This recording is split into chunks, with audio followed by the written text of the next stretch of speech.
that completely is decimating black political power all across the South. Republicans in Alabama, this state, in Mississippi, in Tennessee, in Florida, all across South Carolina, North Carolina already gerrymandered, Missouri already wiped out a black seat, Congressman Emanuel Cleaver. Of course, this all started when Donald Trump asked Republicans in Texas to get him 5 seats, wiped out 2 black seats in that state. That led to California responding. Also on Friday, the Supreme Court ruled they blocked Virginia, their appeal, where the voters in Virginia voted for them to change their map to a 10-to-1 map. And so what we are seeing is a war take place when it comes to voting. Republicans are saying it's partisan gerrymandering, but the reality is this is an absolute attack on the rights of black voters, to disenfranchise them.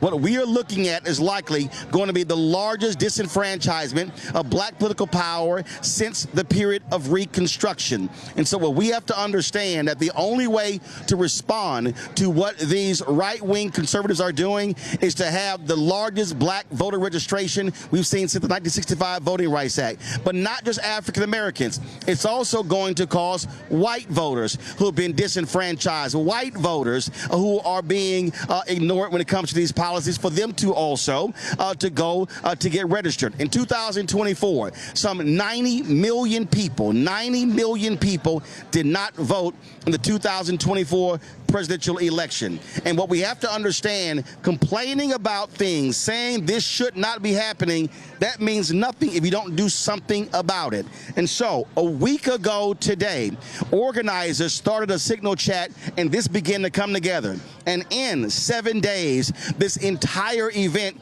was put together. This was not planned 2 or 3 months ago. It was all in response to that Louisiana versus Calais decision. And then that same Supreme Court allowed Alabama to negate an election that was taking place. Ballots had already gone out. They allowed Louisiana to negate an election, even though historically, based upon Purcell, they say, oh, you should not interfere in elections. So what we have is not a Supreme Court. We have an extreme court that is doing the work of Republican Party. And so there are a number of people we're going to be hearing from the podium today. Also, a number of people we'll be talking to.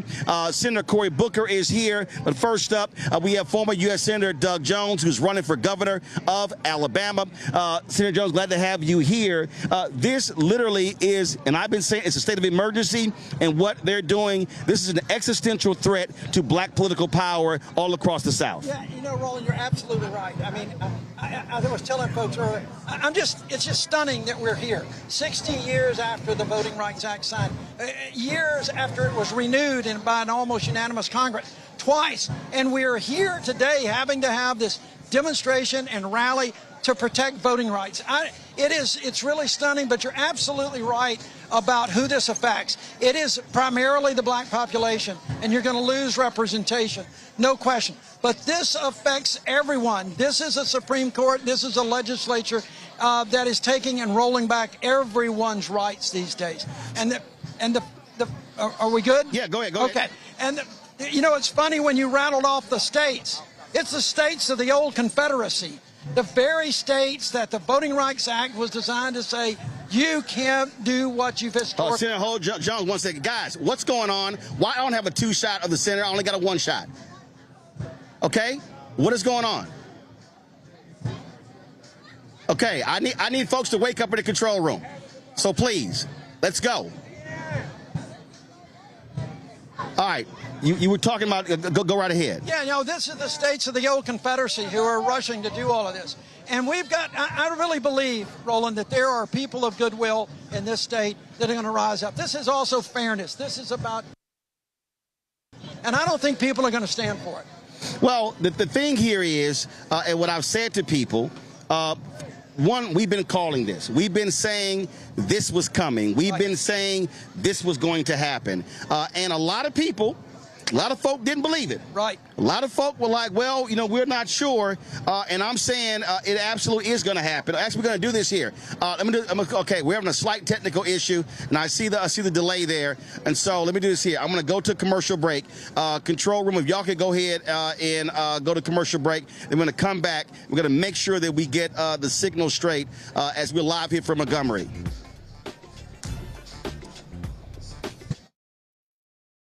They've been trying to erase black political power since Reconstruction. Now the Supreme Court is helping them finish the job. First came Shelby County versus Holder in 2013, the ruling that gutted the Voting Rights Act. Then came Brnovich in 2021, another ruling, another piece torn away. Now comes Calais, the case civil rights leaders warned could cripple the last major federal protection against racial vote dilution. And within days, Tennessee eliminated its only majority black congressional district. Louisiana, South Carolina, Alabama. The same strategy is spreading across the South. The old Jim Crow used poll taxes and literacy tests.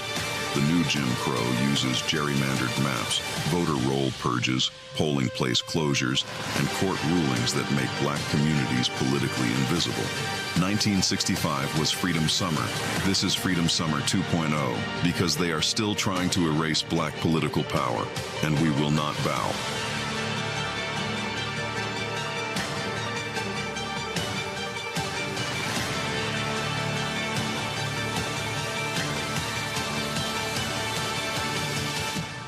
Folks, we've been predicting this day was going to happen. We have talked about the consistent attack on African Americans and voting rights and black political power. Well, the right-wing Supreme Court today, in a 6-3 decision, determined the Louisiana versus Cali case that actually is going to have a major impact on congressional seats, state rep seats, state senate seats, county commissioner seats, city council seats, where race was used in the creation. It's like you have rights on paper, but no remedy in fact. The court has made it incredibly difficult.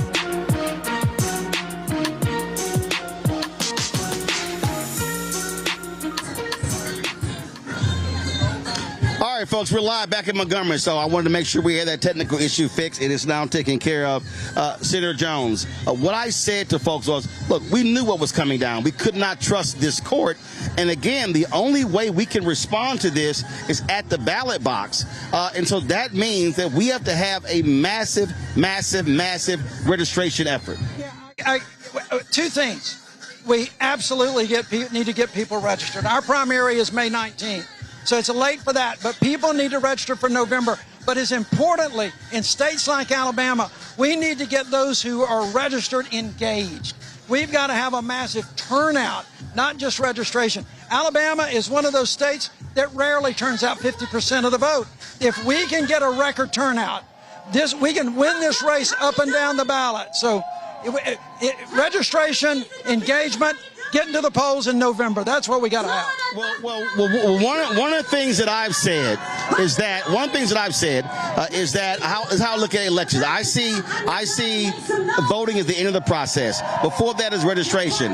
Before that is really enlightening, engaging, and informing people, walking them through, connecting the dots, trying to get them to understand what's at stake. You know, look, so many people, Roland, have not lived in the society of Jim Crow.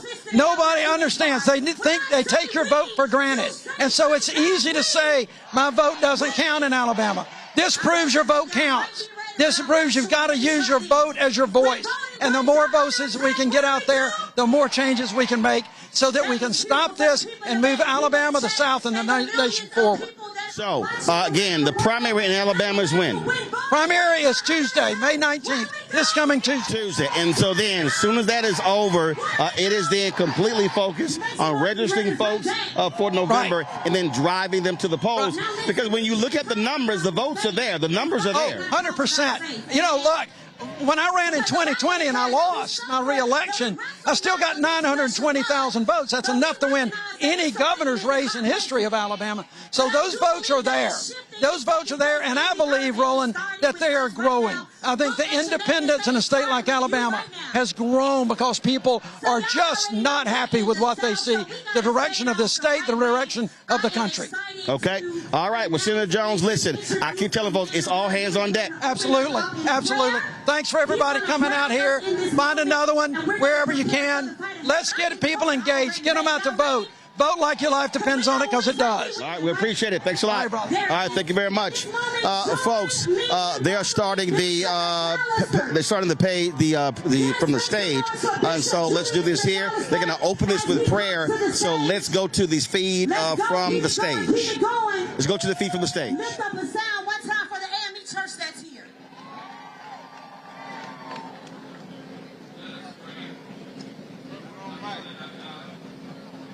gather at this moment in salvific history at the Alabama State Capitol, mindful that generations before us marched, prayed, cried, bled, and even died, so that democracy might live and justice might roll down like waters, and righteousness like a mighty stream. We pray now for the state of Alabama and for this nation. Touch every elected official. Move in the hearts of every judge. During this uncertain season, be with every congressional leader, every single legislator, and every person entrusted with leadership. God, we ask of you that you turn hearts toward fairness, equity, compassion, and truth. And even now we ask of you on today, let no law suppress the vote of the people. Let no scheme that comes from high and wicked places weaken the rights for which our foreparents sacrificed. Let no spirit of racism, hatred, greed, or corruption prevail over the spirit of justice and human dignity. Remind every congressional leader and every state legislator that they have been called for such a time as this, in this crucial and critical hour. History will remember not the speeches they made, but the courage they demonstrated, the justice they defended, and the people they chose to serve. This is not a season for silence. This is not our moment of hesitation or walk the slippery slopes of political convenience. This is a moment that demands moral clarity, righteous leadership, and steadfast commitment to protecting dignity, rights, and voices of all people. For the word of God reverberates through the canyons of our souls, where it reminds us, if my people who are called by my name shall humble themselves and pray, seek my face, turn from their wicked ways, then will I hear from heaven, forgive their sin, and heal the land. So we declare and decree that our land stands in need of healing. We declare and decree, heal the divisions that separate black and white, rich and poor, urban and rural. We declare and decree, heal the hatred that still poisons hearts and cloud judgment. Heal the broken places in our democracy, where too many voices feel silenced and unheard. Heal leaders who have lost their moral compass and forgotten that leadership is service. Now, God, as we end this prayer, when we leave this place, remind us that our moral obligation does not end when the prayer is over and the marching is done. Let this march stir within us a deeper commitment to organize, mobilize, and stand together for justice. And may we never forget that our voices must not only be heard in the streets through protest and witness, but also at the ballot box during the primaries beginning this week and general elections across this nation in November. Have your way through this country. Move like never before. Allow your deliverance to take place. Allow your anointing to take place. Allow you to stand tall in us. And when you do, not if you do, we'll be careful to give you the praise, the honor, and the glory. For it is in Jesus' name we pray. And all of God's people made a joyful noise unto the Lord by saying amen. Amen. Say it one more time. Now say it like you really mean it. Now let the church say amen, amen. So listen, we should all officially at this point feel welcome, but just in case, do me a favor, look at the person next to you and say, welcome to All Roads Lead to the South. Now we heard Bishop, today is about justice, say justice. Today is about freedom, say freedom. Today is about righteousness, say righteousness. Today is about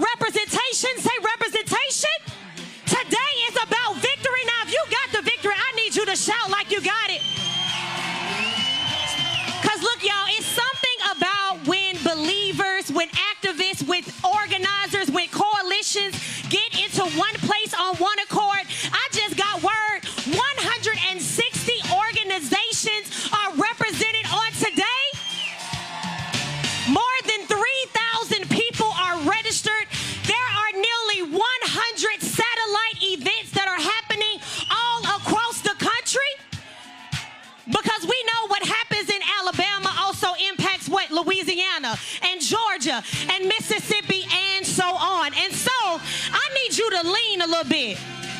I need you to lean a little bit, because justice is leaning in our direction. And I'm excited to introduce this next person. Y'all make some noise for Bishop William Murphy.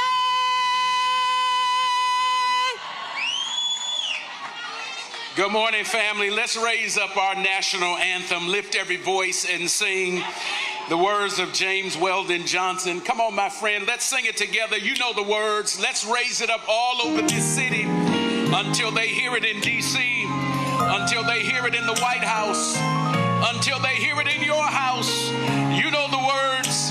Bump your neighbor, say, let's lift our voices and sing. Are you ready, family? Here we go. Everybody sing. Lift every voice and sing till earth and heaven ring. Ring with the harmonies of liberty, and let our rejoicing rise high as the listening skies. Let it resound loud as the rolling sea. I need the city to sing a song. Come on, y'all, sing a song. Come on, Montgomery. Dark past has taught us. Everybody sing a song full of the hope that the present has brought us, facing the rising sun of a new day. What did we come to do? Until victory is won. You know the words to verse number 2. Stony the rod we trod, road we trod, bitter the chastening rod. Felt in the days when hope, in the days when an unborn had died. Unborn had died, yet with a steady beat hath not our weary feet. We've come to the place for which our fathers have sighed. Here we go. Let's go to the chorus. We have come, sing. We have come over a way that the tears has been watered. We have come treading our path through the blood of the slaughtered, out from the gloomy past, till now we stand where the white gleam of our bright star is cast. It's the last time, verse number 3. God of our weary years, weary, God of our silent tears, thou who has brought us thus far on the way, far on. Thou who has by thy might led us into the light, keep us forever. If it takes another 60 in the path we pray, here we go. Lest our feet stray, sing. Lest our feet from the places, our God, where we met thee, lest our hearts, drunk with the wine of the world, we forget thee. Here we go. Shadowed beneath thy hand, and may we forever, true to our God, true to our native land, Will you clap your hands and give the Lord praise?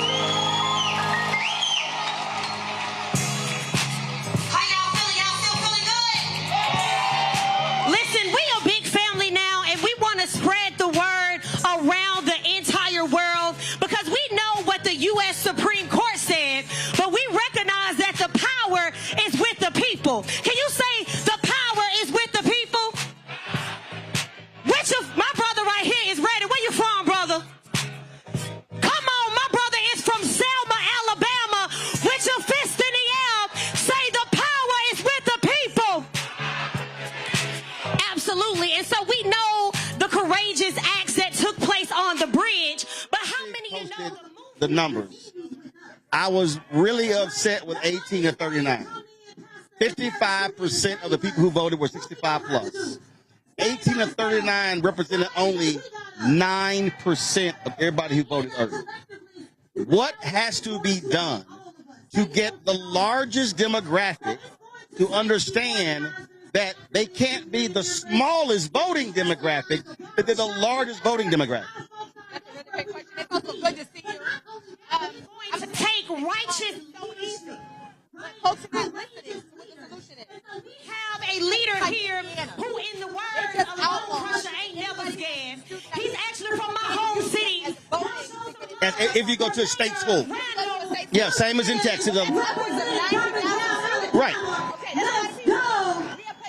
Carolina, where our students on the campus are experiencing redistricting, and they can't even have the same ballot box in the look. Look, I got it.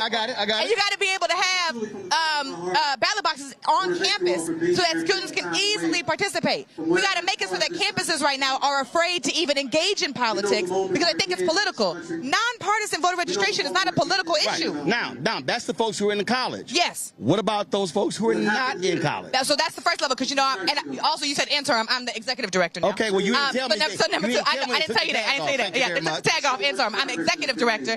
But here's what we got to do for young folks. We got to stop trying to use celebrities and elected officials who are scaring us about what could happen if we don't vote, and start telling us what they're going to promise us so that people turn out to vote. That's why we're seeing victories on the local level, is because people are speaking to the issues that people are saying: affordability, gas, student loan debt cancellation, making sure that everybody has affordable and accessible health care, talking about good jobs, because a lot of students just graduated right now and they don't have work to go to. So we want to be able to talk about the issues that people want to see on an agenda, not the things that people are scared of to try to turn them out, because they're not going to do that anymore. Hold tight 1 second. I want to go back to the main stage. Birmingham Mayor Randall Woodfin is now speaking. Let's go to the main stage.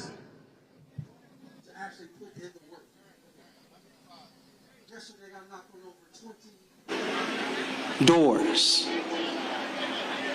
Yesterday, I spent hours on the ground listening to residents in this state.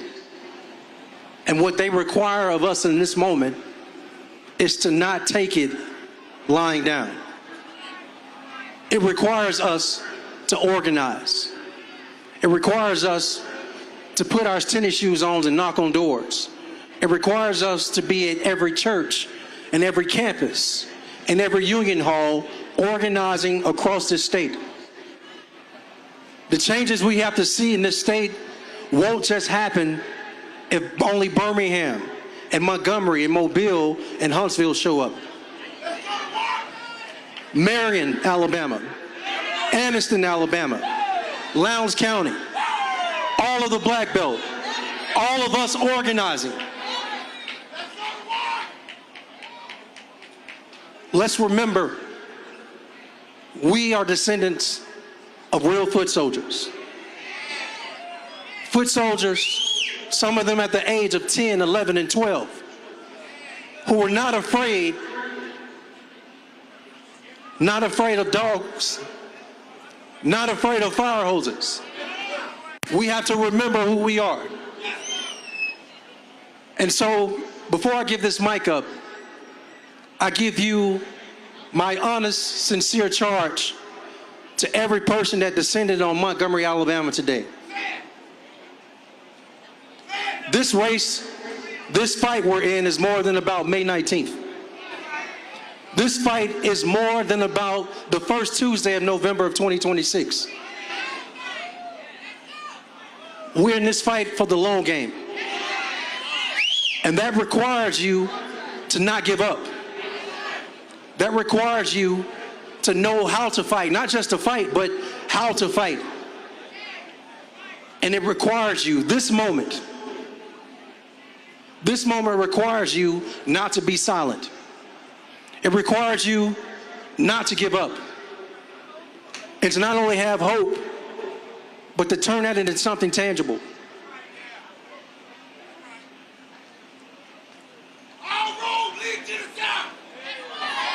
You heard that, brother? The shirt says it all.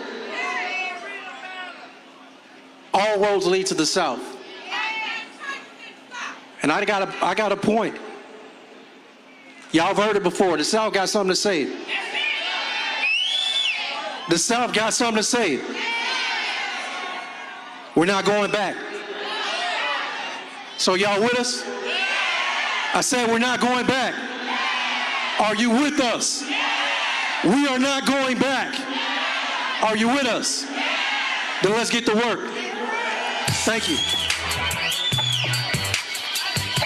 Right now, New Jersey Senator Cory Booker. Senator Booker, glad to see you here. I've made it clear, and I've been saying it over and over again, that this generation has to understand the existential threat to the future of Black America with what is happening right now in this country politically. Well, first of all, this is about the future of America, period, because there is no democracy for some and not for others. We have echoes now of the post-Reconstruction period, where they are drawing maps with surgical precision, just like they did in other games in the post-Reconstruction period, to deny blacks the right to vote. That is a true hit to our democracy, and it's a further decline of our freedoms. So I owe a debt. I'm a descendant of a slave that's now serving in the Senate. I owe a debt. There are martyrs of the movement. The ground we walk on was watered with the tears and blood of our ancestors. This is a question. What will we do in our time to match their courage and match their strength that gave us the democracy that we now enjoy that's being taken away from us? See, that's why when I hear people say, we are not our ancestors, my response is, you're right. Because you're not responding like our ancestors responded. And so this is this generation's moment. We can continue to talk about Fannie Lou Hamer, Dr. King, Ralph Abernathy, Constance Baker Motley. We can name all of those, Ella Baker, all of those folks. I'm saying, but 30 years from now, are we going to still be using those names or mentioning people today? Well, I was talking to Brother Warnock in the Senate, and he said, I used to always say in my speeches, people are going to have to wonder what they would have done if they were in those positions. We don't have to wonder anymore. We're in that position.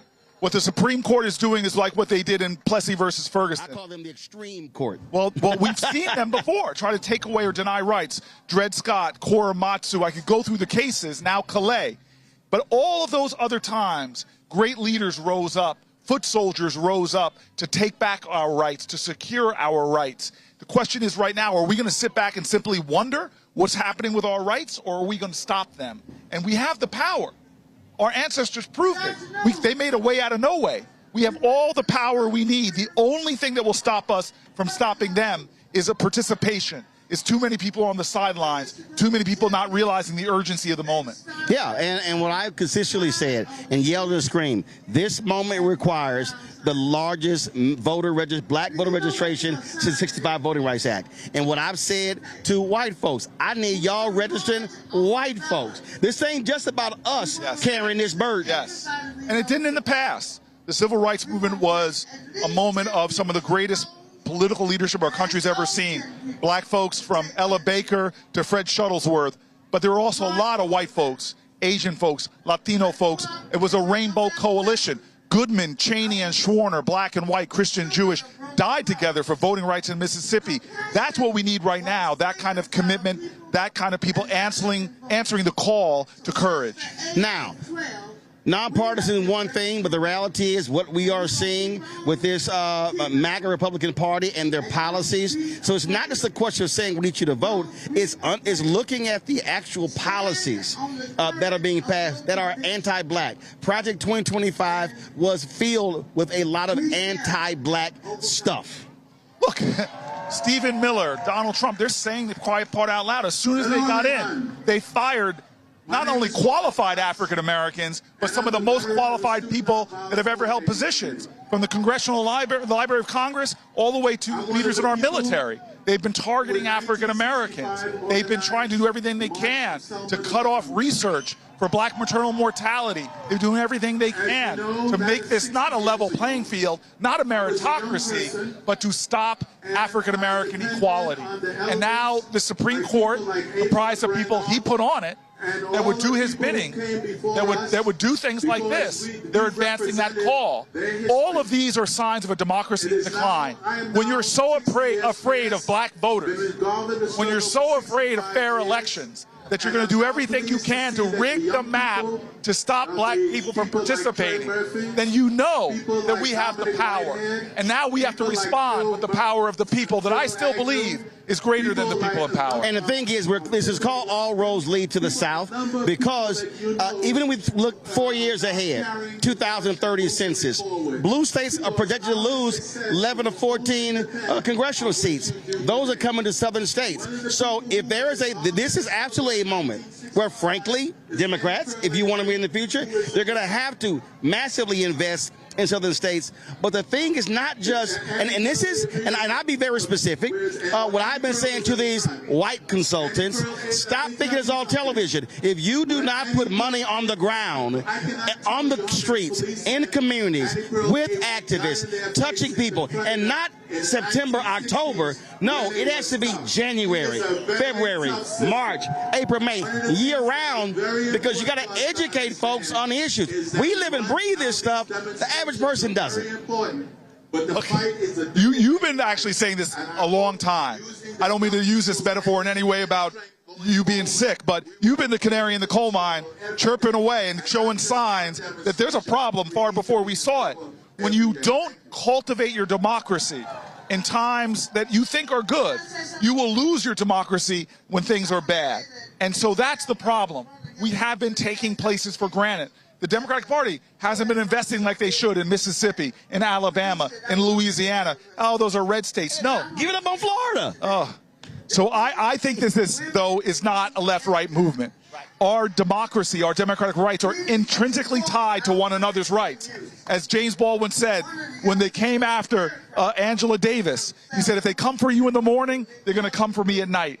So every other group in America, if you think this is just happening to black folks, you have no understanding of how fascism works. You didn't watch what happened over in Hungary when they started taking away rights and all the people that got hurt. But what happened in Hungary can be an instruction to us, because even with them doing all these things to rig it so Viktor Orban could stay in office, they had record turnout, massive, that swept him out of office and restored their democracy, or going towards restoring their democracy. So that's what we have to know right now. We can do this, but we got to do it. Absolutely. It's called Get to Work. Senator Booker, thank you. I appreciate it. I'll see you soon. And y'all, you can tell Senator Cory Booker is from New Jersey, because no sane black person will come to the South in 90-degree weather wearing black shoes. Hey! Wearing black shoes, black pants, black jacket, black shirt. You need a black hat? I mean, I know you want to be black. Wear some light colors. I appreciate Stay strong. Stay strong. Power to the people. Thank you. Y'all, as Senator Cory Booker, we appreciate it. Thanks a bunch. Thanks a bunch, sir. Folks, there's a lot of more people out here who we're going to be talking to. They're making some introductions on the main stage. Go back to the main stage. Wondered what you would do in the movement. If you ever wondered what you marched, if you ever wondered at all, We have a medical emergency, y'all. We got a medical emergency. We need medical care right here in the front. Medics to the front. Right to the front. Hurry up. We got a medical emergency. Medics to the front. Medics to the front. We got a medical emergency. We got to make time for this. It is hot out here. Let's clear it. Let's clear it for medics. Here we go. Let's make room for the medics to come on in. You all put your hands out to this sister right here in the front. Right here, we believe in Jesus. We believe today that she will be healed. It is hot out here, but we know with the masses here, God will bring the water, the cool, whatever we need to heal and cool her. All of my believers in the house, please put your hands this way. Put your hands this way. We got to take care of our seniors here. This is someone who actually marched the streets and walked so we can stand here and do this today. Y'all give it up for her. Y'all put your praying hands together. All right, come on, medics. They're going to bring her over. That's Miss B. Come on, Miss B. Williams. That's for praying folks. Her name is B. Williams from Georgia. B. Williams from Georgia. Where my Georgia legislators? We got to help. My Georgia legislators are here right now, here with us. All right, Miss B, we got you covered in the blood of Jesus right now. She is covered. Y'all just get her cool. Hey, amen. Amen. Everybody say amen. Amen. Amen. Joining us right now, Dr. Marcus Castor is one of the plaintiffs in the Allen versus Castor case for the longest. So when we go back, Brown versus Board of Education, you go through the 50s and 60s, federal courts, that's really where African Americans were winning to enforce the Constitution. The right wing saw that. Federalist Society said we need our own judges. And so what we have seen is an infiltration of hard right judges, and they're the ones who are ruling against African American voting rights up and down, and now they are dominating the Supreme Court. Right, they are. And that's the case. Hold the mic up, there you go. We have to get to the United States Supreme Court. You know, that's where the rulings happens. That's where the most important things happen when it comes to black and brown people. Black people, the Brown versus Board of Education, we needed that. And right now, we need this case right now. The U.S. Supreme Court, they went back on the decision in the state of Louisiana and Calais, but we want them to stick with it in the state of Alabama when it comes to Milligan v. Allen, Castor v. Allen, and Singleton v. Allen. We want to stick to the Alabama redistricting voter rights that they initially did in 2023. Well, the thing that I always explain to people is for them to understand that you can't act like voting doesn't impact that. The reality is, when you vote, that determines who wins. And the reality is, a lot of people chose not to vote in 2016. Hillary Clinton, Trump wins. He ends up appointing 3 Supreme Court justices. That's the impact of voting. It is, and that's why it's important for you, and I appreciate you for doing. Keep getting the voting information out there. We on the front line here as well. We're going to keep fighting. But we have to get our black people to get them out and vote, to let them know the importance of voting, because we are doing the same thing as what your frat brother, Dr. Martin Luther King, did for us. And we're doing the same thing as far as Reverend Jesse Jackson, John Lewis. You know, it's for this generation and the next generation and next, and for our youth and our kids. So we have to let them know the importance of getting out and voting and fighting for our democracy. Now you know your little Kappa brother's gonna be upset that you named Alpha, an Omega, and a Sigma, but you ain't mentioned them. We got rap. Don't start rolling. See, I caught you slipping. I caught you slipping. Wait a minute. Your frat brother, who was a pastor of the church here in Montgomery. That's fine, rolling, but we good. You know, I'm Cap Everside to the day I die, and I know you ain't fine. We good. We're in the fight together, my brother. You know I had to mess with you on that one. That's fine. The other thing is here, and I was saying, we've also got to get this next generation to understand that this is the moment, that they got to be in this. They can't keep complaining about older voters. Older folk are showing up. They're voting. They're out here. They got 18 to 39 got to be in this fight. We have to be in the fight. We have to be in this fight. So I encourage you young people, get out and vote. We were raised up under a different generation. We were taught how to vote. And, you know, our kids vote. We have to get everybody else out there and get their kids out and vote so everything will be just fine. All right, Marcus, I appreciate it, my brother. Thanks so much. Keep up the fight. Keep up the fight. Thank All right, folks, we're here in Montgomery. As you go, all roads lead to the south. You can go to the website, allroadsleadtothesouth.com. We've got, again, nearly 80 or 90 satellite offices. And so let's go to the our crane shot. And so, folks, there were 5,000 folks who registered. And so we've got folks all the way down the street here. We're, of course, here at the state capitol here in Montgomery. And so all the way down, we've got folks who are here who are holding signs saying no Jim Crow maps. We got folks who are saying protect our vote, black votes matter, all of that. And so the purpose of this, and I need people to understand what this is all about. Today is not just, hey, let's get together and have an event in Montgomery. Today is the kickoff of a national movement. This is the beginning of Freedom Summer 2026. This is the beginning of us having the largest black voter mobilization since the 1965 Voting Rights Act. When we talk about the attack in this country, we talk about the attack on this country. We're talking about Texas, Louisiana, Alabama, Mississippi, Florida, Tennessee, North Carolina, South Carolina. That's what's going on. Now, we see what happened in Virginia, where you have African Americans leading the House and the Senate. But folks, what this is about is for us, this generation. And y'all have heard me say this. We love to mention those names. Joanne Robinson and the Women's Political Council here in Montgomery.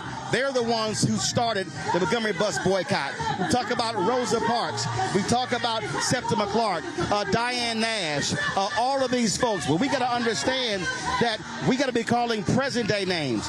And there are people who are in the fight. You're talking about Damon Hewitt, Laws Committee for Civil Rights Under Law, Janae Nelson, NAACP, LD Up, Cliff Albright, Latasha Brown, Black Voters Matter, Tamika Mallory, Until Freedom, Tiffany Lofton. We can go on and on and on with the number of folks who are doing it, but we got to have more.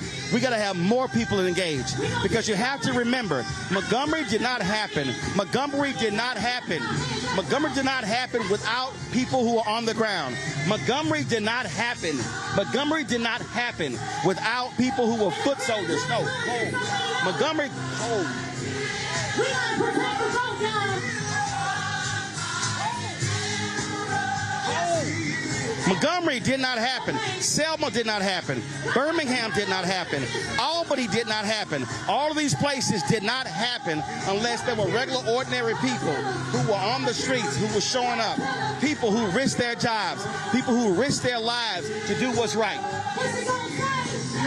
The reality is they did all of that for us. They understood that they might not be the ones who benefit from this. They might not be the ones who are able to stand up and take advantage of these rights. But they wanted to ensure that their children and their grandchildren, and what we are seeing today by MAGA Republicans in this country is the massive rollback. It is the targeting of African Americans. They are targeting black political rights. They're targeting black education. They're targeting black economics. They're targeting black health. They're targeting every aspect of black America. They cannot stand the success of the black political infrastructure in the last 60 years. And so it is a complete undermining of what we have fought for. It is a complete undermining of everything that we have died for. And so we cannot take this for granted. And I know there are people out there, and I hear y'all, we all say, well, nothing has changed. That's not true. People say, well, I haven't seen this. Well, guess what? You got to fight for that. You got to put something on the line for that. You can't just say, well, I'm not going to vote till I see it. Let me tell you right now, you are guaranteed never to see it if you don't vote. You are guaranteed to never see it if you sit elections out. 2008, 2012, black people showed our power when we turned out in massive numbers to elect President Barack Obama. We voted at a higher percentage than white voters for the first time in American history. And ever since 2012 and 2014 and 16 and 18 and 20 and 22 and 24, we've seen a decrease in black voter turnout every single election. That simply cannot happen. This is the year we have to turn that thing around and reverse that. We've got to get our black turnout above 60, 70, 80%. And where there are African Americans, what we've got to have, again, our people turning out in massive, massive numbers. That is what is required. And so that is what is necessary. And so what's happening right now, again, we have a medical emergency right in front of the stage. A person is being tended to. And so people got to understand it is hot out here. And so what we have to do, is stay as cool as we possibly can, and that's our requirement. So that's what's going on. So we're waiting for the next round of speakers to come on out here. I see Tennessee State Representative Justin Jones over here.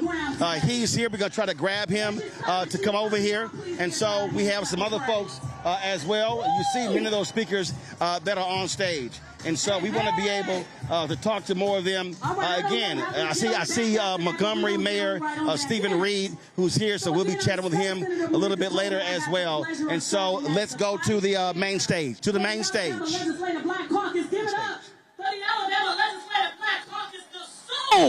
the Alabama legislature. So we're here collectively today along with our sister states in the struggle. And what we're here to tell you today is that if you ever wondered, I'm looking at the mass of ages. I was born in 1973. And sometimes I've ever wondered, what would I have done if I would have been present and alive during the movement? Would I have marched? Would you have marched? Would I have participated in a boycott? Would you have done that? Would I be one of the lawyers that's filing those lawsuits? Would I be a freedom singer, singing and moaning for the movement like my grandfather? We're here to tell you, you don't have to wonder anymore. You don't have to wonder anymore. This is our time right now, and we are fired up and ready to go. So when I say fired up, you say ready to go. Fired up! Fired up! Fired up! Fired up! All right, ladies and gentlemen, I'll give you now the chair of the Alabama Legislative Caucus from Mobile, Alabama, Representative Napoleon Bracey. Power to the people! Let's go! My name is Napoleon Bracey Jr., and I'm the chair of the Alabama Legislative Black Caucus. And guess what? We saw this coming. A lot of y'all on your way here today, you passed the first White House of the Confederacy on your way here today. We knew they would do what they're doing, and they have the nerve to tell us that they could better represent us than we can represent ourselves. But let me tell you what we get when they represent us. We get racist ass maps when they represent us. Let me tell you what else we get when they represent us. We get poor education. We get our hospitals closing. We don't expand Medicaid. They bust up our unions. We have a low minimum wage. All of these things is because they tried to represent us. But let me tell you one thing before I go. Hell no to taxation without representation. No taxation without representation. 30 seconds if the delegation could go ahead and start making your way down. Today, we're in a defining moment. Now, we're here gathering today, and we have a lot of excitement going on. But what are we going to do? In the state of Alabama, we have 619,000 African Americans that don't vote in every election. See, that's the difference between the governor's race. We, in the state of Alabama, they talk about my vote not going to matter, but why the hell are they working so hard to take it away? So I got two messages for you today. Let's not sit down in November. Let's vote every time the polls open. Let's have an economic strategy. Let's support businesses that align with us, and let's support black businesses in the state of Alabama. Every movement began and ended with an economic power. So what are we going to do in November? Vote. Thank you, and God bless you. Hello, hello, hello. Montgomery, make some noise. I am the one, the only state representative, Wonderland Gavan. And let me just tell you before they take the microphone, I need you all to understand that we are standing on holy ground. Say holy. Holy. Holy. We are standing on the ground that black hands helped to build. Say holy. Holy. Holy. Holy. We are standing in a place where our ancestors once stood. Say holy. Holy. And we are standing in a place that we will never to take us back. Say, we're not going back. We're not going back. We're not going back. We're not going back. We're not going back. We're not going back. Make I am some State noise. Representative Wonderland Lily Gavan, and I did approve this message. Let's go. Make some noise if you're not going back. Speaking of not going back, we are moving forward. Cities like Montgomery are moving forward in an incredible way. Y'all show some love for the mayor of this great city. Come on, Mayor Stephen Reed. Let's go. Say we're not going back. Say we're not going back. When voting rights are under attack, what do? Stand up. We fight back. Let's go if you're ready to fight back. Listen, we have millions of folks who are watching, y'all. Look around and say, all eyes once again are on the South. Because we know the South has always been the battleground. But what I love about the South is we always meet the moment. Because we ain't never been scared. We always stand up. We always fight back. We always come together. And we always win, ain't that right? All right, we're going to keep it going. Mayor Reed, we waiting on you, Doug. Let's go. Montgomery, y'all show him some love. How you doing? How's everybody? Welcome to the place where it all started. 1955, the birthplace of the modern civil rights movement. We are here because of them, and we will continue to be here because of them. And the next generation will be here because of us. So I welcome you to this city on behalf of our city council, on behalf of our residents, and everybody who has fought for freedom, justice, and equality in this country. It was just 61 years ago where a pastor by the name of Dr. Martin Luther King Jr. spoke to 25,000 people right here. And he asked the question, how long? Not long. How long? Not long. Because truth crushed to the earth shall rise again, and no lie can live forever. But it's up to us to make sure that we call the truth for what it is, and we call the lies for what they are. We're here in Montgomery not at a stopping point, but at a starting point. We are here in this city because of the spirit, because of the courage and the commitment of our forefathers and foremothers who got us to this point. The most multiracial, multicultural, multi-generational America that exists will not be silenced because of a select few that want to take us back. So we have come too far to turn back now. And we aren't going to let nobody turn us around. And so we're here with the spirit of those who have led, those who have bled, those who have fought, those who have kneeled, those who have pushed back, those who have sat in, those who have stood up, and those who have spoken out.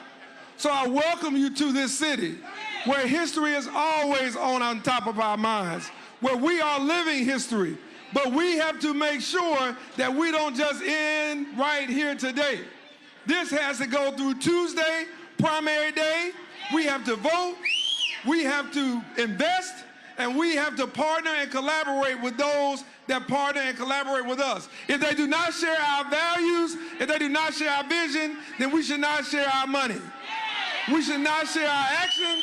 Come on. And we have to make sure that from our standpoint right here in Montgomery, we send a message that we will not be silenced, that's right. We will not be suppressed, and we will not be shut down, because this is the beginning of a new movement, and with each and every one of you, this movement is going to surprise those who thought they had us down. That's right. And they're going to see just where we are.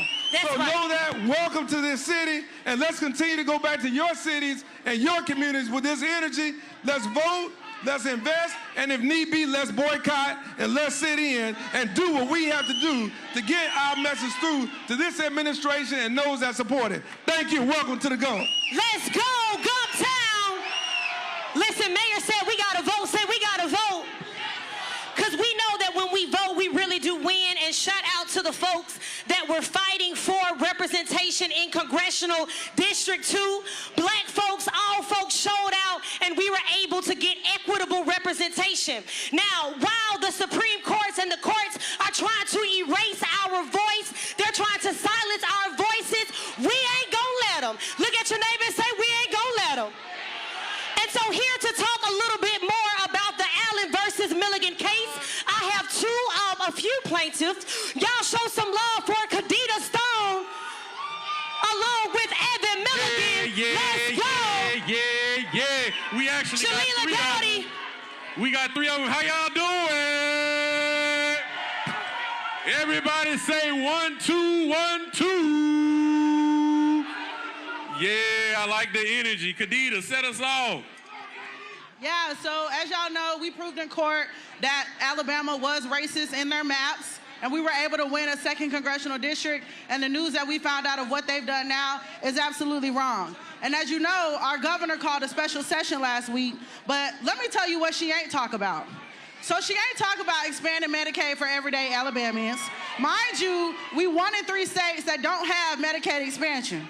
Okay, she ain't talk about those rural hospitals that are closing, that's causing people in Alabama to drive an hour away to receive medical care, okay?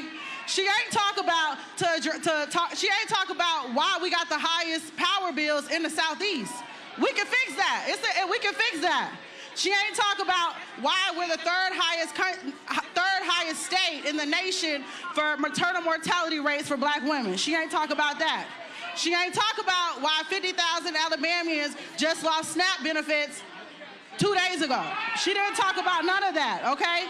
And you know what? She also didn't talk about Lowndes County. She ain't talk about the issue of Lowndes County where people are drinking their sewage water and we can't get that fixed. So she doesn't care about the quality of life of everyday Alabamians. Instead, she decided to take away our black political power to choose who we want as representatives. And one thing I know to be true is that when we do not have a seat at the table, we are on the menu. So let's get out and do what we gotta do. When we fight,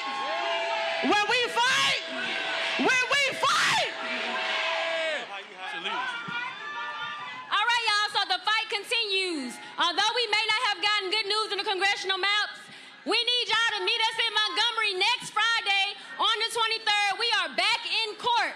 So we want y'all to help us pack the Vance courthouse. We are not going down without a fight. We are not going back to Jim Crow maps. And we need all y'all to stand alongside us next Friday in Birmingham at the Vance courthouse. Where are y'all going to be next Friday? Birmingham at the Vance courthouse. Thank you.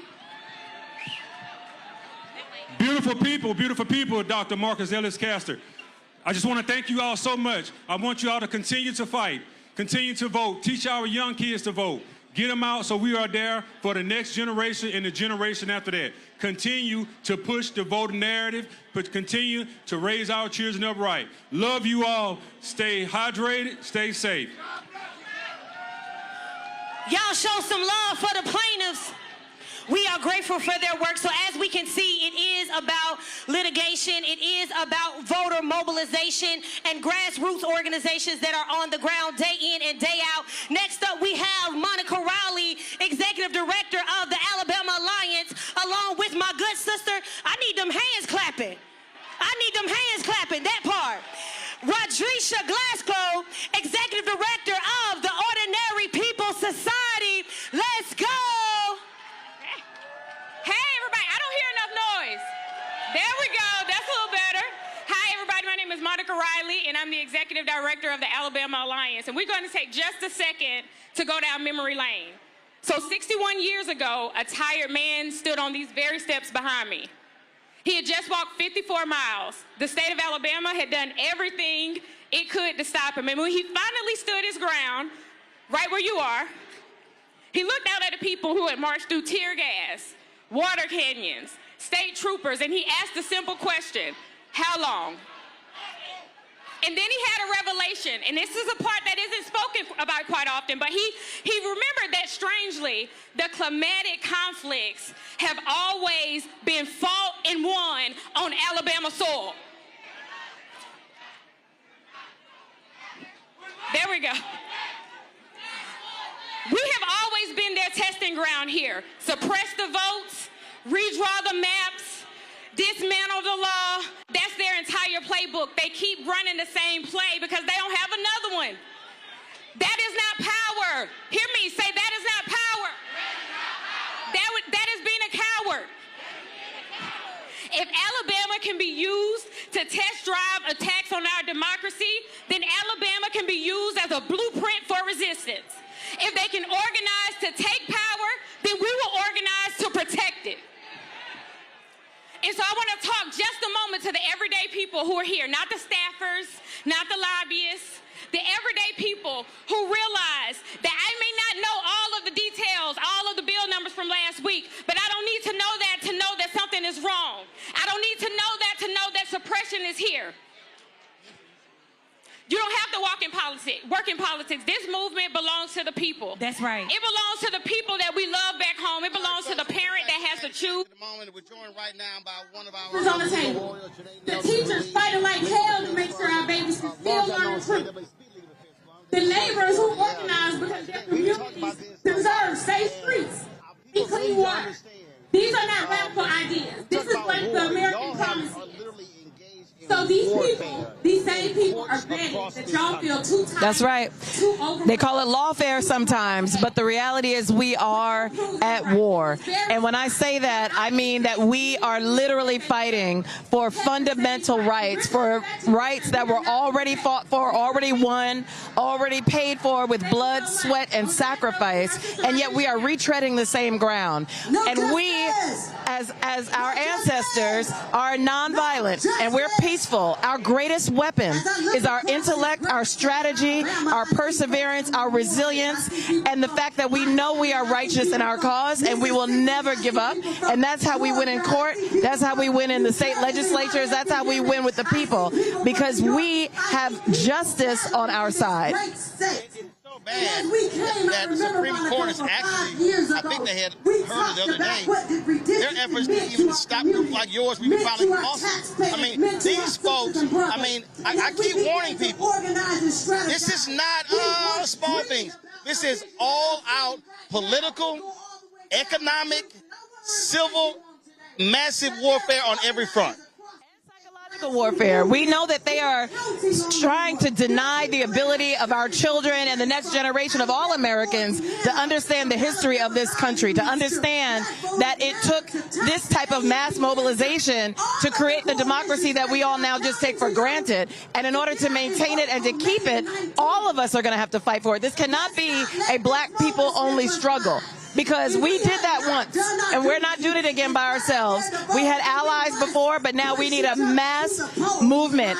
A democracy majority has to come together and fight for this country. I said, this is mostly black folks. I said, we know what we about to do. I said, I need y'all to go rid of some white folks.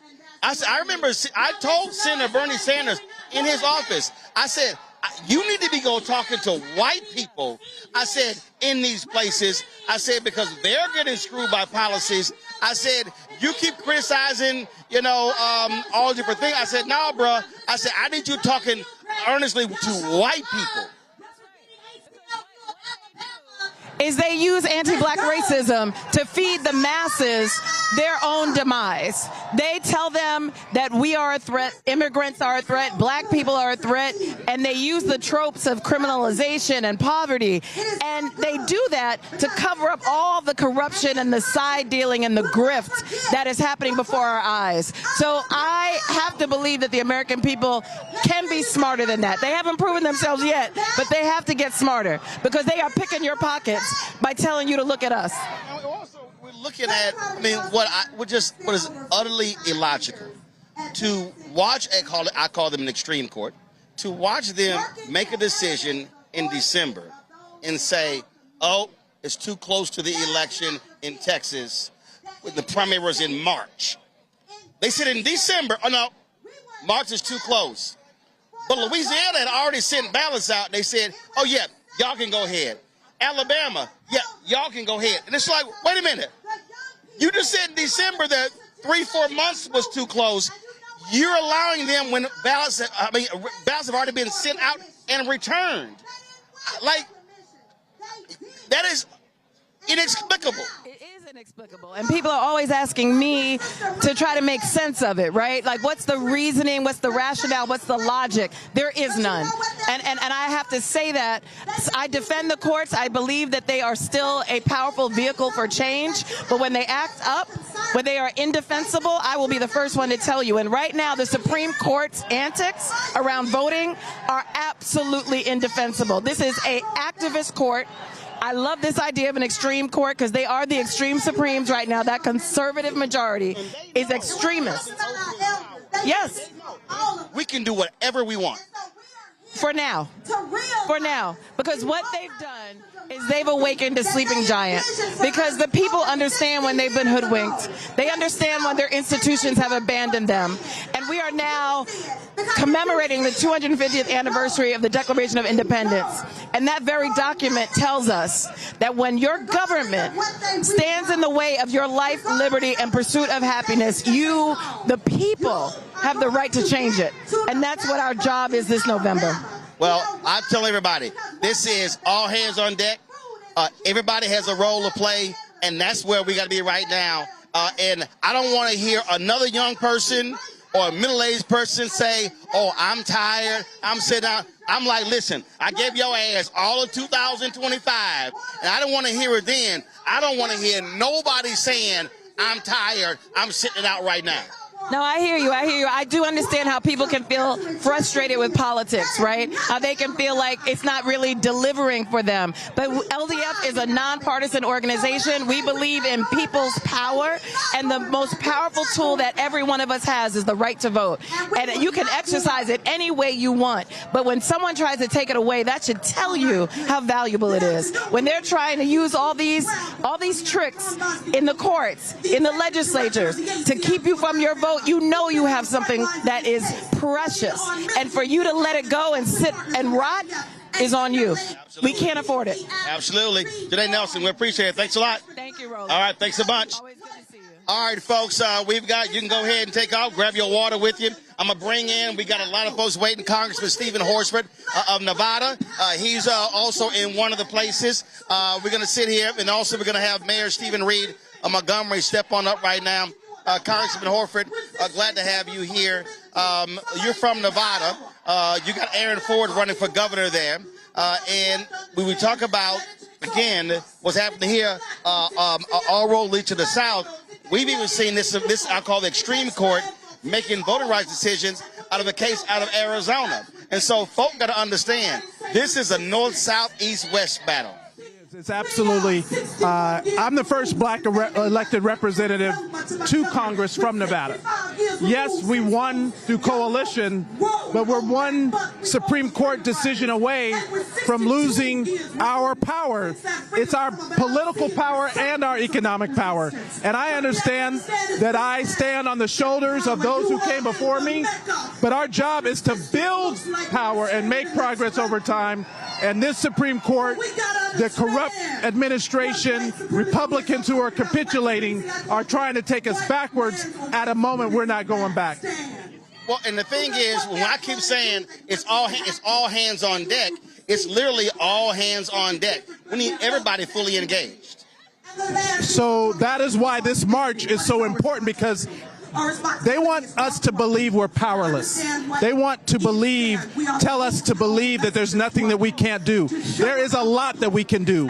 We can organize in this moment. We can register at this moment. We can show up in this moment. There are forces who want to take us back. They're the same forces who are trying to take us back economically.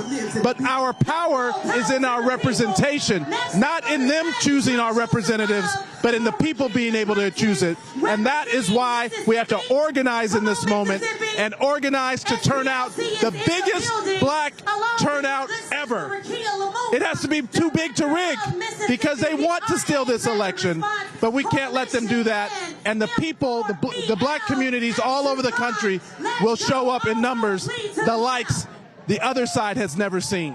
Absolutely, Congressman Horsford. I appreciate it. Thanks so much. We're going to go back to the main stage. Raquel Lumumba is speaking, and then we're going to come back here to talk to Mayor Stephen Reed. So let's go to the main stage. Mississippi has always been more than a battleground. Y'all know that. Mississippi has been the testing ground for American democracy itself. Every major fight for voting rights in this country carries the fingerprints of black Mississippians who raised their jobs, who risked their safety, who risked their lives to make democracy real. From Fannie Lou Hamer in Sunflower County to Medgar Evers organizing across the state, to Hollis Watkins organizing grassroots organizations in the Delta. Mississippi forced this nation to confront the truth. The Voting Rights Act did not emerge because America suddenly found its conscience. It emerged because ordinary black people in Mississippi, in Alabama, in Arkansas demanded it. And while we honor, that's right, and while we honor that victory, we also have to tell the truth. Y'all about telling the truth? The Voting Rights Act did not go far enough. And we have an opportunity now to push it to where it needs to be. Because access to a broken system is not the same thing as justice. Do we agree? So we are still fighting. We're fighting systems where black communities make up nearly 40% of communities of the state, but political power and resources remain concentrated in the hands of the few. So the question before us now is not simply how we protect democracy. The question is, what kind of democracy are we willing to build, right? So in Mississippi and across this nation right now, we have the opportunity, y'all, to demand more than survival. We can demand proportional representation. We can demand automatic voter registration and rights restoration so that participation is not treated like a privilege. We can demand a direct democracy that allows people, not just politicians and corporations, to shape the future of our communities. Because democracy should not begin and end every 4 years at the ballot box. As my father, the late Chokwe Lumumba, often reminded us, the people are the solution. And that means our task is bigger than defending the past. Our task is to build a democracy worthy of the people who bled to create it in the first place. Mississippi can once again lead this country forward, not because our struggle is small, but because our vision is big enough for all of us. So join us May 20th in Jackson, Mississippi. We asking all of y'all to descend on the South. May 20th, next Wednesday, come to Mississippi. We start here in Alabama, next Mississippi. Free the land. Y'all show my good sis some love. Now listen, we've heard from Alabama. Alabama, make some noise. We've heard from... Now talking to Montgomery Mayor Stephen Reed. Glad to have you here. Oh, but now we got to shift down to Louisiana. Came here to your city. This is a battle happening in Alabama, in Louisiana, in Florida, Tennessee, North Carolina, South Carolina, Texas, all across the South. And what I have been consistently saying to people, everybody has a role to play. This ain't no, I can take it off. So one time for Lakita. Everybody has a role to play everywhere across this country because the right to vote is on the line. And it's not just the right to vote. People just say, well, it doesn't really matter who's in office. Well, that impacts your finances. It impacts your health care. It impacts your academics. It impacts your business. It impacts every facet of life that we're able to deliver at the local, state, and federal level to help people and assist people. And I think sometimes we've been a little cavalier about what the Voting Rights Act did for us. And I hope that this is a turning point that jars us and shakes us in a way that we need to not only carry out through May 19th in our primaries in Alabama, but all the way through November 2028, both politically and economically, as you've been saying. What we're talking about here, and I'm trying to people understand it, when you lose this type of black political power, that means you are potentially losing billions of dollars. Folks don't understand how politics works. The ability to slide something into a budget, the ability to be able to fund projects. And so all of a sudden, you wipe out 1924 CBC members and they're replaced by white Republicans. That's money that ain't coming to our community. And that's the plan. And I think we have to understand that this is a sophisticated and calculated strategy. The question has to be, how are we going to respond? Because it cannot be to lay down. It cannot be to run away or duck and dodge what's in front of us. The people who marched from Selma to Montgomery did not do that. They didn't have the choice. We have to make sure we show the same courage and commitment to do what our ancestors did. And quite frankly, a lot of us talk about what we would have done then. Well, the question is what you're going to do now. And that's what we have to discuss, and that's what we have to act on, the strategy, the tactics, and the implementation to get it done at all walks of life. I don't care if you're elected, I don't care if you're appointed, or you're not involved at all. What is happening right now, as you have said about the defunding of Black America, is something that's going to impact each and every person, not just black people, each and every American in this country, regardless of what state they're living in. Absolutely. Mayor Stephen Reed, I keep telling everybody, it's a battle. Your primary is in Alabama on Tuesday. After that, it's about getting to the business. We appreciate it. Thanks a bunch. I appreciate it. Let's go to the main stage, Pastor Jamal Bryant. The road was going to be easy, but I don't believe God's brought us this far to leave us now. I want you to make some noise if you believe God is still with black people. Y'all didn't hear what I said. I said, if you believe God is still with black people, make some noise right now.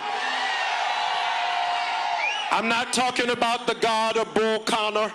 I'm not talking about the God of George Wallace. I'm not talking about the God of Paula White. I'm not talking about the God of Clarence Thomas. I'm talking about the God of Rosa Parks and Denmark Vesey and Sojourner Truth. God is the one who brought us this far. May is a mental health month. In 1850, Dr. Samuel Cartwright made up a disease called drapetopia. And he said drapetopia is a mental illness for black people who are enslaved and try to run away to be free. I called the CDC to let them know there's a pandemic in the South, because from Alabama to Louisiana to Tennessee to Georgia to South Carolina to North Carolina to Mississippi, I got black people who refuse to go back to bondage, and we are committed to being free. If you're committed to being free, make some noise right now. Today is the death of the Confederacy. Y'all didn't hear what I said. Today is the death of the Confederacy. They are trying to redraw our lines. They're trying to silence our voices. They're trying to misrepresent our representatives. They're trying to choose their own districts. But we have to remind America that we built this nation off of our blood, off of our sweat, and off of our tears. And if you can't give us reparations, the least you can do is give us our representatives. You ought to shout for your ancestors who were killed and massacred and were lynched and survived everything for us to get to this point. In the middle of COVID, they told us that we needed 2 vaccines. But I came to tell America black people got 3 shots of vaccines to deal with white supremacy in America. Number 1 is we've got to use our vote. Look at the person beside and tell them we got to vote. If our vote was not important, they wouldn't be trying to take it from us. We've got to go vote early, and we've got to vote often. We don't have to just vote for governor and Congress and for state representatives, but we need a new generation that will run for school board. board and for county commissioner and neighborhood association. I am tired of us just letting older people die with the torch in their hands. It's time for the new generation to take over. Would you please shout for the new generation of leaders that are coming forward? 635,000 young people are missing from the polls, and we need to stand up and vote. This is also the 60th anniversary of the Black Power movement, and so because of that, lift up your fist right now and shout with me. Say it loud. I'm black and I'm proud. I'm black and I'm Say proud. it loud. Say it loud. I'm black and I'm proud. I'm black and I'm proud. Go vote somebody. Let's go. One time for Pastor Jamal Bryant, y'all. Now look, we are in Georgia, but I got to take it back one time for Mississippi. I introduced the band. We're live. We're talking with Congresswoman Ayanna Pressley here in Massachusetts. Congresswoman, I try to walk folk through, although you're in Massachusetts, but we have to recognize that what happens here then impacts, by wiping out black seats, whether you can actually be a committee chair or subcommittee chair, because if you're in a minority, you can't chair anything. So this wipeout can impact if you're a white Democrat, a Latino, or others, and that means power. That means resources, and that's why this matters. Domino effect, you know, and we're agitating, we're organizing, we're mobilizing in righteous indignation, not in an appeal for charity or benevolence. This is not about zero representation or some representation. It's about fair representation. This is not about, you know, more diverse pictures.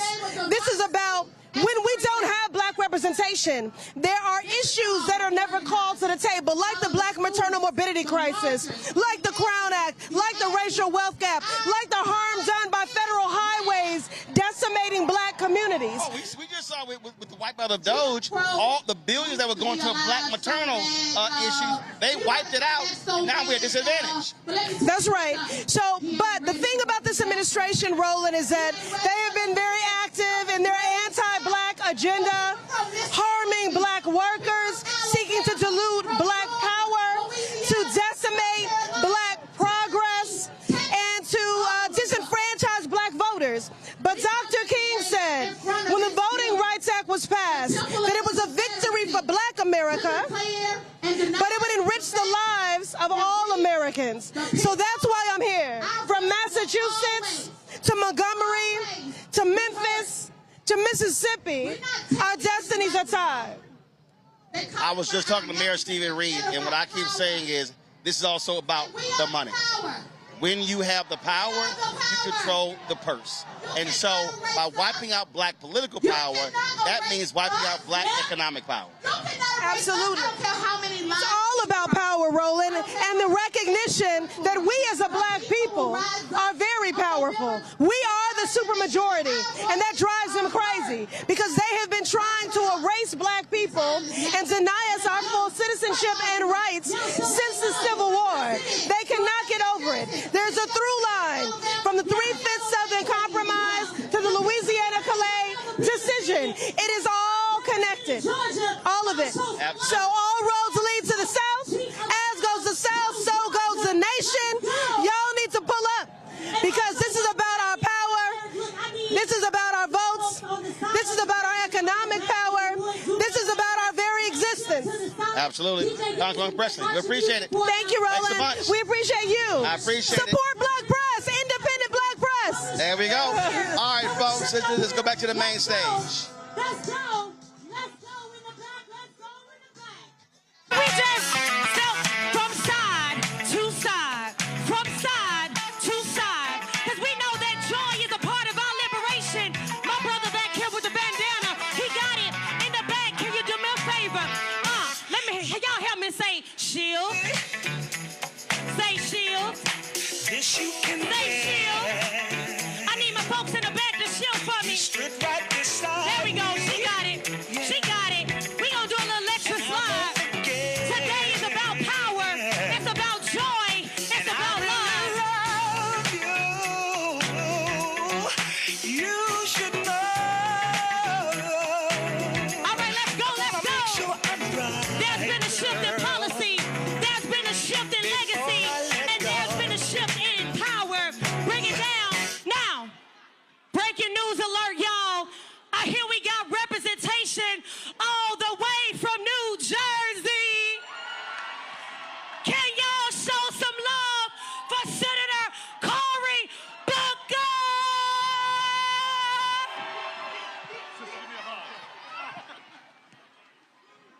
right, Montgomery? Now, what is a northern boy doing here? It's because all roads right now. Let me hear you say it again, all roads. I am a young man that remembers where I came from. We all must remember now that this is sacred civic soil that we are standing on. They told our ancestors that democracy could not grow here, but with their hands and their toiling in hot sun and dark nights, they planted the seeds of the fruit we now enjoy. We are here on sacred soil to remember those who fought for us, struggled for us, endured for us, never gave up on us. We are our ancestors' wildest dreams. We are the answer to the prayers of those who came before. But we also stand here with the understanding that the freedoms we inherited from our ancestors, they're not possessions for us to hold. They are rights that we hold in trust, that we were given to be stewards of. You see, a lot of people are drinking deeply from wells of freedom and liberty that they did not dig. They're eating from banquet tables prepared for them by their ancestors, sitting back, getting dumb, fat, and happy and comfortable. This is one of those moments where we understand that our blessings come with obligation. There is no liberation without obligation. Because if we in our generation do not now do our duty, we will lose the gains and the rights and the liberties that our ancestors afforded us. Now is our generation's time to prove worthy of the blessings. Now is our generation's time to respond to the assaults. You see, we have seen this before, where some people in black robes try to deny or take away our rights. We saw it with Dred Scott. We saw it with Plessy versus Ferguson. We even saw it with Korematsu. But the solution in those days was not to sit back and agonize. It was to stand up and organize and mobilize. Because we still live in a democracy no matter how much they try to undermine it. We still live in a nation where the power of the people is greater than the people in power. We still live in a country that when we fight, and so this is the call of our moment. This is, in fact, a civic altar call in this moment. We're calling all those people in America who have not lost faith, who understand that true hope is never letting despair have the last word. This is a civic altar call for those people that don't simply sit back and treat democracy like a spectator sport. This is a civic altar call for all those who understand that faith without works is dead. This is a civic altar call for all those people like me that understand and were taught that weeping may endure through the night, but we will bring on the joy tomorrow. You see, Martin Luther King said it. He said it's not going to be long, but I'm going to tell you. I'm going to tell you right now. Yeah. He talked about the arc of the moral universe. We must bend it towards justice. That's right. So we are here today, but tomorrow we need to go out and organize. That's right. Tomorrow we must prove worthy. Tomorrow we must do the work to answer the altar call and say collectively, here I am, here I stand. Yeah. Take someone's hand and say like our ancestors did and make it true. We shall overcome. Thank you. Let's go. Y'all show some love for Senator Booker. As he said, it's not just about what we do today, but it's also about what we do tomorrow. Amen? Listen, he said it's an altar call. I think the clarion call was made, and it seems like the call has been answered. And it has been answered, as you can see, not just in New Jersey, but also in Georgia. So join me in welcoming Eric Polk, Chief of Staff for Pro Georgia. Y'all make some noise. Along with Portia Miller, she serves as an organizer for Black Lives Matter Grassroots. We got Christopher Christopher Bruce, Policy Director of ACLU of Georgia. Y'all show some love for Georgia as they come. Say you can't stop the revolution. Say you can't stop the revolution. Say you can't stop the revolution. Voting rights is the solution. Say you can't stop the revolution. Yeah, yeah. Let's jump in there. You can't stop the revolution. Yeah. Say you can't stop the revolution. Yeah. Voting rights is the solution. Voting rights is the solution. No justice. No peace. What up, Alabama? It feel good to be home. When I fight for your rights, and y'all see me all over this country, just know I take my people with me. We are the most humble, the most self-servant, the most hospitable. But we do not take a fight laying down because we will fight on our backs. They are trying to take us back. That's right. They started in Tennessee. They started in South Carolina. They started in Louisiana, and now they're trying to come to Georgia. But Georgia, I'm going to tell y'all something. The South got something to say. So meet us at the Capitol, June 17th, special session. Because what do we want? Voting rights. What do we want? When do we want it? What do we want? When do we want it? Now, if we don't get it, if we don't get it, shut it down. If we don't get it, shut it down. If we don't get it, if we don't get it, shut it down. We about to shut it down. Let's go.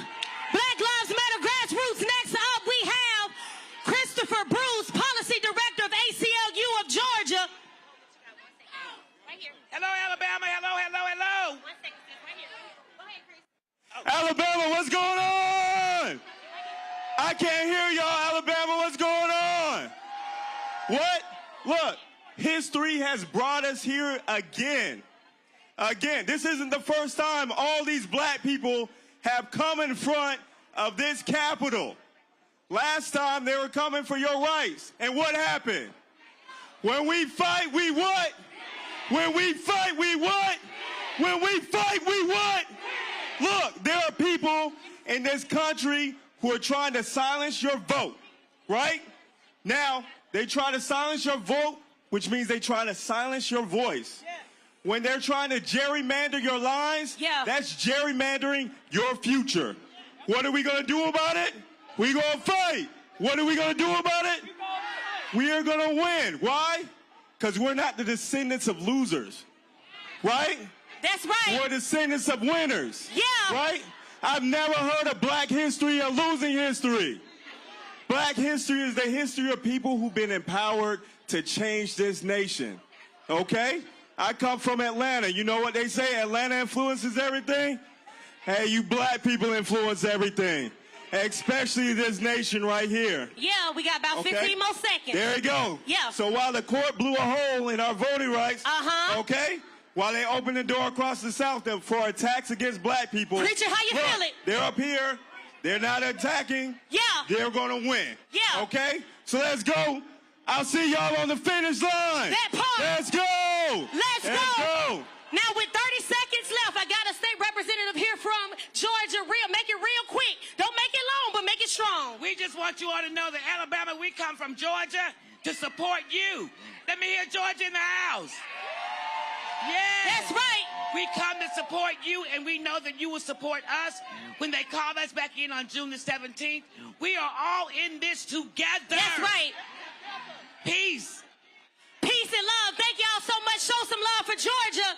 Now, we know that they have a special session coming up, so it's going to be important that we are continuing to support each other because voting is a part of the strategy, but also, you know, flipping over tables also got to be a part of the strategy. agree? I'm reminded of 2 words, good trouble. Say good trouble. Now we got some folks down in Florida, y'all making some good trouble. Y'all show some love for Wanika Fernandez. Okay, hold on, wait a minute. They said I gotta put some respect on it. If you from Florida, I need your hands up right now. If you ready to make some good trouble, I need your fist in the air right now. As we bring out Wanika Fernandez, Executive Director of State Voices Florida. Y'all show some love. Shanae Jackson, Organizing Director for Florida for All. And last but not least, we got our good sister, Representative Angie Nixon, representing the House of Representatives. Let's go! My good says this is unconstitutional. Yay! Wow. Man, y'all look good. I'm so excited to be here. My name is Wanika. I'm the Executive Director of State Voices Florida, and I'm just so excited to be here with each and every one of you guys. This is a transformational space to be in. And first off, I just want to thank y'all for having me because can you guys hear me? Can they hear me? All right, awesome. I have to say, as a country girl, it feels really good for us to be recognized here in Florida as a part of the South, because normally we get a bad rap like we're not in the South. So thank y'all in advance. But Florida's not all sunshine. What's happening in Florida is deeply Southern. It's deeply American, and it's deeply connected to the same fight communities in Alabama have been fighting for generations. In the same place where we consider that there's a lot of beaches and tourism, we are fighting the same fights that you guys are here today. And I just want to let you guys know that because suppression has evolved, that means organizing has to evolve too. Their attacks have been coordinated, and so we want to be coordinated as well. And that's why we thought it was really, really important to be here with you all today, because it's never been just about one election. It's been about more than that. And voting rights may have been weakened in courtrooms, but that spirit is still alive in our communities today. So with that, I just want to say thank you all for coming out. Thank you for having us, and we hope that we can continue the great work that you're doing here in Alabama. Get it, Wanika! Get it, Wanika! So I want to say this. And y'all laughing, anybody who knows me from Florida knows I don't write speeches. But today I wrote one so I can stay on script and get out of here. So I want to say this. I just left Selma. And I need y'all to feel what I felt. The joy, the love, the people who grabbed our hands and said, thank you for being here. We have comrades who stepped up, no questions asked, to keep us safe. That is the beloved community that Dr. King envisioned. That is love in action. My name is Shanae Jackson. I'm the organizing director for Florida for All. And they call me the accidental activist. But I learned there is nothing accidental about it, and none of this is accidental. I didn't come all the way to Alabama to be polite, because I don't subscribe to respectability.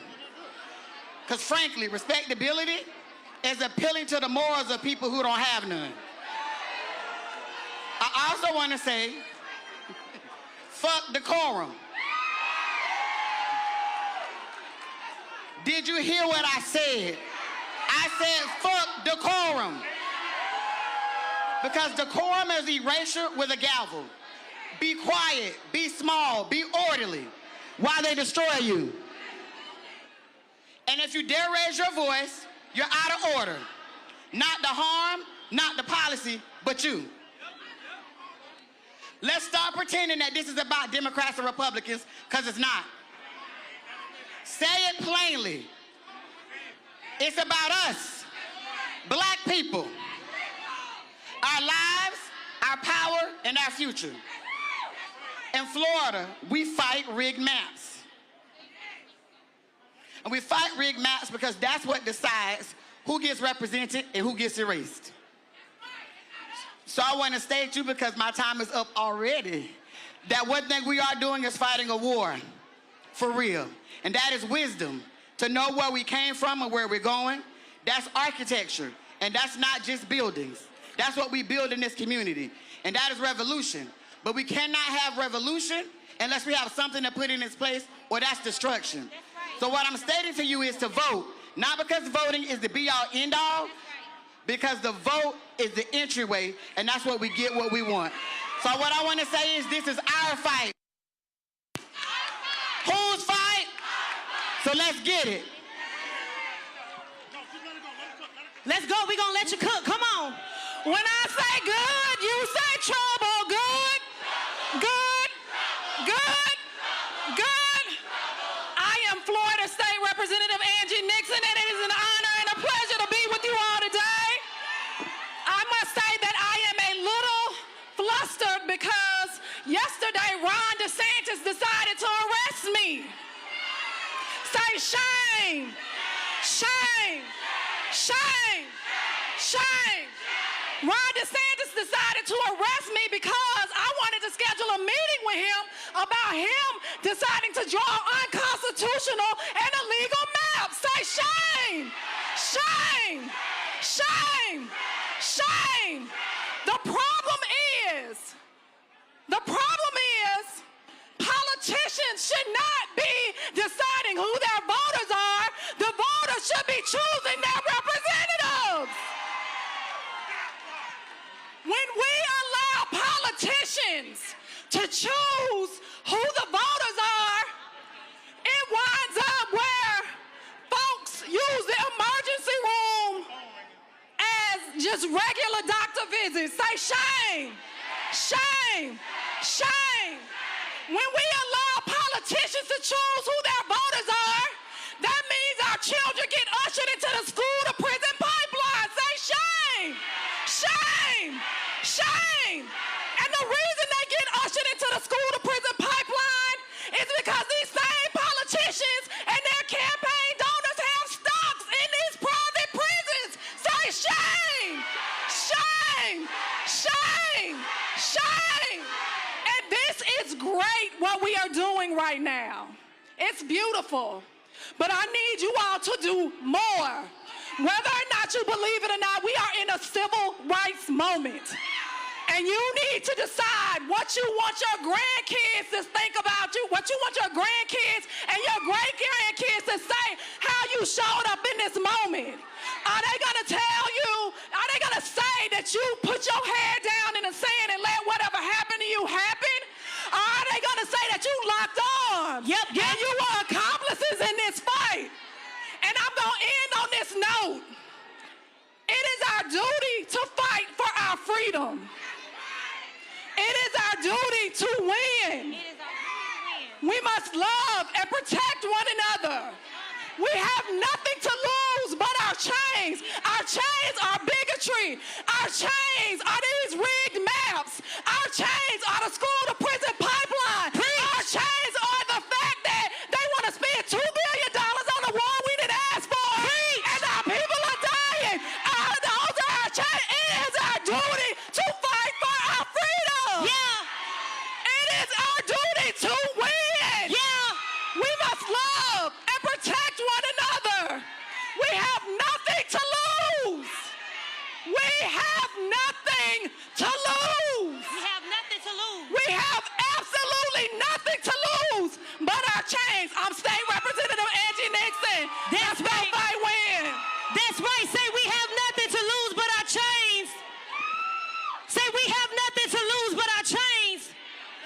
Listen, this is a political revival, but it's also a spiritual revival. Rally, day of action for voting rights. We have been talking about this for a considerable amount of time. And again, you got thousands who are here. You've got almost 80 satellite events taking place all across the country as well. You've got that going on. You've had people being bussed in from all around the country. And here's the key, and this is the most important thing. This is not about a day. It is not about a moment. It is about creating a massive voter registration effort between now and the election. And the key is this here. First, we got to inform, enlighten, and educate people. Then we got to get them registered. Then we got to get them to vote. That has to be our strategy. Joining us right now is Alabama Congresswoman Terry Sewell. The Republicans in this state have been targeting her district. They've been targeting the district of Congressman Shamari Figures. This extreme court has allowed them to move forward with a map that wipes out his district. And the thing was so shameful is the same Supreme Court agreed that it was racial. Right, and so intentional racism. Right, intentional discrimination. First of all, thank you, Roland. I just to mobilize all these people in a matter of days could only happen because of Black independent journalism and folks like yours. But I want you to know that in my bones, I'm moved by this. But it can't just, as you said, be one day or one state capital. It needs to be every southern state capital that's trying to take our vote away. It needs to be every day. And the assignment is clear. The assignment is to organize, mobilize, and vote. We should be doing voter registration drives at every state capital.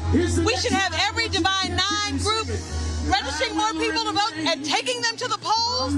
That's what we need. Representation matters. And if you're not at the table, you're on the menu. And I don't want the people that I represent to be back on the menu. 115 years from the last black person during Reconstruction and Earl Hilliard in 1992. I'm the first black woman ever. We got to break down the barrier, have more opportunities to be represented, to be able to have the opportunity to elect someone of our own choosing and not the other way around. And you know, they're thinking about trying to only do away with one. And I said to them, this is not about no representation or some representation. This is about fair representation. And 2 seats is fair representation. And the thing that I have been saying for our people is that they can be stopped, but it requires a massive mobilization, and you have to make them pay at the ballot box. Absolutely. And, you know, I think that's what they're scared of. The browning of America is real, and they're exerting all of their power while they have power. And this Supreme Court is complicit. 6-3, I mean, the fact that the Supreme Court 2 years ago in 2023 in the Milligan decision gave us our seat, upheld Section 2, and now all of a sudden they're throwing that map out and they're allowing Alabama to use the very same map that they were going to use back then. It's crazy. Well, and the thing is, here's other things here. You got your sign right here. It said, vote like your life depends on it. Of course, featuring Congressman John Lewis. And this is what I've been saying to young voters. I don't want to hear, oh, you know what? They're young. We shouldn't be asking things of them. The reality is, John Lewis, Marion Barry, Diane Nash, these people were 19, 20, 21. People don't understand. They were kicked out of college. There were presidents that said, if you go and get involved with that movement, we're expelling you from the university. These people put it on the line. So I don't want to hear somebody who's young say, oh, I can't get involved. No, yes, you can. And I also don't want to hear anyone who says, I feel powerless. My vote doesn't count. If your vote didn't count, they wouldn't be working so hard to actually change your vote. And here's the thing, when you don't vote, that's a vote. You're voting for someone else to decide your fate. So we need people to vote. We need them to vote in numbers that they've never seen. And I think the only way we can get there is that those that are not registered to vote register, and those that have the ability to vote, please turn out. But the thing turn out and vote. But the thing is, though, we've shown we can do it. When we look at the 2008, 2012 presidential election, black people voted at a higher percentage than white folks. Never before in history. And so my deal is, we can't go here and then go here. No, we got to go here, then here, then here. It has to. We got to maximize our power. Absolutely, absolutely. I can tell you that Shamari and I feel like we're not standing alone. 22 members of Congress came with us today. 22 from every religion, from every color. They came. Because here's what we know: we're there when they need us. When all of these allied, allied partners have to step up and show out. When the LGBTQ needs us, we're there. When the Jewish community needs us, we're there. When the women community, so we need everyone to be there. This is not a black issue. This is not a CBC issue. This is wrong. And it's wrong to dilute our power. Absolutely. Congressman Terry Sue, we appreciate it. All right, thanks so much. Thank you. Vote like your life depends upon it, because John Lewis says it does. Absolutely. We're going to go back to the main stage. Pastor William Murphy out of Atlanta. All right. Let me hear y'all. I will see the goodness of the Lord. One more time, throw your hands up. I will remain. I will see the goodness of the Lord. My grandfather used to sing a song that said, I will trust in the Lord. I will trust in the Lord. I will trust in the Lord until I die. Let me hear you, Montgomery. Trust in the Lord. I will trust in the Lord. Yes, I will trust in the Lord. I refuse to die. Now wait, Bishop, 15 seconds. I'm gonna stay on the battlefield. Let's go. I'm gonna stay on the battlefield. Clap your hands. I'm gonna stay on the battlefield. You say, but guess what? Good. I refuse to die. Let's go. I'm gonna stay on the back. And I'm gonna go back to the ballot box. Yeah, that part. I'm gonna stay on the back. But I refuse to die.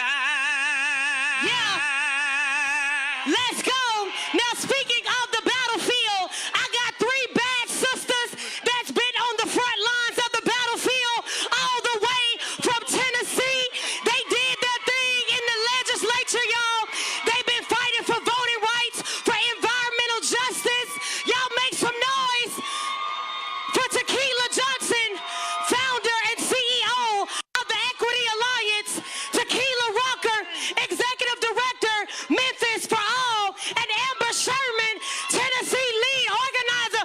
Oh my God, they have taken over the stage representing Black Voters Matter. Y'all show them some love.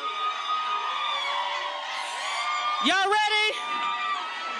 If you don't see an organizer with a bullhorn, you should question that organizer. Hey, hey!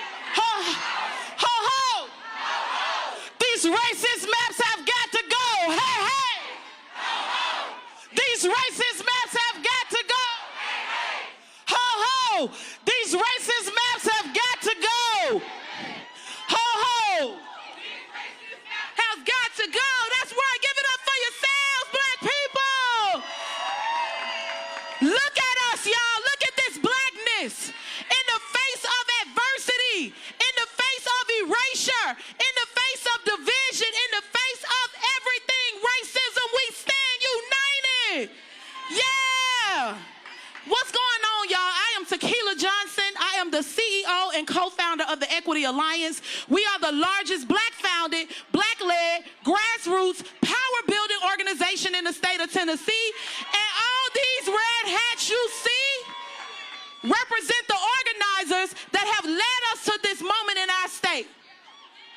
I am a daughter of the South.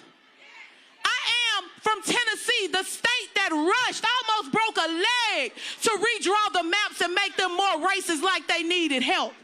But let me tell y'all something. I didn't bring my black ass all the way to Alabama to talk about no goddamn maps. I didn't come all the way to Alabama to talk about no politicians. I didn't come all the way to Alabama because a political party sent me. I came to Alabama to talk to us because this moment is about us. This moment is about us. That's what I'm talking about, y'all. Because let me say something that may make a few people a little bit uncomfortable. I ain't never needed no map to find power anyway. Do you know who my ancestors are? My ancestors navigated troubled water by using the stars.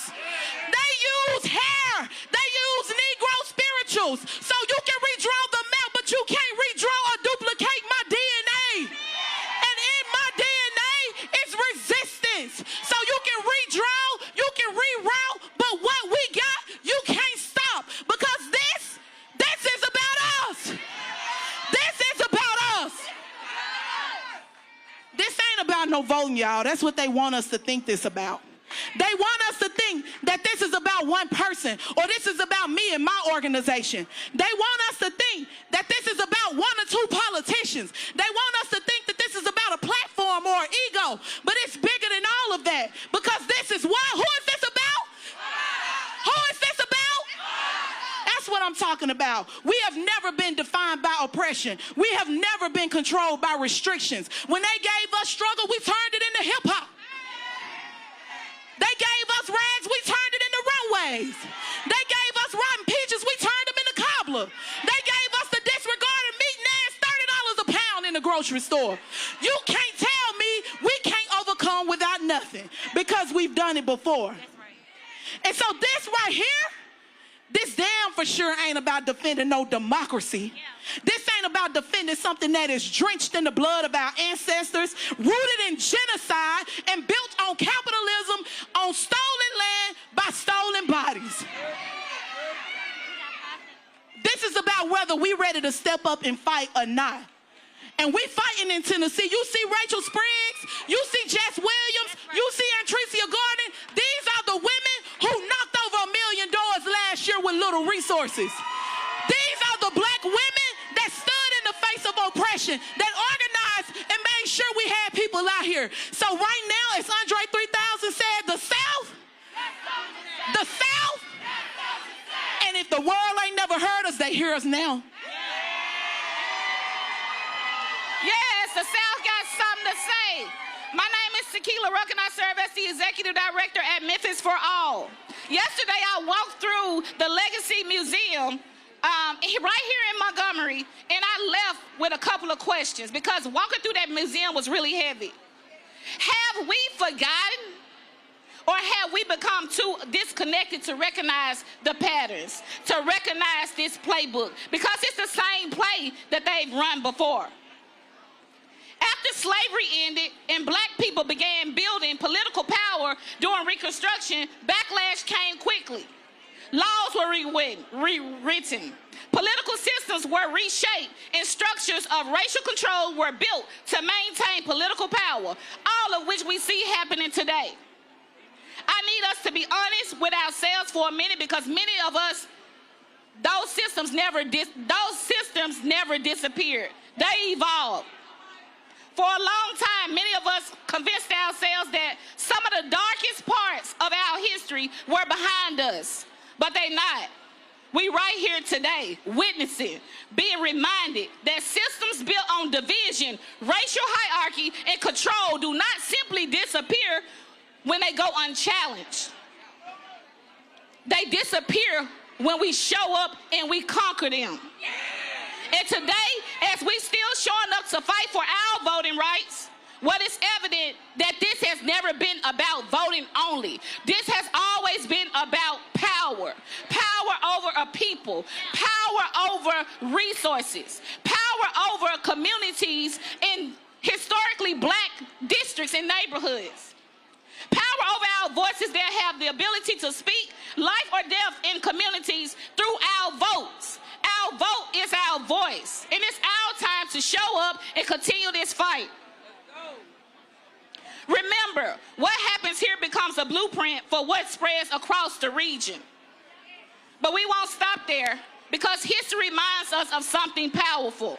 Every generation before us survived because ordinary people like you, like me, decided to organize, to educate, and stand together. And now history is asking all of us to do the same. Let's continue to inform our communities and organize because the disconnected people are easy to control. But when we come together, they can't stop us.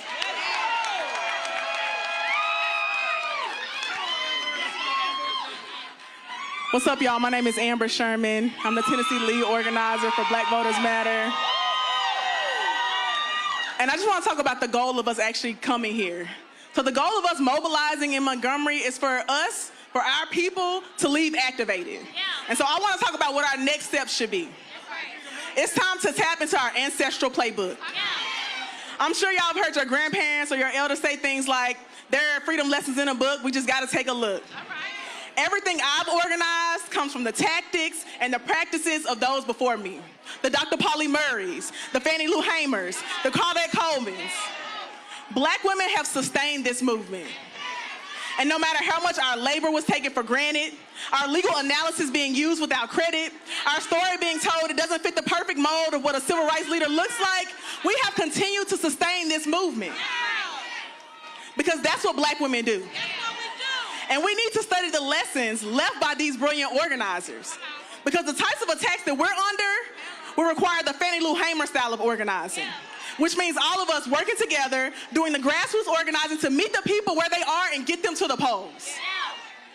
The type of attacks we're under will require the Dr. Pauli Murray style of organizing, which means trusting the work of black women as policy analysts and strategists to write policy that liberates us all. The type of attacks we're under will require the Claudette Colvin style of organizing. Not fitting the mold, challenging stereotypes, changing the narrative of what it means to be a leader in this movement. Now is not the time to panic. It's time we tap into our ancestral playbook. Our ancestral playbook is deep and vast, with the history of black women leaders organizing in the background. Now it's time we bring them to the forefront. Y'all show some love. All roads lead to the South rally, day of action for voting rights. We have been here all morning, actually since yesterday. This kicked off about 1 p.m., and so we are halfway in. You've got more speakers here, and so we're going to talk to Congressman Glenn Ivey right now. Congressman Ivey, real quick, you finally have your Senate president in Maryland who decided to wake up and realize that he needs to stop standing in the way. Yeah, we got the state Senate president. I don't know what he was thinking, but hopefully he woke up after the Supreme Court eliminated the Voting Rights Act, basically, and then the Virginia Supreme Court blocked the popular vote there. So, I don't know why he didn't do it before, but we definitely need it now. I mean, the sense of urgency has to be there. Maryland has to step up. We need every state that can do it, and Maryland's one of those. Yeah, because at this point, you can't disengage. I mean, this has to be all hands on deck. Yeah, it's all hands on deck, and, Trump, the Republican Supreme Court, all of them are willing to do anything and everything to basically steal districts that belong to African-American voters. And we've seen that like what they did in Memphis. It was one compact district.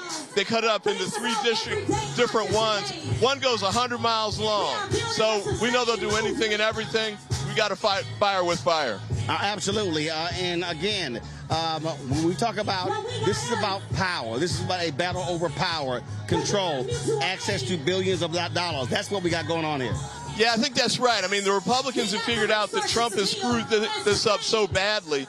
With the war, he screwed it up with the tariffs that forced grocery prices to go up. The war's got gas prices going up. He's stripping people's rights away. He's doing everything that's pissing off regular voters across the country. He's underwater like 50 points on the economy, and even a Fox News poll had him down by 50. So they know they're in trouble. That's why they're trying to play this card. And there's more stuff like this coming. We got to be ready for ICE to show up at polling places during the election. We got to be ready for them to do Proud Boys to show up. Everything and anything we've got to be ready for. Well, and again, what people have to understand, when you sit elections out, you are allowing somebody else to be in control. Yeah, that's absolutely right. We got to make sure that we're speaking for ourselves and controlling our own destiny. The Republicans understand that they can continue to control the Senate, the House, the White House, and the Supreme Court. They can keep doing all the things that have been driving the country in the wrong direction. The only way we can really turn it around is we regain power over at least one of those. The House is in the best shape to do it, but even the Senate's becoming in play, and that's why they're so scared. All right, Congressman Glenn Ivey, we appreciate it. Thanks a lot. We appreciate it. Thanks so much, man. Keep up the good work. Yes, we'll do. All right, folks, they're trying to get them a little activated here. They're doing a little dancing up here. Let's go back to the main stage. Bag it up. And it starts right here, right now. Yeah. I got them shaking they booties like Congo, man. Oh, they gotta go like Tennessee didn't come to play. In the face like Gonzo. What time for Louisiana? I'm taking the game. Get ready for a very important election coming up this Tuesday. I'm new to the game, but y'all might wanna say your whack raps. Almost lead to the ballot box this Tuesday. If you ready to vote, put your hands up. A girl told me that a man that could dance. If you got your voting plan, with the tools, put your hands up. Now, I'm a ladies, let me see it vibrate. Yeah. And when it's over, you ain't gonna need your bird. Let's go. Make you bend your back here on the grass. I want to see you up. Like. Okay. When I say we, you say fight back we. We. When I say we, you say fight back we. When I say no, you say Jim Crow no. No. Hey, big girl, make her bag it up. Let's go. Make her bag it up. Hey, big girl, make her bag it up. Make her bag it up. Hey, big girl, make her bag it up. Make her bag it up. Y'all show some love for Tennessee in the building. Make her bag it up. Bag it up. Girl, wobble it. Keep it going, Tennessee. Keep it going, Tennessee. Let's go. Y'all make some noise for Tennessee.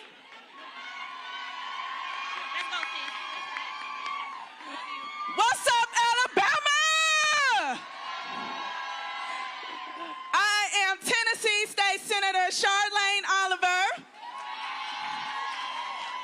And if you don't know by now, you need to know that I stand on business, baby. Come on, where my brothers at? This is your Tennessee delegation. We are Tennessee fighters. Now let me tell you a little something about the Tennessee legislature and how it works. It doesn't. And that's why I stood on business on the Senate floor and stood on my desk with a sign that says, no Jim Crow 2.0. Because I needed those racist legislators to know we not going back. Not on my watch, not on Justin Pearson's watch, not on Justin Jones' watch. Now, we are in an era of a new civil rights era. They are trying to take us back to a time where we couldn't vote, or where they didn't have people like us in the legislature. But once again, we not going back. And why did I stand on my desk? I stood on my desk for my ancestors. I stood on my desk for Fannie Lou Hamer. I stood on my desk for Gloria Richardson, Ella Baker, Ida B. Wells. I stood on my desk for the people who got us here. I stand on my desk for my children, for your children. So let me tell you a little something else. We need to fight with all we got. We need to fight with the Alabama legislature. We need to come together with the Mississippi legislature. We need to come together with the Tennessee votes. We coming together with Georgia, with South Carolina. We gonna pack a big punch in November, and we gonna punch them in the mouth with our votes. What you need to understand is they may draw some racist maps, but we are the South. This is our South. The South belongs to us. The South got something to say, and we gonna speak real loud and clear in November. That's right. Now, what you also need to know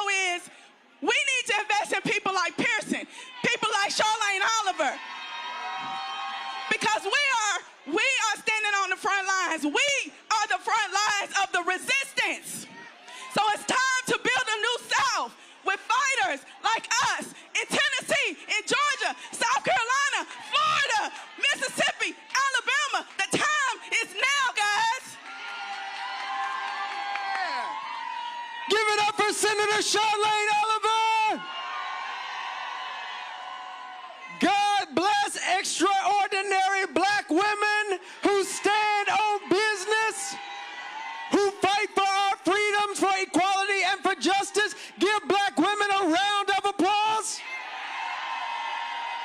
You saw our folk Tequila and Rachel and Tequila and Amber, LJ.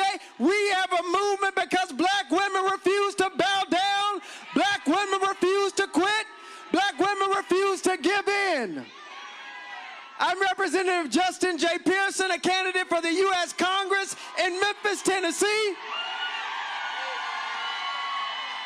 And y'all, we are still here. We are here because a white supremacist dictator known as President Donald Trump thought he could silence us. We are here because they thought they could divide us into black and white, rich and poor, southern and northern. They thought they could stop a movement. You can rig a map, but you can't rig a movement. We are here because our ancestors marched on these streets, in these halls, in this building for us to be here. We are here because they did not quit on the western coast of Africa through the Middle Passage on any cotton and tobacco field. They didn't quit at the bottom of any lynching tree. They didn't quit when mass incarceration took us from our families or a crack epidemic criminalized us while the President of the United States poisoned us. They didn't quit, and we are still here because of it. And we ain't going nowhere. This moment and this time requires each of our collective action for transformation. This isn't a one-person show. This ain't about your ego and the amount of followers and influences you got. This is about how we build power in the South and together to change this country. And I'm almost done. It's because we believe in three words being actualized. We, the people. We, the people. We,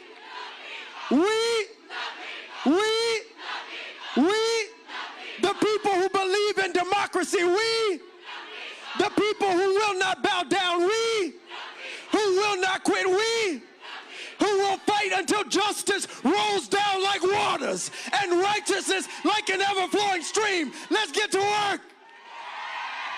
Let's go. Once again, y'all show some love for Representative Pearson. But I got one more.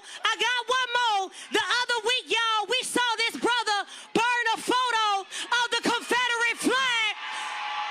Because no justice, no peace. We'll shut it all down. There he is. Y'all show some love for Representative Justin Jones. Let's go. Power to the people. Power to the people. Power to the people. Last week we walked into the Tennessee Capitol in 2026, and when we walked out, it was pre-1965. We walked out of a Capitol Klan rally with Chief Grand Wizard Cameron Sexton and Governor Bill Lee. We come in the tradition to say that we burned the Confederate flag because we want to let them know that we are not going back, and that we will burn this Confederacy down. Whether their names are Governor Kay Ivey or Governor Bill Lee, Governor DeSantis, Governor Landry, Governor Abbott, we stand in tradition to say that we're not going to let you stand in the doorways of our democracy. That we are sick and tired of being sick and tired. That they're waging war on black folks in the South. But we know how to stand up and fight back. That we come as the children of Fred Shuttlesworth and Diane Nash and John Lewis to say that if they come for one of us, they're coming for all of us. That we need a strategy of scorched earth, that we're going to fight these Confederates because we defeated them before and we'll defeat them today.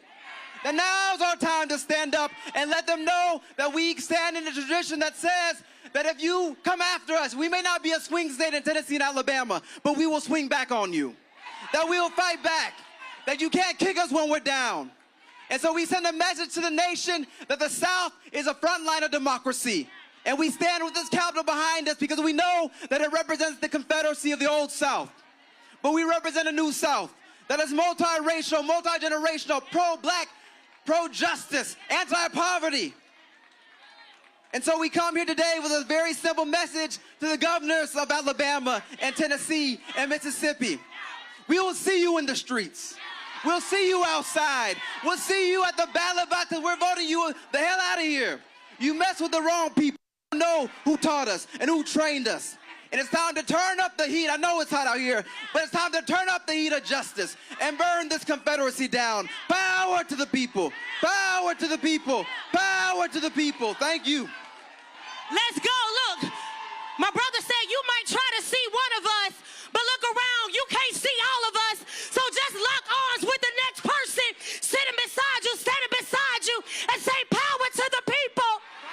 The people united will never be defeated. Y'all show some love for Representative Jones. Let's go. Y'all got it. Y'all got it. Y'all got it.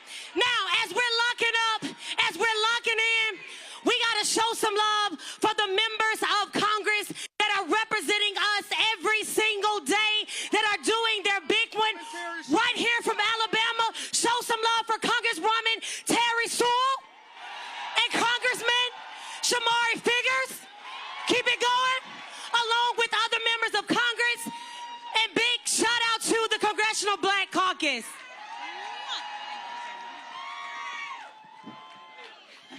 I'm Congresswoman Terry Sewell. And I'm Congressman Shamari Figures. And we say, welcome to Alabama, where we are showing up and showing out. Today is not a protest, it's a call to action. And we need y'all to act. We are joined here by our colleagues from the members of Congress from Washington, D.C. Yes, I'll introduce some of our friends that are here with, well, all of our friends that are here with us. But we first have our Democratic whip, Catherine Clark from Massachusetts. We have the great Joyce Beatty from Cleveland, Ohio, or Columbus, Ohio. Columbus, Ohio. We have Melanie Stansberry all the way from New Mexico. We have our former Congressional Black Caucus Chairman, Stephen Horsford from Las Vegas, Nevada. We have the great Sarah Jacobs from San Diego, California. We have Maxine Dexter from Oregon. Tim Kennedy from Buffalo, New York. Glenn Ivey from Maryland, PG County, Maryland. And Congressman Gabe Amo, you would never guess his state, Rhode Island. We come from every part of the United States to say, it's time to show up and show out, not just in one state capital, not just for one election, but we need you to step up and show out in every one of these state legislators that are trying to dilute our vote. It's unacceptable. I think all of you know that. It's not about some representation or no representation. It's about fair representation.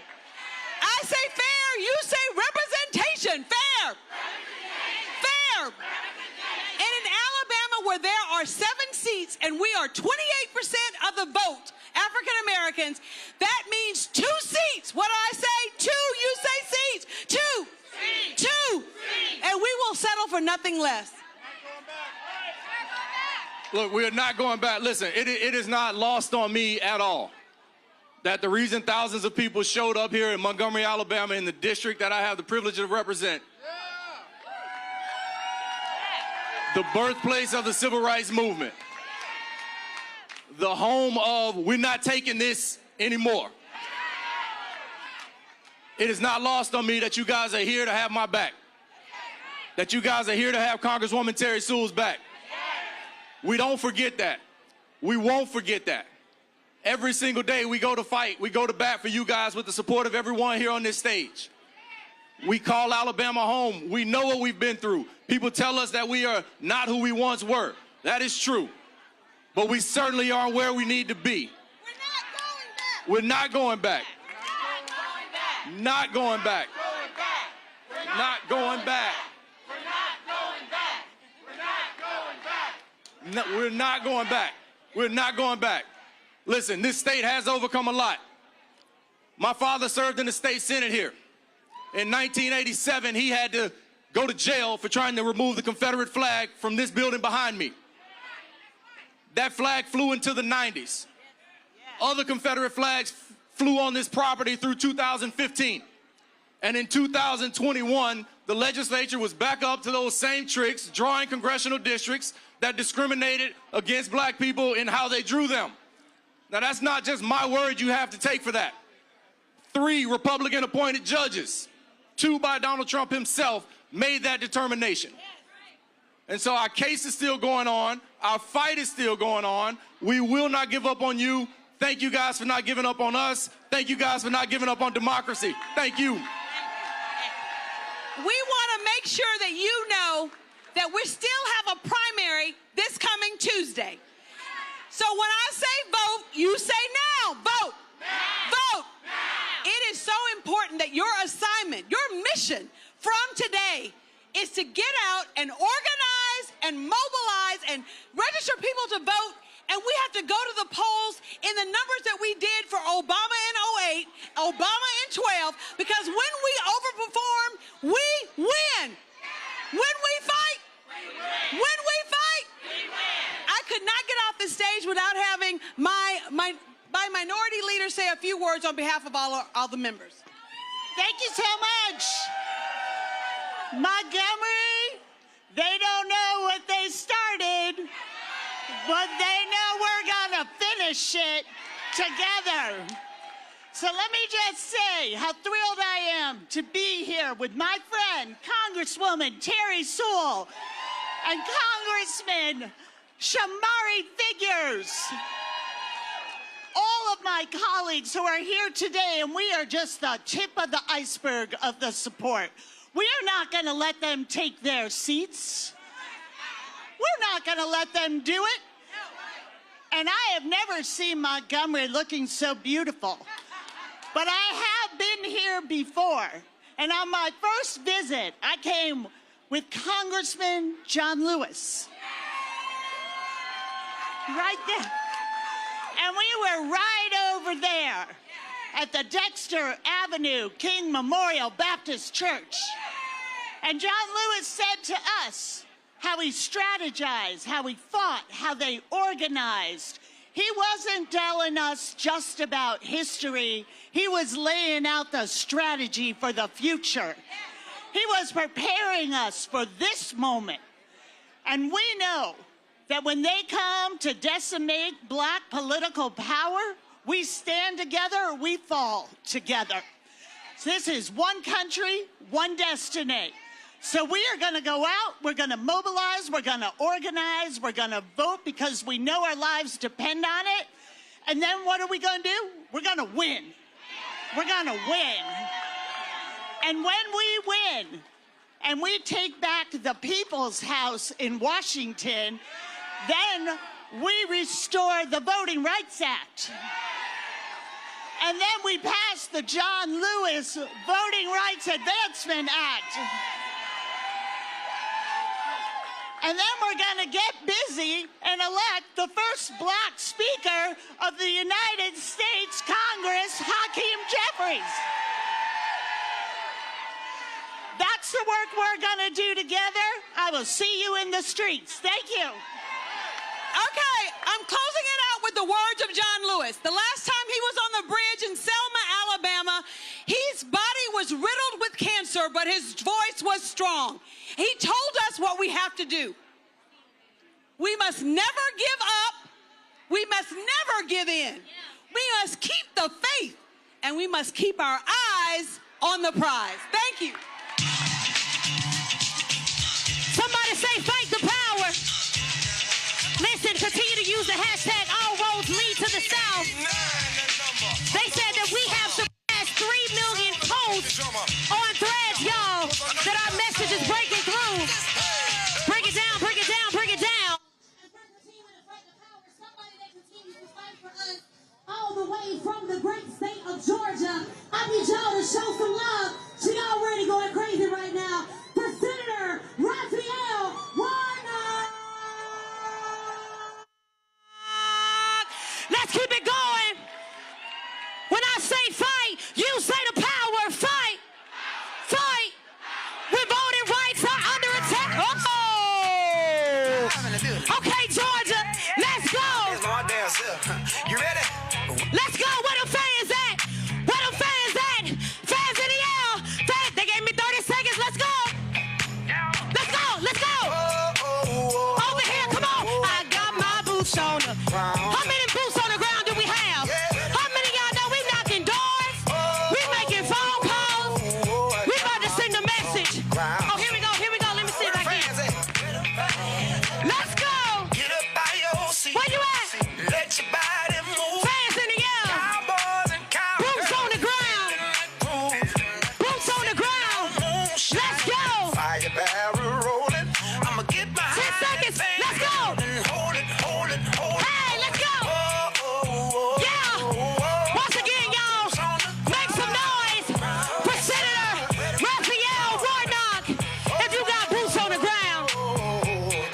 Come on, Senator. I gotta put you on the spot.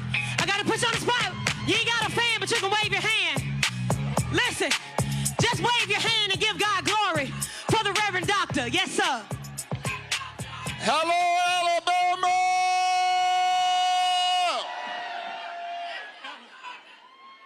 Are y'all ready for this fight? Are you ready to use your voice? Are you ready to vote like you've never voted before because your lives depend on it? It's great to be here back in the great state of Alabama, a state where I was licensed and ordained in a real sense began my ministry here, although I'm from Georgia. Can I be honest with you? As important as this moment is, I wrestled a little bit about coming here today. Hear me out. And it's because I'm a pastor, I'm a United States Senator, but the job I like the most and the title that I'm most honored by is Dad. And I've got a 9-year-old and a 7-year-old at home, a daughter and a son, and I hated leaving them again. Parents understand. But then I began to think about it. I said, I've got to be away from them in order to fight for them. Because the sad irony of this moment is that my 9-year-old daughter and my 7-year-old son, thanks to the awful decision of these political hacks on the Supreme Court, my 9-year-old and my 7-year-old now have less voter protection than their dad did growing up at their age. And that makes me angry enough to show up again and again and again and again. Are you ready to fight? And so I know that this is a tough moment.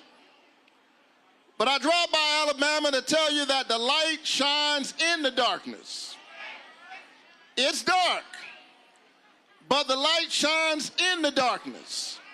And the darkness overcometh it not. We know what they are up to. The same folk who cut $1 trillion out of Medicaid, the same folk who knocked 15 million Americans off of their health care, the same folk who doubled the health care prices of 22 million Americans, the same folk who stole your doctors are now trying to doctor the lines so you cannot hold them accountable. But we've got something for them. Come November, we're going to show up like we've never showed up before. I often say that a vote is a kind of prayer for the world we desire for ourselves and our children. And our prayers are strongest when we pray together. Voting is about praying not with your lips, but with your legs. It's about putting your body in the struggle the way my parishioner John Lewis did, the way Martin Luther King Jr. did, the way Rosa Parks did. And because they gave so much, my alpha brother, Senator Raphael Warnock, but I got another alpha brother, Reverend Dr. Frederick D. Haynes III, who's here. He got to catch a flight, so we got to get him real quick here. You run through the primary, you run the general for Congress, and when we talk about this voter mobilization, if there is a moment in this generation for the black church to prove its worth for our people, this is now. Exactly, and Roland, for me, what you said about 70% should be our minimum going into November. 70% of eligible black voters. If the black church mobilizes itself, we got 70% in the black church. And so right now, because every Sunday we have a captive audience, my thing is, you're not a member of Friendship West, if you don't have both a membership card and a voter registration card. There you go. And if every church would make that their mantra, Doc, 70% would be something we could easy. So when I was there in January, y'all had Right. the MLK teach-in, which was a training deal. I told Mayor Stephen Reed of Montgomery, every week that needs to be happening. Yeah. So in every city, every week, and the churches can just jump. They ain't got to do it by Right. themselves. Say, we going to take this week. Y'all take next week. Take next week. So when people need to get educated on politics, that's where we have to do it. That's it. That's it. And so, as you know, what's going on right now in Beaumont, because Pastor Danielle Ayers and Minister Edwin Robinson are taking it around the state of Texas. And today, they're doing a teach-in in Beaumont. So we're taking it throughout the whole state. The thing is, we got to show up when we go there, because I understand there was under 100 in Beaumont last night. We got to do better because there are more of us than that. And so we've got to step up. But that's why I'm saying, if it's every week, now it's, I like that. So like, fine, you miss Saturday, Right. fine, it's going to be next Saturday. And then next Saturday. And the reason I keep saying with the churches, they have buildings. They already paying light bills. They're already paying Wi-Fi bills. So you already have the infrastructure. Right. So the question is, do you just want to do it? Right, so just using what we've got to get where we're trying to go. And then after we register people, now you take all those churches with vans and buses and create our own Uber. Yeah, using what we've already got. We've got the transportation, we got the facility, we got the lights, and so let's use that for the benefit of the community. And again, if every church member would register and then we'd reach out to the community, man, we would have voter turnout like never before. And so Bishop William Barber and I, we call for 1,000 alphas to get organized and mobilized. That's awesome. We've hit 1,100. We want to hit 2,000 by June 12th or 13th. Yeah. But what I said to the alphas in Baltimore, I say to every D9 group, we love talking about who ran the yard. But my whole deal is who's running your city. And so the county. To me, that's the challenge. So I don't want to hear you shout your letters and how great we are. Right. Are you organizing, mobilizing in your cities? I mean, that's it, Doc. I've taken that speech. I've always called your name, but the bottom line is I was convicted because we ran the yard at Bishop College, but so what? We out of college now. We grown people. We need to be running the city, running the county, running the school district, running the state. If we're not running on that level, then all of that back in the day was just talk. And as far as I'm concerned, it means nothing now. Absolutely. Pastor Ann, you got to fight to catch up. Proud of you, man. Thank you. Thanks so much, and thank you for giving us voice and vision, because we need that. But more than that, you about strategy. And Roland, if we ain't talking about strategy going in, the reason we're in what we're in right now, they had a strategy. Yes, they did. We got to have a strategy with our vision. Absolutely. Yeah. Let's go back to the main stage here in Montgomery. Every summer I grew up in Savannah, but every summer I went down to my grandmother's house. And one day I was moving around in my grandmother's garden. And as we were moving around, a snake showed up in the garden. True story. And my grandmother, Lucinda Brooks from Waycross, Georgia, she wasn't impressed with that snake. She just took an axe and in no time flat, chopped his head off. The snake that had been moving, when she chopped off his head, it began to move even more vigorously. And it frightened me because I was a little boy. I didn't understand that that snake was moving vigorously, not because it was living, but because it was dying. They know that the old order is dying. Yeah. We're going to march together. We're going to vote together. Yeah. We're going to fight together. Yeah. We're going to stand together until we win. God bless you. Keep the faith and keep looking up. Come on, y'all show some love for Senator Warnock. Now listen, he talked about death, so we got to talk about the resurrection, because we recognize that the resurrection is here.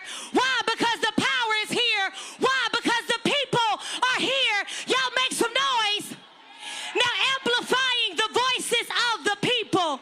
I got 3 letters, y'all, that have been changing the game. Now, we in Alabama, lean in, but all the way from New York, make some noise for AOC.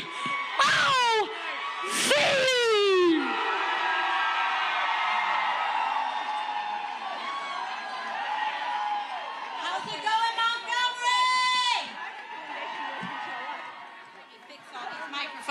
There's a lot of them.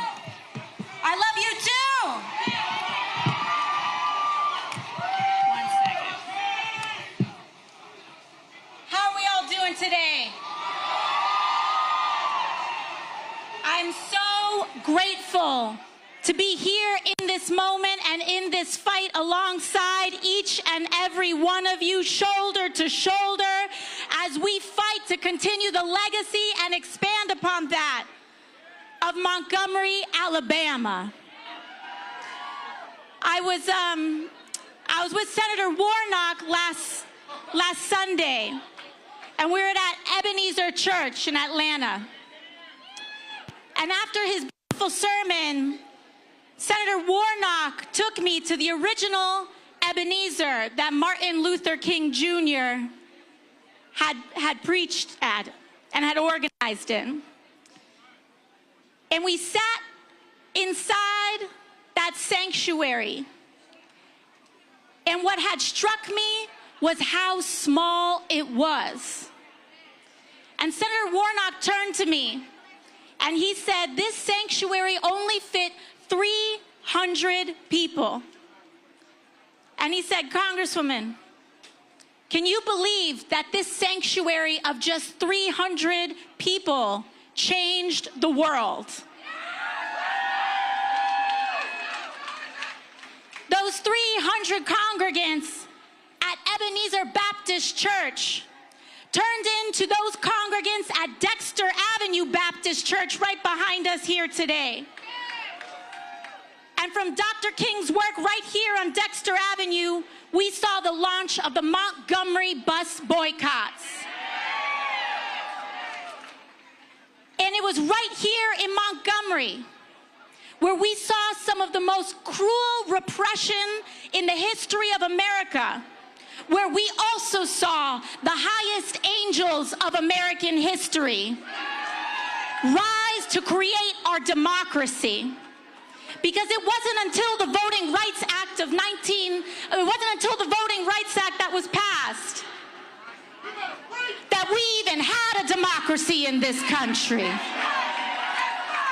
There was no democracy in America until every human being born here was guaranteed and protected the right to vote. But we know what happened after those bus boycotts. And we know what happened on the trail to make sure that we got that legislation passed. Because with every expansion, there is an attempt at regression. This Supreme Court, under Justice Roberts, is part of that long history of regression and repression in America. But they do not triumph, Montgomery. You triumph, Montgomery. And I am here today because I want to make sure that we all understand that Montgomery is not alone, that you all are not alone. And for all of those watching today, when they ask, what do we do in this moment? I feel helpless. What action can I take? It is time for the North to pull up to the South. It is time for New York to pull up to Alabama.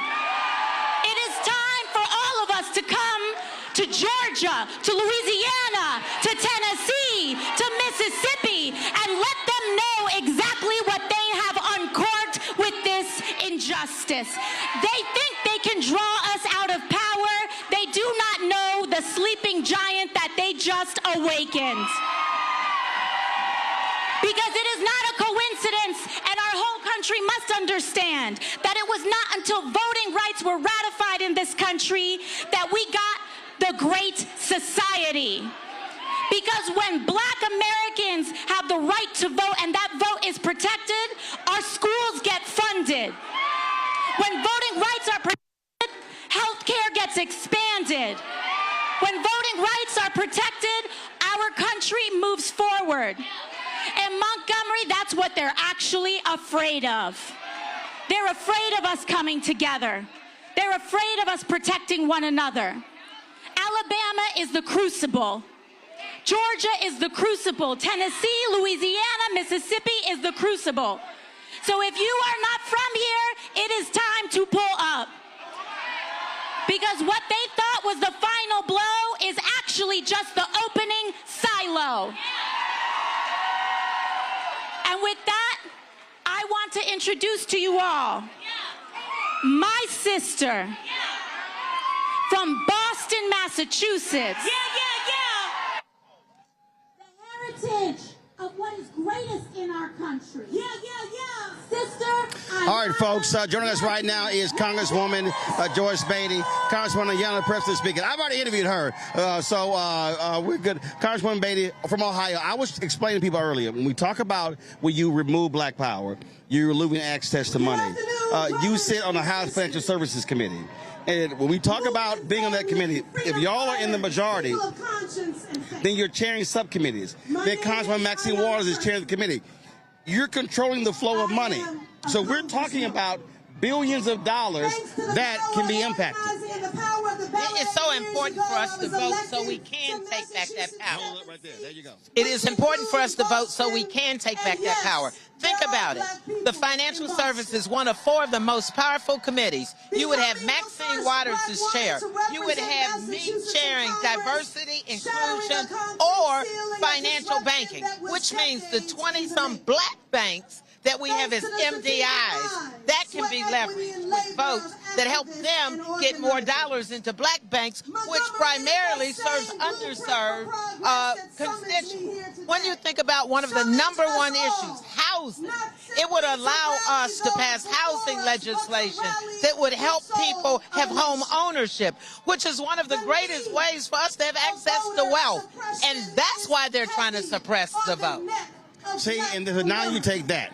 Then you extend that to housing. Then you extend it to education. Then you extend it to health. And so for folk, they gotta understand.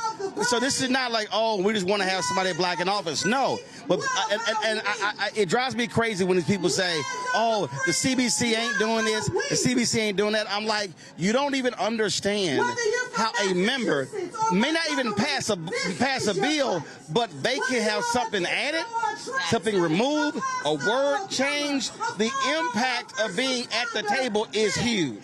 When you think of the John R. Lewis Voting Rights Act, it was the Congressional Black Caucus that put it forward. It was the Congressional Black Caucus that got it passed in the House.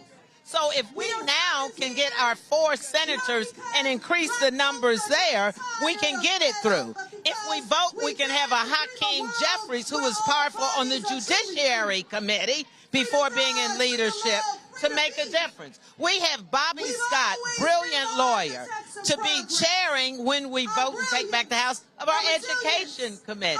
So blacks would be in control of major committees. Benny Thompson could go right back to be over Homeland Security, a black man. We could have a black woman over agriculture. So those are the kinds of things that the public needs to know, that we're traveling the state.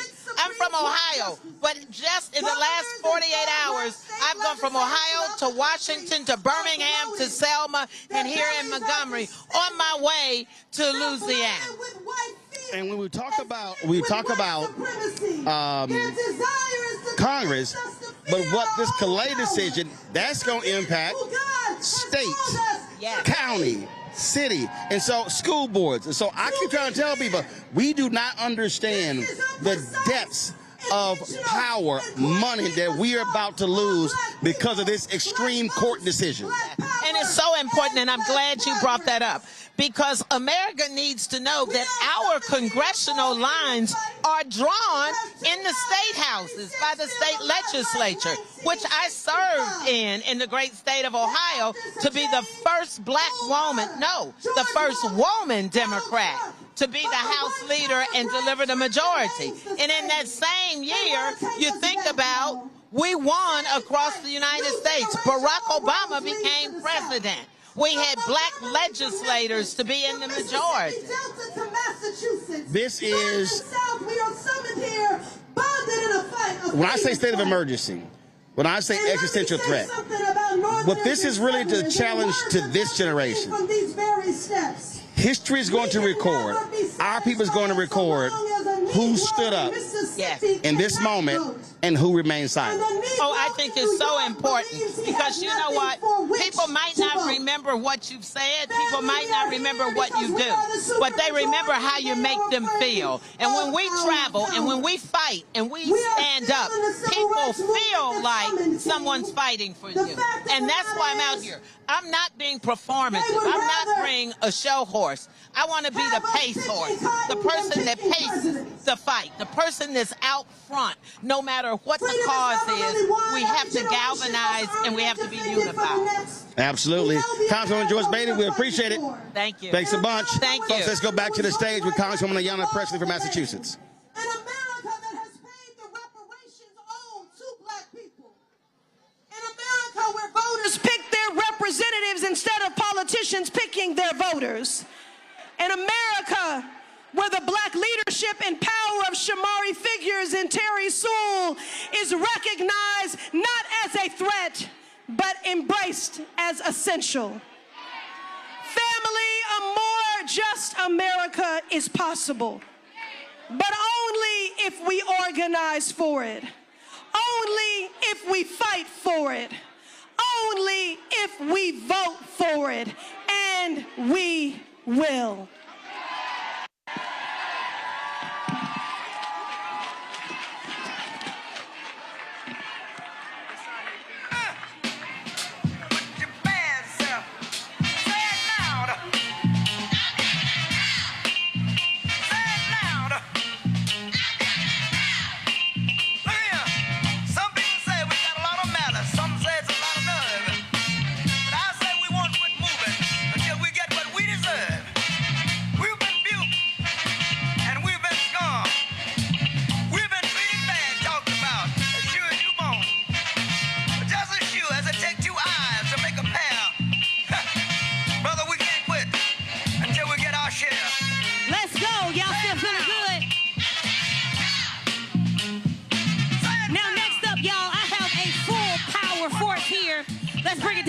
Let's bring it down a little bit because we don't want to miss a thing.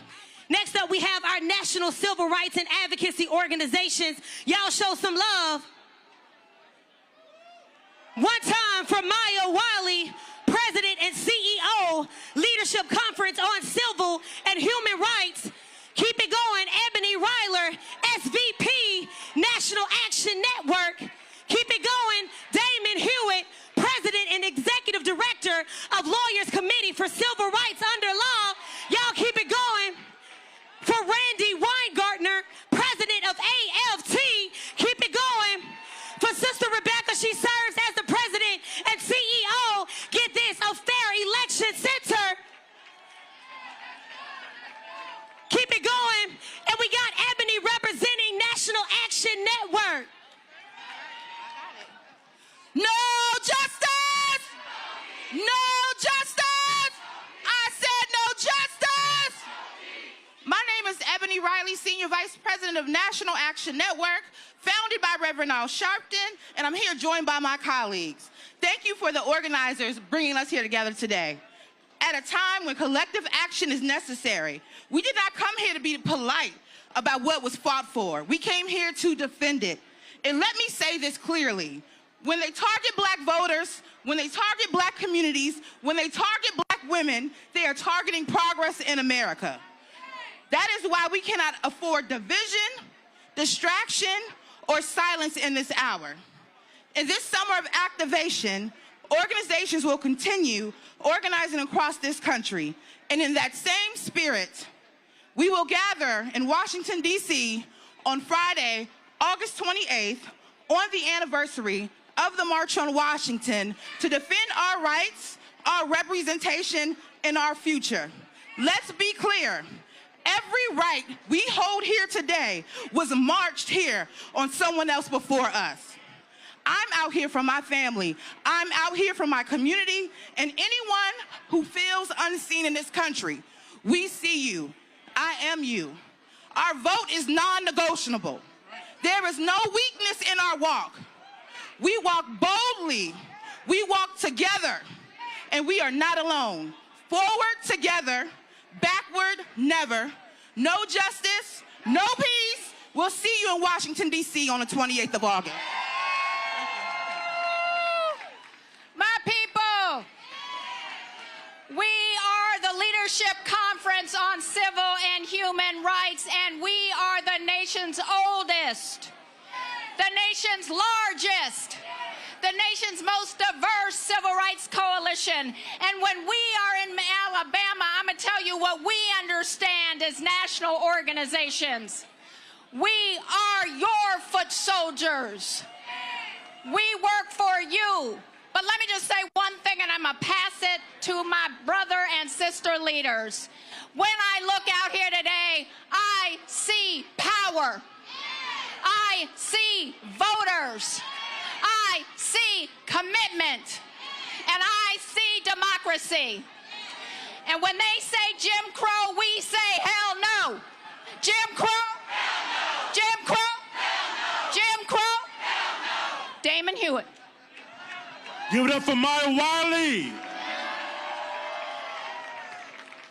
My name is Damon Hewitt, president of the Lawyers Committee for Civil Rights and the Law, an organization that was founded in a moment like this. 9 days after Medgar Evers was assassinated in the driveway of his own home, 9 days after George Wallace in this state stood at the schoolhouse door to block not just desegregation, but to block our opportunity. Our opportunity. The Lawyers Committee was founded that summer, June 21st, 1963. And ever since then, we've been telling the story and fighting the fight. We are so proud to be here in Montgomery. Ain't our first time, it won't be our last. I'm a son of the South. See, I come from Louisiana. It's a state that gives you a gumbo. Sometimes it tastes good, sometimes it's nasty. Louisiana gave us down in Brazil. But Louisiana also gave us David Duke, the former Grand Wizard of the KKK.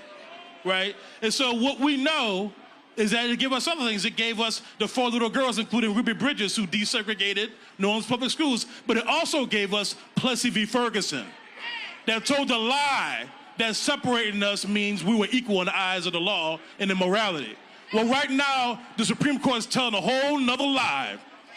This Louisiana v. Calais case is a lie and a half. They're saying efforts to fix any voter suppression against black people is unconstitutional. That's what bold-faced lies say. That's a lie. That's a lie. But we know the truth. So here's the thing, y'all. One Supreme Court case, this cataclysm gets bad, you know it's bad, but this is not the end of our story. This is not the end of our story, because we know the long civil rights movement has a past, a present, and a future. And even though they're trying to repeat the mistakes of the past, we get to write the future together. So here's our charge. Scripture says that for me and my house, we will serve the Lord. I'm going to add one more thing. We're going to vote. We're going to vote. We're going to vote. And every step of the way, the Lawyers Committee and the Election Protection Coalition, hundreds of organizations, including here in Alabama, Louisiana, all throughout the South and Midwest and West Coast and Northeast, the Election Protection Coalition will be here to defend your vote every step of the way. Say 166, say our vote. 866, our vote. 866, our vote. They're changing the laws, they're changing the rules, they're changing the laws, but they cannot change our will and our heart. Together we will win. 866, our vote. I'm going to pass it to my good sister, Randy Weingarten, AFT. So you got all these civil rights leaders here, and you had all the Congress people here, and you had all the people who are trying to change the South here, and now you have the teachers and the nurses and the labor movement. I'm here, I'm putting away my speech. I'm Randy Weingarten. I'm the head of the AFT. I'm here with the head, Everett Kelly of AFGE. And I'm also here with people who represent teachers and nurses all across the country. And like so many others have said to you already today, we are not turning back. But I'm a social studies teacher, so I want you to repeat the following clause with me, okay? I'm also an organizer. Not on our watch. Oh, I can't hear you. They can't hear you in there. Do it again.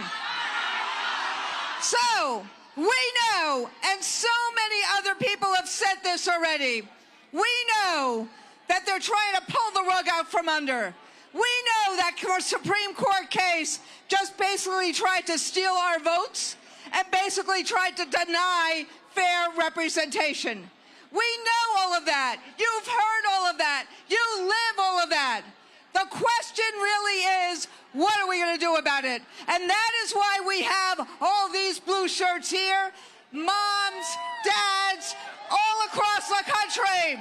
Because when people say to you, we are not letting you down, that means New York is not letting you down. Illinois is not letting you down. Oregon is not letting you down. Massachusetts is not letting you down. And the teachers in the South are not letting you down. So, the question is, are we going to let them take our vote away? Remember, not on our watch. Are we going to let them take our vote away? Not on our watch. Are we going to let them deny fair representation? Not on our watch. Are we going to let them ignore the Constitution? Not on our watch. Are we going to let them take the promise of America away from us? Not on our watch. So, that means from this day on, we get out the vote, right? Yes. We mobilize the vote, right? Yes. We don't let them turn us around. Are we ready to fight? Yes. Are we ready to fight? Yes. You see these fighters up here, for all of you. We are fighting together for the promise of America. Thank you. She did that. I'm not sure who's emceeing, but I'm going to help out. We're going to turn next. Are you emceeing? Okay, go ahead, brother. Good evening, brothers and sisters. My name is Eric Kelly. I'm the national president of the American Federation of Government Employees, representing 800,000 federal and D.C. government workers. And I'm here to tell you today, I am not a stranger. Born about 60 miles north of here in Goodwater, Alabama. And at the age of 3 years old, I began to experience racism firsthand. My mother worked at a restaurant there in Goodwater called the Old Hickory. And at 3 years old, I remember my father driving up to the Old Hickory, and I could see my mother working in the kitchen through the old big picture window. And as a child, I just ran before the car stopped. I was already out and running to see my mother. And I was stopped dead in my tracks at 3 years old saying, you can't come in this way. You got to go around to the back. And brothers and sisters, I still have flashbacks. And I'm here to tell us today that we are not going back. And so I remember 54 miles being walked by the protesters out of Selma, Alabama. And they walked so that I would never have to go to the back again. They walked so that my mother wouldn't have to guess how many marbles was in the jar in order to vote. That's why they marched. And brothers and sisters, I'm here to tell you that I see it over and over and over again. But we are here. We are here to win. I'm going to stand with you because I know this. I know that the scripture says when the enemy comes in like a flood, the Spirit has raised up a standard against it. Now that standard is a reminder to the devil that God has done it once and God will do it again. How many of y'all know God is still watching over us and he will do it again? What we got to do is stand here and fight, stand here and vote. Don't give up. Keep praying, keep marching, keep trusting God. Will you do that? Can we fight together? If we fight together, we will win together. I love you. Thank you, Alabama. I'll always be a part of Alabama. I love you. Thank you, thank you, thank you. Powerful, brother. Powerful, powerful. Give him another hand. Next, we have my sister in justice, Rebecca Carruthers, President and CEO of the Fair Election Center. Rebecca. Thank you. It's so good to be here. And it is 85 degrees, and I'm feeling every moment of it. So I'm the president and CEO of the Fair Election Center. We do three things: defend, expand, and facilitate voting rights in this country.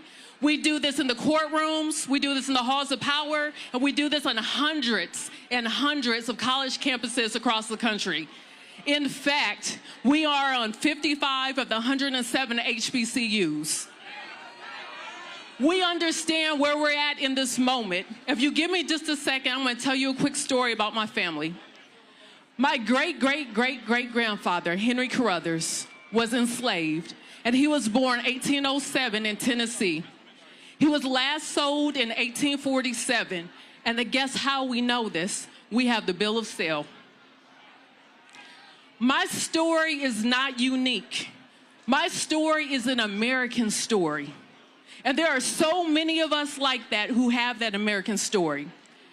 My ancestor ended slavery in Pelham, Texas, and he founded a town that still exists today. There were early Juneteenth celebrations, and guess what happened at those early Juneteenth celebrations?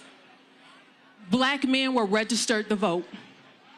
After all these black men across the South got registered to vote, we had black political representation at every level of government in the South. But then Reconstruction ended. We had a Supreme Court. We had an occupant in the White House. We had some immoral state legislators. We had some white nationalist groups who forced the end of Reconstruction. And guess what? It took almost 90 years for black folks to get their rights back. 17 days ago, the Supreme Court gave us the final death knell of the Voting Rights Act. And I'm here to tell you, resurrection. I'm here to tell you we're not going to take 87 years to get our rights back. I don't know about you, but we are ready to fight. Are you ready to fight? Yeah. And guess what? This time, we have some heavenly witnesses. We have some new ancestors. Ancestor John Lewis. Ancestor Jesse Jackson. They are looking down on us as we get ready for this third Reconstruction. As we prepare for this fight, guess what we're going to do this time?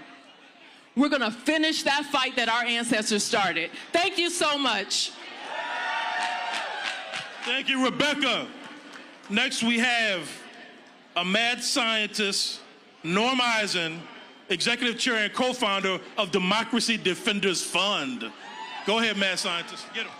Thank you, Damon. Brothers and sisters, as I look around, I truly see that all roads lead to the South. But we're at a fork in the road. Are we gonna take that fork that curves around and goes back to the dark days of Jim Crow and the Confederacy? No! Or are we gonna take the fork in the road that leads to what Dr. King called the great wells of democracy that the founders dug deep? That's the road we're gonna take. At Democracy Defenders Fund, where I'm privileged to work with all of the wonderful members of our Democracy and Civil Rights Coalition, we have over 300 legal cases and matters defending what Dr. King called the promissory note of the Constitution and the Declaration of Independence. Yes, I will. I do it every day with my friends. Yesterday in Florida, we were fighting the power. We were in court fighting that gerrymander that is against the Florida Constitution, and we're gonna fight and win. Today we're here to fight with y'all for black and brown representation, for the voting rights of all, promissory note, and for American democracy.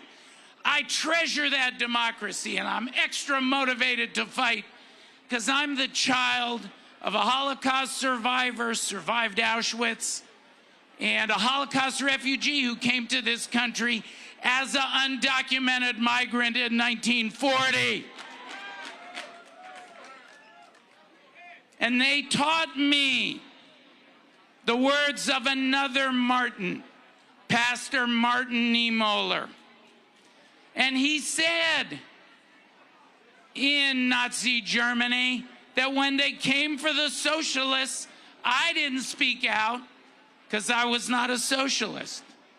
And when they came for the union members, I didn't speak out because I didn't belong to a union. When they came for the Jews, I didn't speak out because I wasn't Jewish.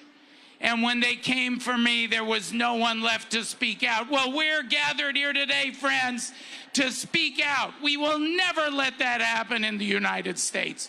We are all here for each other, and I am so proud to be here with you to continue the fight until we reach those great wells. Unfulfilled journey, the great wells of democracy that our founders dug deep. Thank you. Right. Norm Eisen. Look, we know lawyers don't always lead movement, but when movement needs a lawyer, a strategist, a legal mind, we've turned for decades to Sherrilyn Ifill, the head of the Center for Law and Democracy at the historic, the legendary Howard University School of Law. Sherrilyn Ifill. Thank you, thank you. This is going to be real quick. Those of you who are still here, you're here because you know something, so I'm going to take it to the next level and demand a little bit more of you. How many people here can read? You can read. Okay. So I know that you're saying you're going to vote. I know that you feel that we have to fight, and I feel you, and it makes me so happy. But I need you to vote smart, and I need you to understand the nature of the fight. That means you have to do some reading. And then you have to share that information with your children. Stop allowing your children to cut you off from these conversations. You have to tell them the cycle that we're a part of. There's so many resources out there, and you have to begin to tap into them.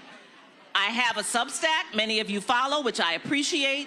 The 14th Amendment Center.org will give you the whole history of the 14th Amendment and what they're trying to turn us back to and how long we've been in this struggle for the right to vote and to be politically represented. You have a list of organizations here whose websites provide you information with the cases and all of that stuff. Moreover, you are going to get ready to vote, and you need to know who you're voting for and what you're voting for. You walking in a booth and pressing a button because it says D next to it is not what time it is. What time it is you knowing who these candidates are and what they stand for. What time it is you voting not just the top of the ballot, but voting the whole ballot. You know that these people are going to try to steal an election. So if you are not knowledgeable about who's running for probate judge in Alabama, who are the officials who are in charge of elections in the counties, then you are doing yourself no service. If you are not voting for who the sheriff is, who's going to decide whether he connects with federal authorities or ICE to stand outside the polls, then you are doing us no favor. So can I ask you all to do the work of citizenship? Can I ask you to do a little bit of studying? Can you go on the Ballotpedia website, Ballotpedia, and put your zip code in and find everybody that's going to be on the ballot, and then read their positions on different issues and read what they stand for, so when you show up in the voting booth, when you talk with your children about voting, you can give them some information about who's on the ballot and what it means. We need to take this to a higher level.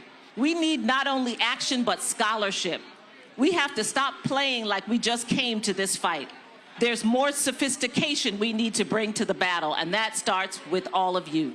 So I'm asking you not only to show up, but to inform yourself. We have to be smarter to outwit this power that's coming against us. We have power, we have voices, we have numbers, but we have to understand the nature of the fight so we can work a strategy. I love you all for being here today. You have another lineup of great advocates and speakers. Please stay and listen to them. Please go on these websites. Please inform yourself. Please stay in this fight, not just this year, but next, Don't let the election happen and then you say, oh, we didn't win, so now I'm out. This is a never-ending battle. That's why we're standing in front of this place. It's that long that the battle's been going on. Thank you all so much for being here today. Come on now, listen. My good sister asked a good question. She said, what time is it? It's freedom time. What time is it? It's praying time. Y'all got to say it with your chest. I'm going to come on this side. What time is it? It's marching time. What time is it? It's fighting time. If you're ready to march, if you're ready to pray, if you're ready to push back, if you're ready to stand up, I need y'all to make some noise. Okay, I think they're ready. So it's time for my good brother, Young Vocals, to hit the stage. Y'all go crazy. Y'all go crazy. Grown folks say yeah. It's time. It's something about when we dance, y'all. Let's dance. Let's go. Hey. Clap your I need everybody dancing out there. It's time for clean water. Montgomery, put your hands together. It's time for clean air. Let's go. It's freedom. Y'all know the words to the song. Sing it, y'all. Say it. Say it. Let me hear you. Dance with me. This you can bear. Yep. Montgomery, you stood right beside me.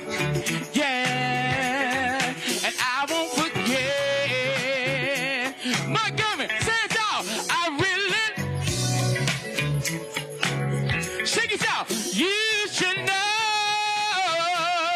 Let me hear you sing. I want to make sure I'm. Folks, Roland Martin here, Roland Martin Unfiltered here in the Black Star Network. We are live in Montgomery for the All Roads Lead to the South Day of Action focused on voting rights. Folks have been out here since, actually some out here since 11 a.m. The gates were open at noon. And you have more than 80 satellite events taking place across the country as well. You had more than 100 buses that brought people in. 5,000 folks had registered for all of this. But here's what's most important that I need people to understand. Today is not about just a day. This is the kickoff of Freedom Summer 2026. This is the kickoff of a massive national voter registration campaign all across the South, but also all across the country. Rebecca, you're a Fair Election Center. And the thing here that people really have to recognize is that, yes, there's got music, there's food, people are excited, but after today, this is when the work begins. And that's the key. It is the work, it is the long slog that we now have to be engaged in. Day one, and we're going Okay, sopranos. Okay, sopranos. Okay, altos. Y'all sound good. We're gonna have our last activation the day after the election day.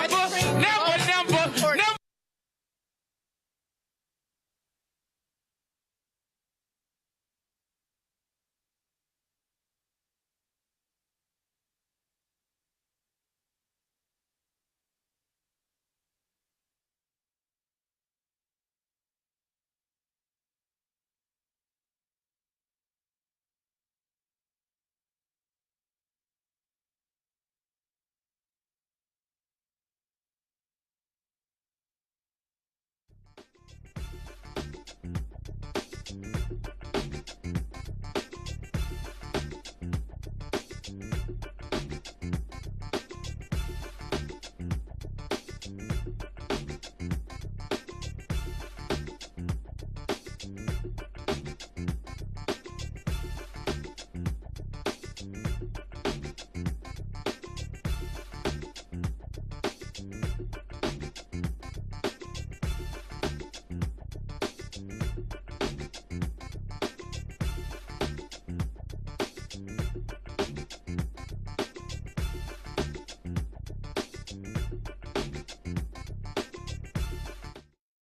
Here's the juxtaposition. Intentionally targeting Black and Latino districts in Texas and Black and Latino voters for elimination is not racial gerrymandering to this court. Yet, as you said a few minutes ago, having a remedy to a violation of Black people's rights under Section 2 is racial discrimination, is racial gerrymandering. That is intellectually dishonest. That is hypocritical at best. That this decision could be the largest wipeout of black political power since the end of Reconstruction. That's how devastating this decision is. Since African Americans are voting overwhelmingly Democratic and Republicans are voting overwhelmingly Republican, you can have a map that discriminates against African Americans. But if you call it partisan, that your target was Democrats, the same map, according to these people, becomes legal. So that didn't make any sense. And they want to get away with it by calling it partisan rather than racial.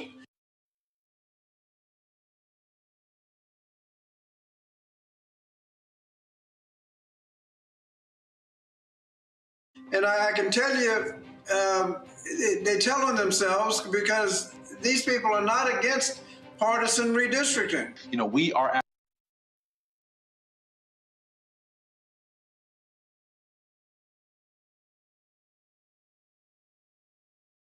war right now. And so we need folks to dig deep. We know the economy is really tough, but we gotta keep our folks in power over the next few months and into this 2026 election so that we can legislate our way out of these kind of problems around here. We can't give up now. We have to fight, if not harder, at least smarter. There are people that still, for whatever reason, are not connecting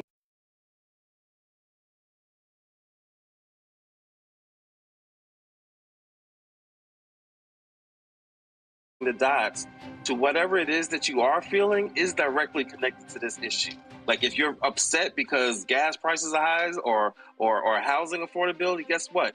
That's a function of not having representation or of being represented by people who are anti-black, who are anti your life. Those things are directly connected. Whatever thing it is that people are feeling right now, feeling the effects of this war that this country is in, or like I said, the prices, or the high unemployment for black women and for black men, or maternal mortality. The crazy man Kennedy was testifying in front of Representative Summer Lee talking about maternal mortality, and he didn't even want to acknowledge that black women die in birth at higher rates than other women in this country.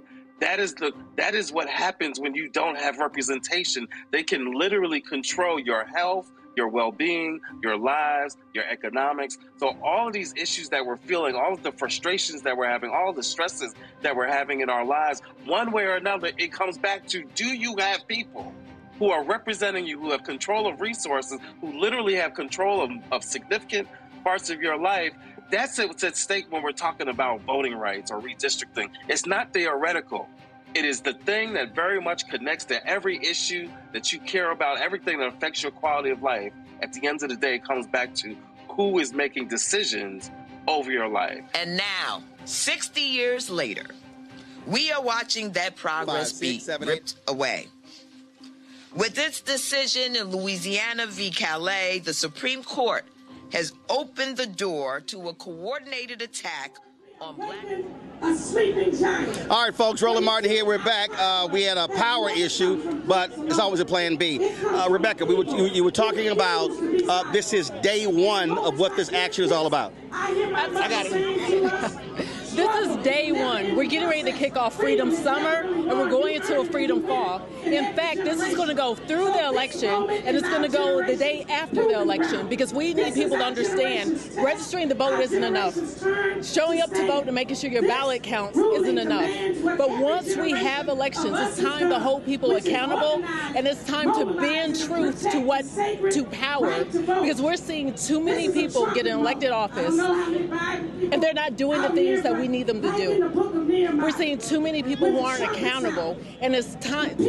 That time is over. Like I mentioned, the last time something like this happened that we saw with the John Roberts Court, it took 87 years for black people to get their rights back. We don't have time to wait 87 years to get our rights back. So this is a full-on fight, and this time we're going to fight to finish the fight. Well, and the thing, when we talk about, no, leave it plugged up. Leave it plugged up. Bring me the phone. When we talk about, when I say the slaw, what this also means coming out of here, what is required for us is to also, and I was talking to Freddie Haynes about this here, we've got to have citizen education training every week. In every city, some church, some community, community group. Somebody has to be doing it. And if 50 show up, 50 show up. If 100 show up, 100 show up. That's what has to happen. We can't go, oh, well, we invited a bunch of people, only 30 show up. Focus on the 30. Tell those 30 to invite 30 next week.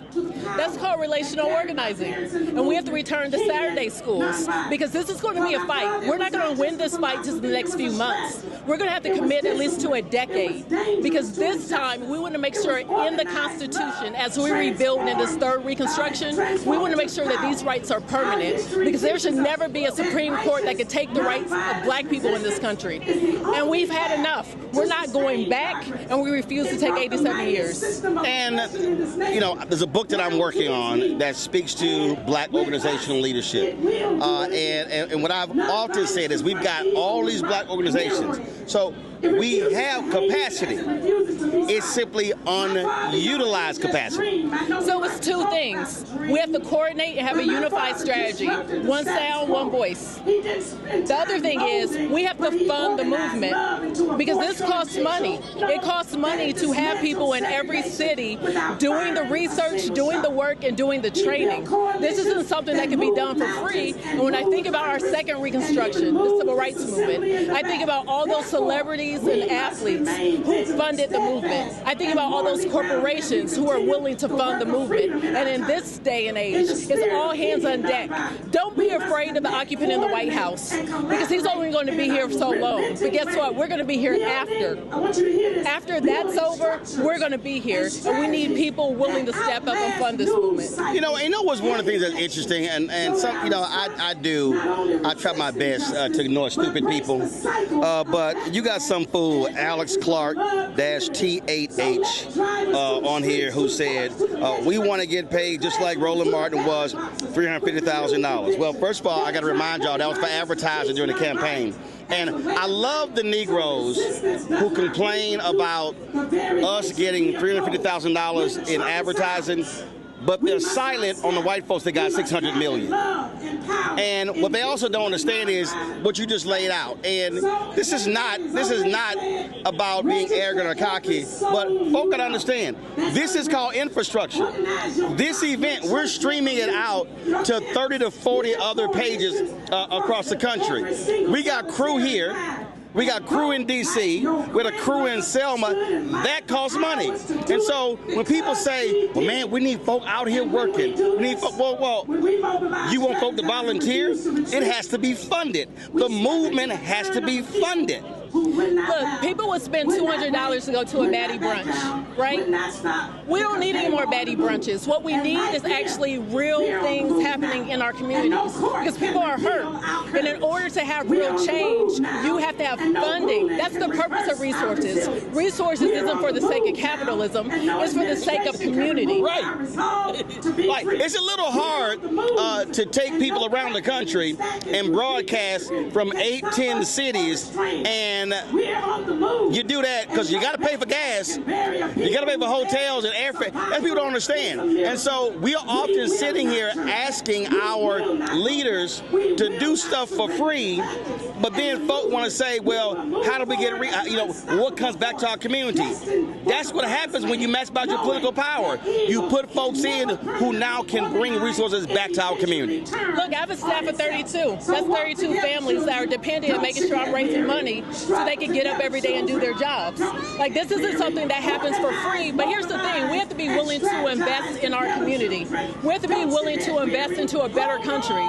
Because we invest in other communities. Don't you get weary. That dollar leaves so fast, doesn't it? But it's time that we keep that dollar in our community so we can actually build a better future. Absolutely. Rebecca, always a pleasure. We appreciate it. Thanks a bunch. I also, y'all, she dressed for the weather.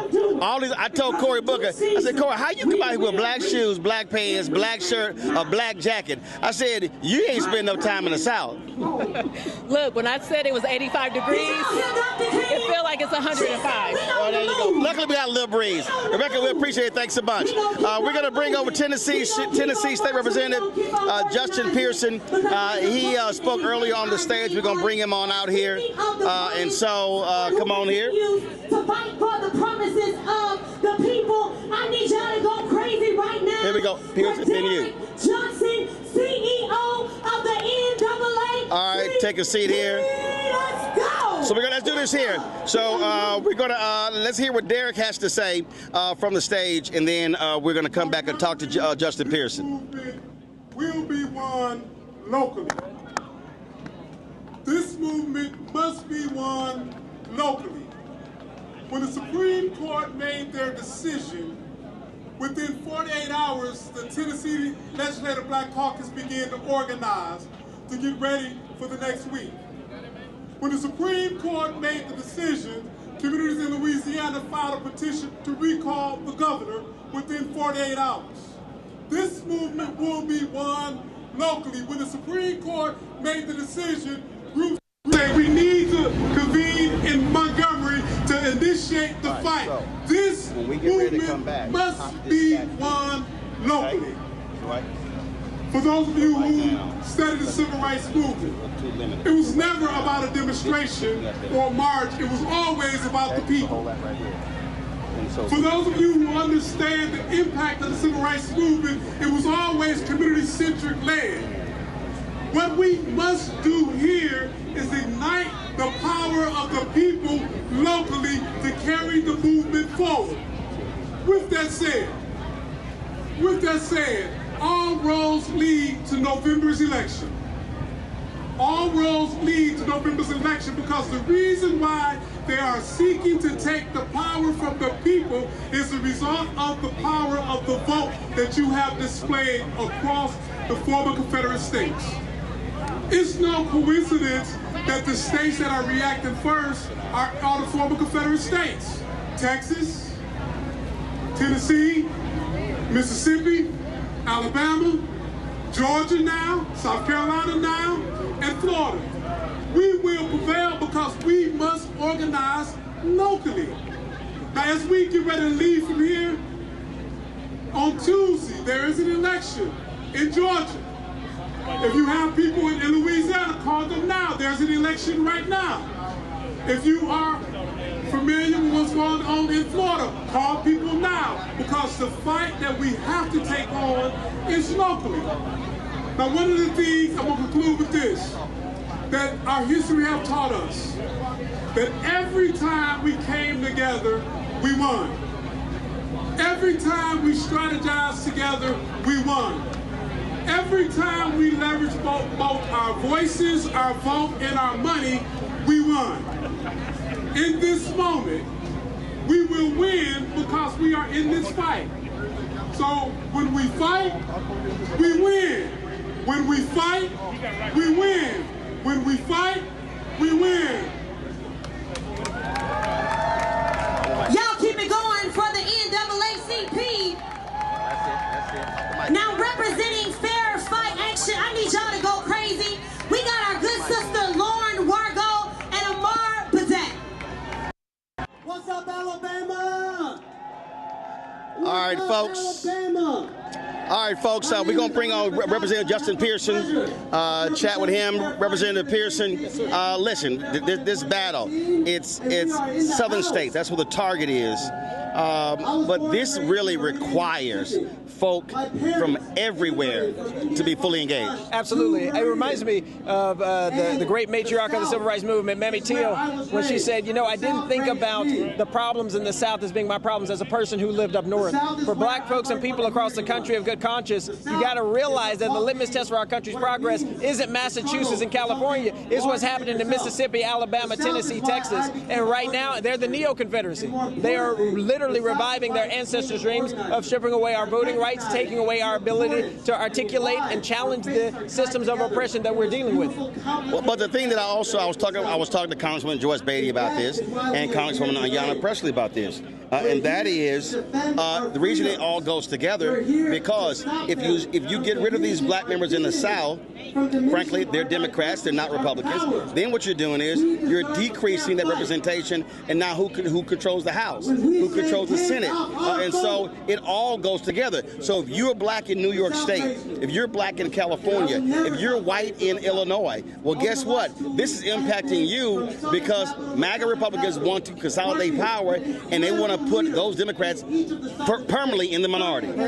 There is no way to get a majority for Democrats without the seats in the South. There's no way Democrats ever again have a majority in the House of Representatives, have a majority in the Senate, if the South does not have representation. And so it's no coincidence that a third of the seats are congressional Black Caucus members, or seats that are majority Black or have the possibility for majority Black representation. And so that is the truth. There's no, if you care about national politics, there's no national political power for Democrats if Black people don't have power, and at least 50% of Black people in the United States of America live in the South. So this isn't a place that can be abandoned. This isn't a place that can be neglected. And for everybody who's in New York, for everybody who's in California, Massachusetts, show up. I'm running for Congress. Other people are running for Congress. We're fighting in state houses. Show up in some committees. Show up with some organizers and say, we are in the fight for our life and for our democracy right now. Not only that, what I also say, and I've seen these folks populate on YouTube, and you'll have these folks who will go, oh, you're shilling for Democrats. Democrats haven't done this, haven't done that. I then say, okay, give me your 5 issues. My deal is very simple. Do I believe in expansive voting rights? Yes. Do I believe that we should have same-day voter registration? Yes. Do I believe in civil rights legislation? Yes. Do I believe that we should be providing contracts, federal contracts to African Americans? Yes. Do I believe that we need to be educating our children and ensuring those resources are coming to Black neighborhoods and not just the white neighborhoods? Yes. Well, my deal is real simple. I will pull up candidates who are, so again, for me, this is not blue, red. It's not donkey, elephant. For me, it's Black. I am making a conscientious Black decision with my vote, and the reality is when I do that, it is not for MAGA Republicans. This is part of the reason that they cracked our district in Memphis, because they don't want to change their policies or their politics to actually convince us that they're a party that cares about us. So, and this is what I try to explain to Stephen A. Smith and others. They're not trying to compete for Black votes. No, they're trying to steal Black representation or dilute Black political power because they don't want to let go of white supremacy. At the end of the day, they're not attached to any ideology other than white supremacy. How do we build more power for ourselves, consolidate more power for ourselves, and consolidate more power for the rich, the powerful, and the billionaires? That is not the same thing that the rest of us need or are fighting for. And so they don't want to change how they're thinking about things. They want to steal and rig the election. So you were running for Congress. You were running against incumbent Congressman Steve Cohen. They've now changed the districts. I saw your tweet, so he decided to retire. So, but you made it clear you're moving forward. Absolutely. I'm still running in the 9th district. You can try and rig the election, but you can't rig our movement and the momentum that we currently have. Whether you're in a rural area or an urban area, you care about whether or not you have enough money for food. The gas prices being skyrocketing because of an endless war with Iran. All of the same issues that Black people care about in the city are the same ones farmers and rural folks care about. They know these billionaires don't give a care about them. And so we get the opportunity now to go across 15 counties to go and fight for those votes and show them a different vision. Because Republicans have put us in a horrible spot in this country. And whether you are living in an urban area, rural area, suburban area, you know that to be your reality. Your life is not better today than it was before this administration. Absolutely. Always good to see you, my brother. Keep giving them hell. Every single day. Yes, sir. I appreciate it. Thanks a bunch. All right, appreciate it. I'm going to bring in now Damon Hewitt. Damon Hewitt is the leader of the largest committee for civil rights under law. Earlier we talked to, man, you don't need that jacket. It's too high. Put that jacket down. I don't even know why you trying to put a jacket on. It's too damn high for that jacket, Fred. Corporate nigga in the courtroom. Yeah, but you ain't in the courtroom. You outside. We outside for real, Roland. We outside literally, figuratively. They're trying to put us outside the power structure. And so this is a time we have to reconceptualize what does Black political power look like. If we measure it only in the number of congressional Black caucus members we have, that's not going to be the measure right now, or even the state legislature. We have to measure it in different ways. We have to flex it in different ways, too. Yeah, absolutely. And again, what I keep emphasizing this is not, when we say black political power, we're also talking about black economic power. We're talking about black health, black education, all these things, because those elected officials, their job is to ensure that dollars are coming to our community. And so when they start doing what they're doing, what that ends up means is that money is going to be driven to other communities and not ours. Well, here's what's the next step. We know that this whole game is happening on Louisiana v. Calais and all the redistricting because we've been winning. Because we broke the partisan supermajority in Mississippi based on the case that we at the Lawyers Committee litigated with ACLU on the strength of Mississippi community organizers. They know that what else is coming is the Census 2030. Yep. Remember what Trump did with 2020 census? They got slapped back in the Supreme Court, but it's a different game now. They're not going to make the same procedural errors they made before. They're going to do it even worse, better for them, but worse for us. And so census is all about where resources flow. Billions, trillions of dollars in resources. And so this is really about starving and choking our community. You starve the political power, you starve our First Amendment voice, you starve our bodily autonomy, you stifle our vote, and then you take all the money and run. That's what they're doing. And listen, and I've been yelling and screaming this, but our people have to understand really what is at play here. And they have been angry with our success since the Black Freedom Movement. Well, exactly. I mean, this is prolonged getbacks. That's what this is. It's really like the lost cause, not of the Confederacy, but of the old Dixiecrat South, right? This is just like after Reconstruction, where there were folks, white folks, power structures that made compromises at our expense. Back then, it was federal troops leaving and leaving us to a 100-year campaign of terror. Now, it's corporations, it's higher education, it's some elected officials, frankly, who are making compromises, doing cowardly things, or doing even more cowardly thing, which is no thing at all, at our expense. And so we have to call them to task, not just through the ballot box, but in other ways as well. Absolutely. And what I said to Janae, you know this well.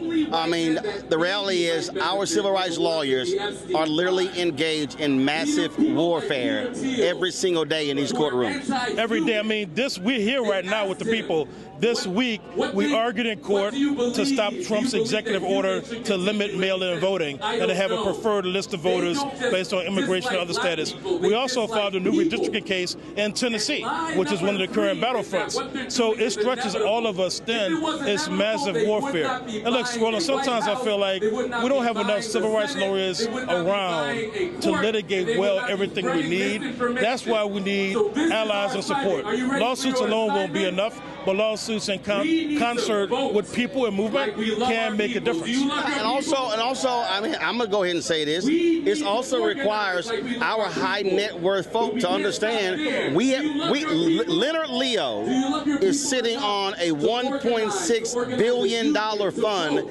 because a rich white conservative gave the stock and he is weaponizing that. This is one of those moments where high net worth African Americans and white progressives should be saying they're going to be creating a $1 billion legal fund that has to be deployed to fight. That's what you're up against. If you quantify what's needed, it would be at least what you just said, Roland. This work has always been underfinanced. We're relying upon institutional philanthropy that's right now trying to band together to cover themselves against the tax administration. But we need that private equity, that private money. There are black people of wealth and of means. We have all forms of capital. We have human capital. You can volunteer and mobilize. You have fiscal capital. You can donate. You also have reputational capital. Use your mouth. Use your feet if you got them. Use your legs if they're able. We need people using all of our faculties to move, but the dollars must flow. We can't do this Obama 2008 campaign style, right?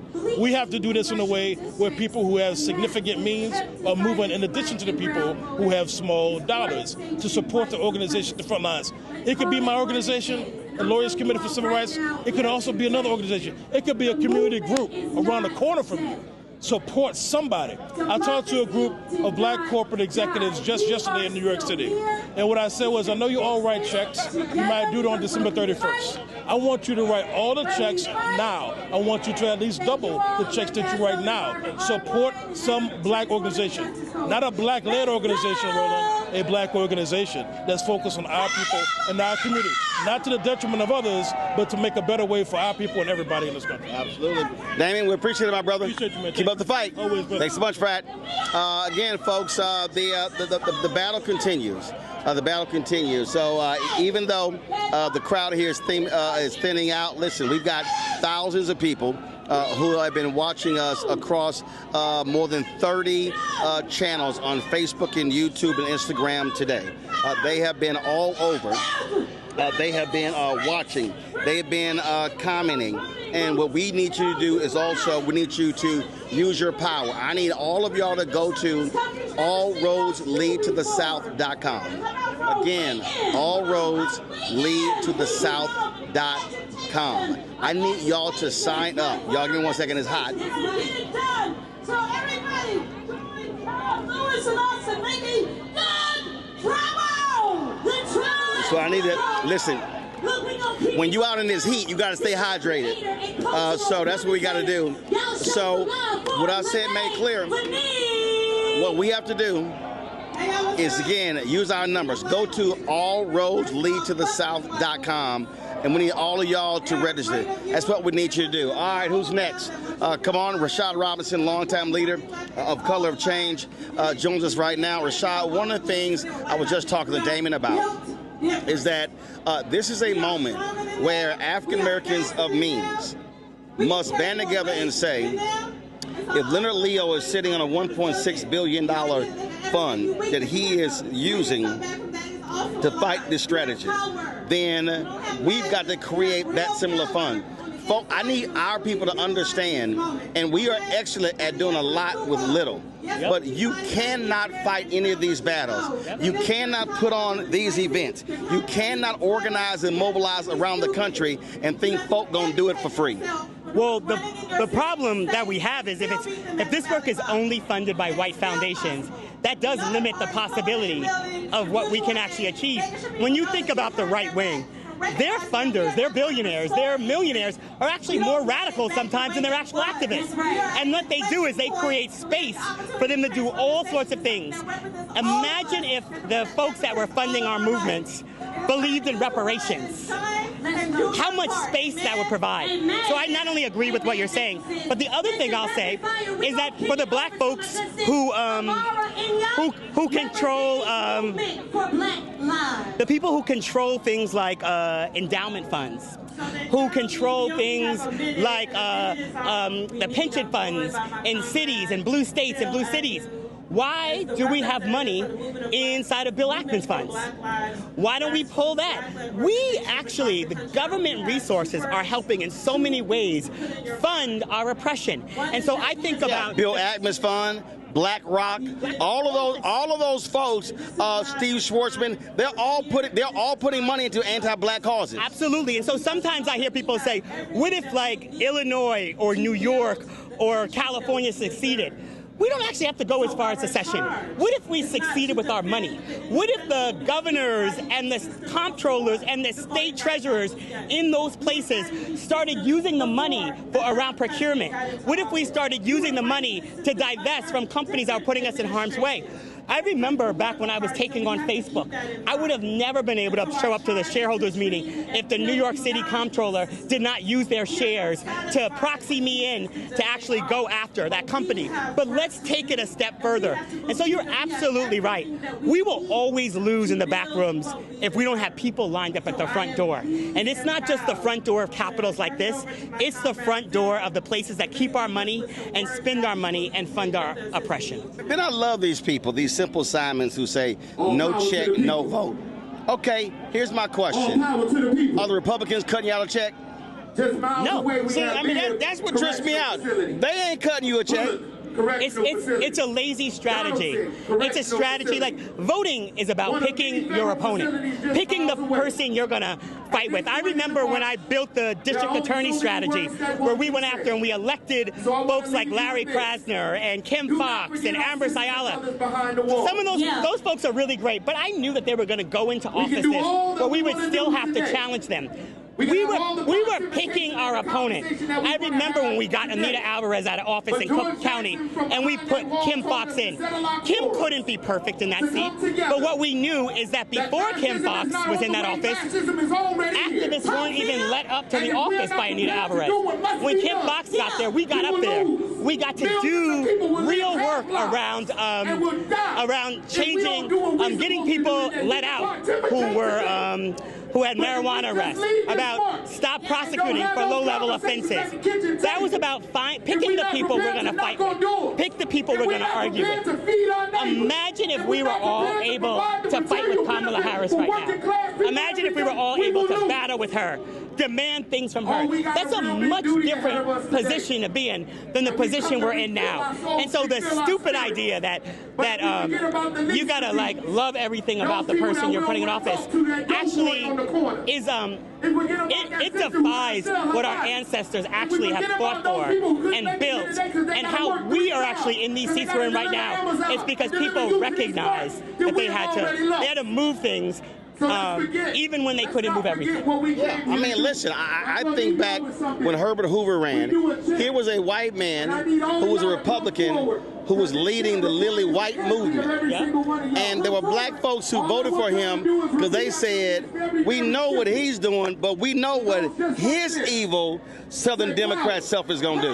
Yep. That's a good one. It's like, I mean, this is strategy, and we have to be in a much different conversation about what that looks like. I mean, this is also why I talk a lot.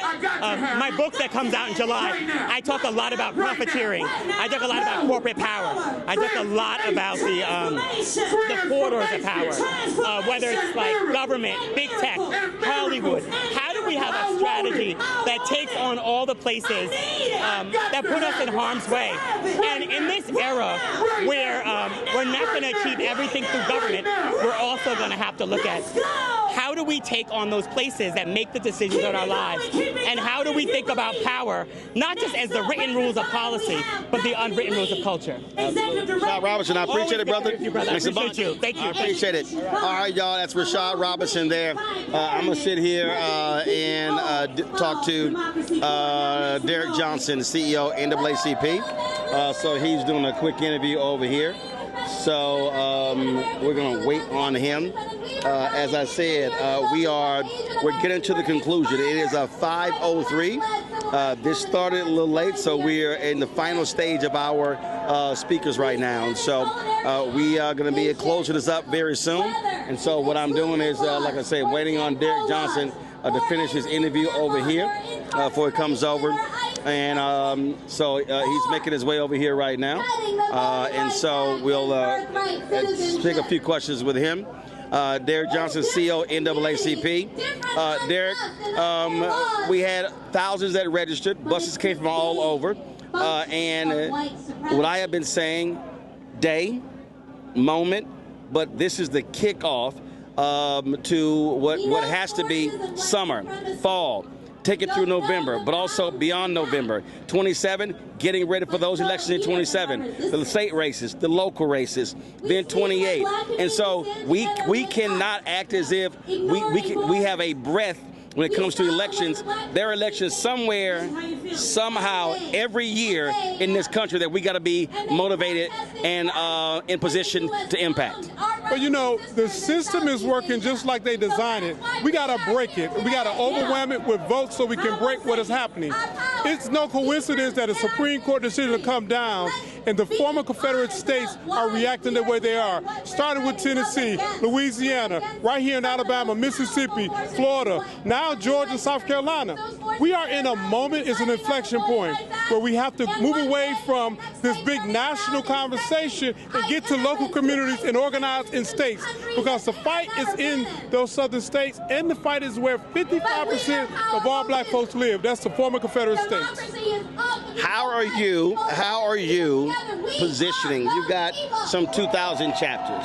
And so what is the directive that you're laying out to them to how they need to be moving? NAACP, nonpartisan, speaks to an agenda, not a party. But what is that plan of action for those massive number of chapters? Well, everything we do has to lead to November. We built out a robust database. When we convene in Jackson, Mississippi on the 20th, we will have people from all across the state. They will leave there with their assignment. Everything we need to do is about the assignment. It's not about the speech. It's about the work, the outcome. The outputs are great, but the outcome is what we're looking for. So across the southern landscape, majority of our members and units are in the South. The work that we have to do is in rural communities, in suburban communities, and in urban areas. And our job is to impact the formation of public policy, and you got to do that at the polling place. One of the things that I have said directly to white politicians, white leaders, I'm like, yo, we don't black folks, we need y'all to go talk to white folks. Y'all need to be having those conversations. I told Senator Bernie Sanders direct, I said, you need to be having the hard conversations with white people in West Virginia, Oklahoma, North Carolina, South Carolina, when it comes to the issues. I'm like, we get it. And that needs to be happening. And I think all too often, a lot of these white elected officials or organizational leaders don't really want to have that tough conversation with their own people. You know, we represent 13% of the population. We can anchor a movement because of our moral arc, but they got to do the work. At the end of the day, I don't want to see white people come to my community talk to our folks. We can talk to our folks. We need them to talk to their folks. Someone mentioned the equivalence of this was a Supreme Court decision around abortion. I say, no, how is that the case? He said, well, it encouraged white women. Well, white women voted almost 52% for Donald Trump. So we, at some point, it has to break. White supremacy cannot be the order of the day. If you're going to have a true representative democracy, other communities got to stand up in this moment. All right, then. Last point here, and that is what I've said. Everybody has a role to play. This is not, you know, there's a lot of our folk, a lot of young folks, your brothers and sisters I heard in 2025 said, oh, we're tired, we need a break. I'm like, all right, I gave y'all 2025. I don't want to hear that break shit 26. I'm like, this is all hands on deck, everywhere. You know, there will be a catalyst moment, whether this is the spark, the Supreme Court decision spark, but we got to wake up. If you care about economics, this is important to you. If you care about education, this is important with you. If you care about, you name whatever the policy issue, this must be important for you, and it has to be intergenerational. We can't go to this young versus old, male versus female. It got to be us for us in this moment for Black Power. Absolutely. Derek Johnson, President, NAACP. We appreciate it. Thanks a lot. All right, thank you. All right. Take care. Folks, again, we are almost coming to the end. We still got some speakers on stage. So let's just do this here. Let's go to the stage and let's hear some of those speakers. And then we come back. We're going to talk to the State Representative Justin Jones. So we're going to go to the stage right now. At the center of every movement that has happened in the world. Show some love for Black Women's Roundtable and Black Youth Vote! I was trying to see how long I can hold it.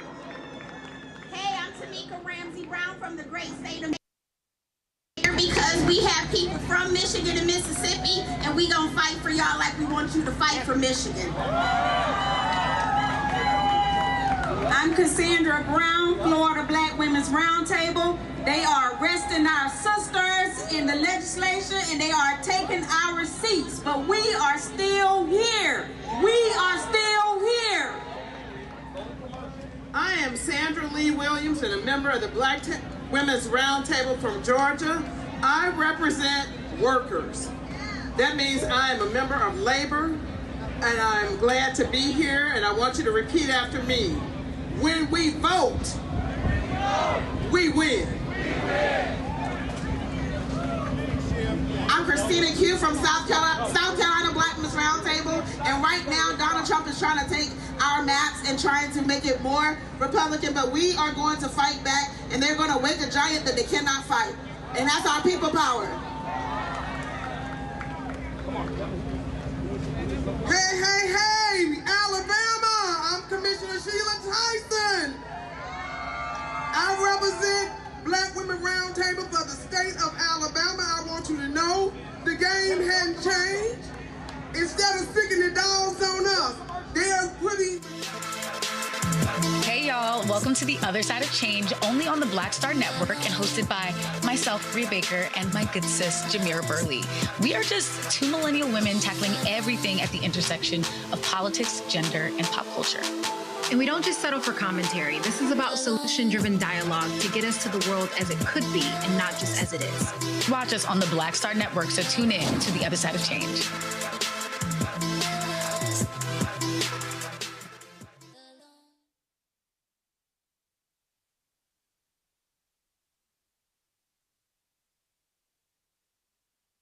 Over 1 million people from the voters registration. That's right. So we are in the fight of our life, and we're going to win, and we're not going back. Let's go one time. This is Deborah Scott from Georgia Stand Up. We are members of the Black Women's Roundtable. Say Black Women's Roundtable. Black Women's Roundtable. Black Women's Roundtable. Black Women's Roundtable. Black Women's Georgia is in the house. We have a legislative session. All the things that they're doing in all the states that come to a state called Georgia. Meet us at the Capitol on June 17th. We're going to tour Georgia blue. Next up, we have Black Youth Vote. Let's go. We got 1 minute, rapid fire.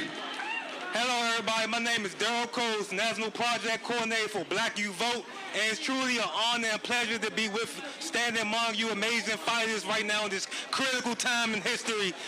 As we all know, all roads lead to the South, and that's because the South isn't just a region, it is the heartbeat of the movement, it is culture, it is political power, as you could clearly see from all the speakers that came to speak to you guys today. So I just want you guys to know that Black Youth Vote and Rise, as long as we have breath, we will make sure the South continues to lead, and we will fight for a democracy that fights for all people. And with that being said, please help me welcome Angel Purdue.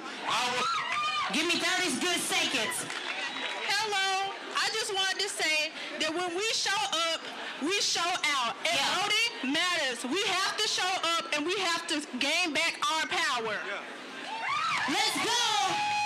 Next up, rapid fire, 1 minute. Give me Ashley Lee Henderson, founder of Utopian Visions.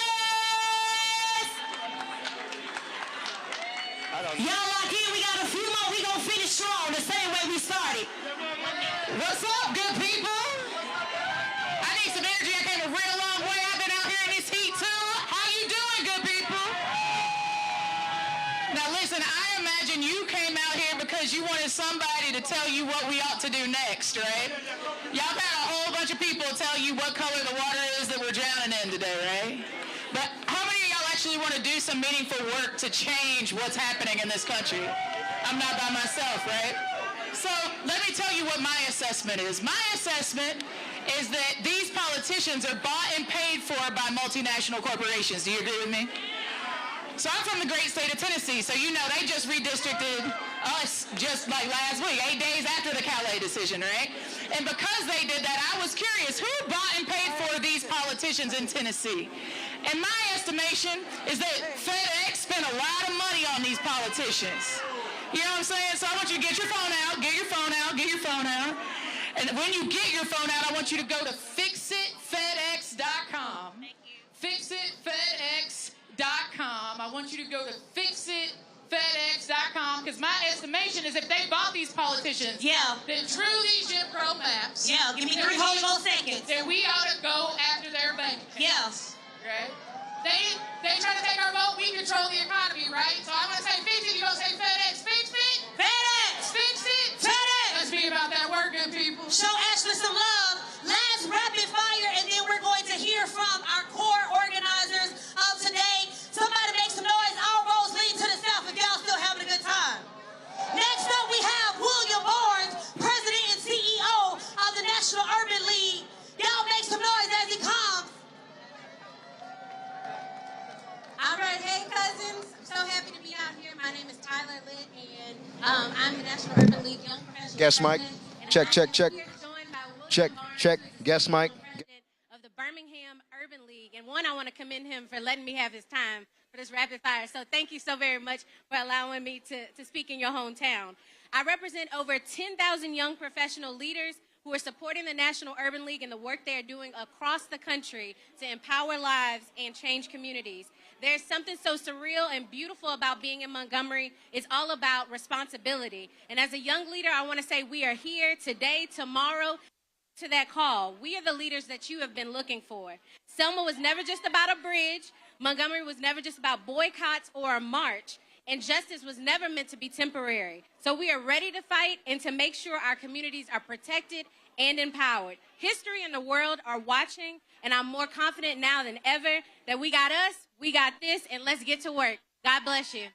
Y'all give it up for it. Give it up. Let's keep it going. Now, when I say all roads, you say lead to the south. All roads, you got to say it nasty. All roads. Yes, sir. Now, I need everybody forward. I need all of your cameras out because we're going to introduce the organizers, the visionaries of today's event. Oh, wait a minute. Hold up, wait a minute. Y'all know we was finished. Y'all still feeling good? Come on, we got a quick word. Y'all show some love for Brother Vince Evans. Y'all still with us? All right. We're about to end, but before we do that, we got Pastor Glasgow.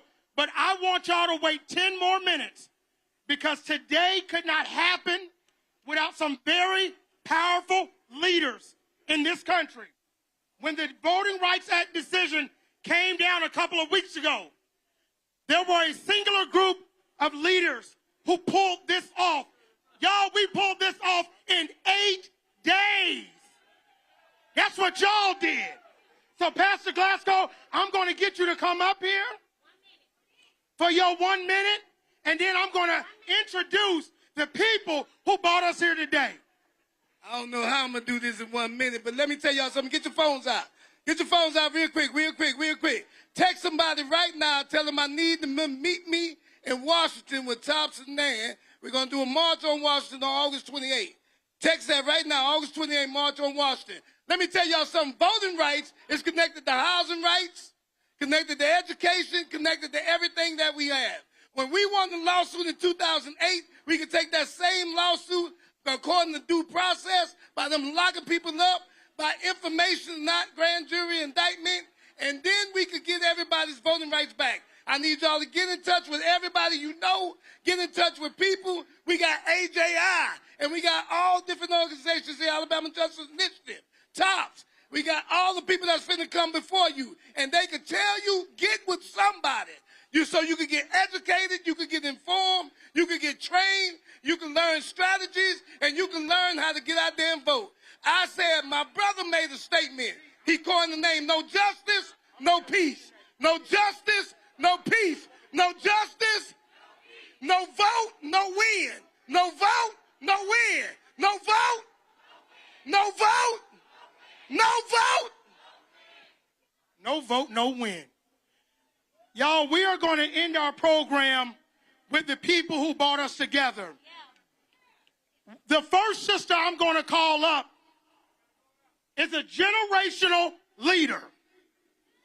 She leads the Legal Defense Fund that has come to this state for decades, fought for over 80 years. This is the woman who went to the United States Supreme Court and argued this case. I am pleased to introduce the Director Counsel, a bad, powerful sister, the Honorable Janae Nelson.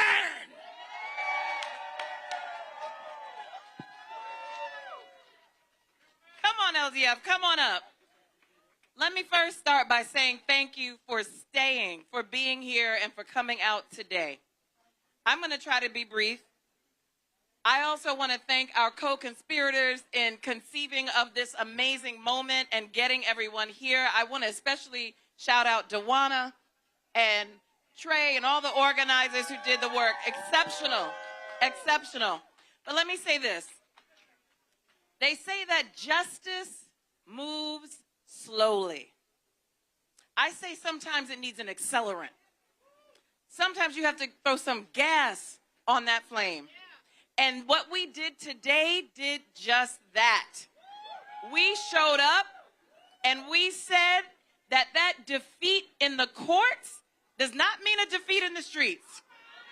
That we need to not sit on the sidelines. We need to come out, be outside, show our faces, be together. When I stood in the well of the Supreme Court with the support of an amazing staff and amplified the voices of Black Louisianans, I was trying to convince 9 justices that Black people deserve an equally weighted vote, that Black people's right to vote secures democracy for everyone. And they did not take the invitation. Shame, shame, shame, shame. But you know what? It showed us what we need to do to refound this democracy. We need court reform. We need a Supreme Court that we can rely on to do justice. We need a new democracy where D.C. is a state. We need a democracy where there is a positive right to vote. We need a John R. Lewis Voting Rights Advancement Act. We need state voting rights acts across the country like we just got passed in the state of Maryland and we introduced in Mississippi, Alabama, Louisiana. We need a revolution of democracy because our founder, 86 years ago, Thurgood Marshall, taught us one thing among many, and that is that this is our democracy. We built it by marching in Selma. Our lawyers worked to get the path secured in the courthouses to make it to Montgomery safely after Bloody Sunday. And we have been fighting for democracy every single day since. And we will not stop.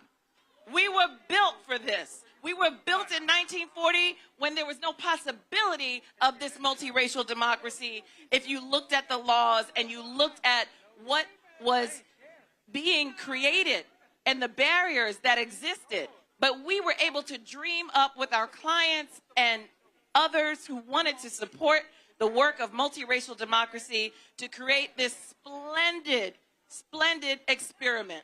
And we're not giving up on it now. So when I say this is our democracy, I want you to feel it. I'm going to say one thing as we close. We need to get real. We need to get real about what's at stake. Why do they want this power? It's not just about losing seats. What do they want to do with the power that they get? What's in store for Black people when they get that power? They don't want it for nothing. They plan to do something with it, and it will be nefarious. It will set us back. It will undo progress. So we also need to get real. REAL. We need to register to vote and get everybody else registered in our orbit. We need election protection, 1-866 Our Vote, and Black Voters on the Rise, which is what LDF does every single year, year-round, local elections, day in, day out. We need to hold our elected officials accountable. We need accountability. Know the numbers to all of your elected officials and call them when you don't like what they're doing. And finally, we need to build local power. Register, election protection, accountability, local power. Let's get real. Let's get real. Let's get united. Let's get this democracy back because whose democracy is it? Whose democracy?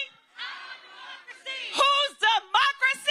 Our democracy! Yes, thank you. Let's go. Let's keep it going. Now listen, y'all, this next sister is the ultimate convener. She has built systems. She has opened doors, and I love that she opened them, and she kept it open for many others. She covers us consistently. You saw her up here on stage. I'm talking about the leader of the Black Women's Roundtable. Let's show some love. Black Youth Vote. Let's show some love. And the National Coalition of Black Participation. Make some noise for Sister Melanie Campbell. All right. How you doing out there? Y'all are the soldiers we're looking for. Tell neighbor, you the soldier we're looking for. Tell your neighbor. You gonna tell your neighbor? All right. So, Melanie Campbell, Black Women's Roundtable, Black Youth Vote National Coalition. The one thing, or maybe 3 or 4 things, I want to leave with you because it's been a long day. How many of y'all believe we've come this far by faith? How many of y'all believe we built this country and we ain't going no doggone where? How many of you understand that what we need to do is a few things? 1, say it with me. Vote black. Vote black. Buy black. Be black or an ally. Be black or an ally. Put your money in black banks. Take care of black institutions. And the last thing, I want to thank my team. I want to thank my colleagues with the LDF and Black Voters Matter and the 160 organizations that came together. I want to thank a brother who's been out here with us all day long, Roland Martin, Black. Give it up, give it up, give it up. Row, Black Star Network. He owns his network. That's what time it is. I'm going to sit down because we got work to do. Say we got work to do. Right? And last thing, I'm a Baptist AME. Who in here from Florida, Georgia, Louisiana, Mississippi, North Carolina, South Carolina, Tennessee, Texas, Arkansas? That's the heart of this country. That's why they're coming for us. But guess what? They've awakened a sleeping giant. We ain't going nowhere. We built this country. Peace and power. Let's go. Y'all show some love. Sister Melanie Campbell. Now I need everybody to come to the front because we're going to finish the same way we started. Somebody say strong. Now, Sister Melanie said we got work to do. Look at your neighbor and say we got work to do. John 15:16 says that we will have an opportunity to bear fruit. Fruit that will remain, fruit that will outlive us, fruit that will touch generations to come. Now, these next 3, one for the Father, Son, and the Holy Ghost, they have fruit, y'all, where they have invested millions of dollars into black communities, black organizations, mobilizing millions of black voters all over the country. So when I say black voters, I need you to say matter. Black voters. Black voters, y'all show some love for LaTosha Brown, Cliff Albright, and April Albright. Let's go.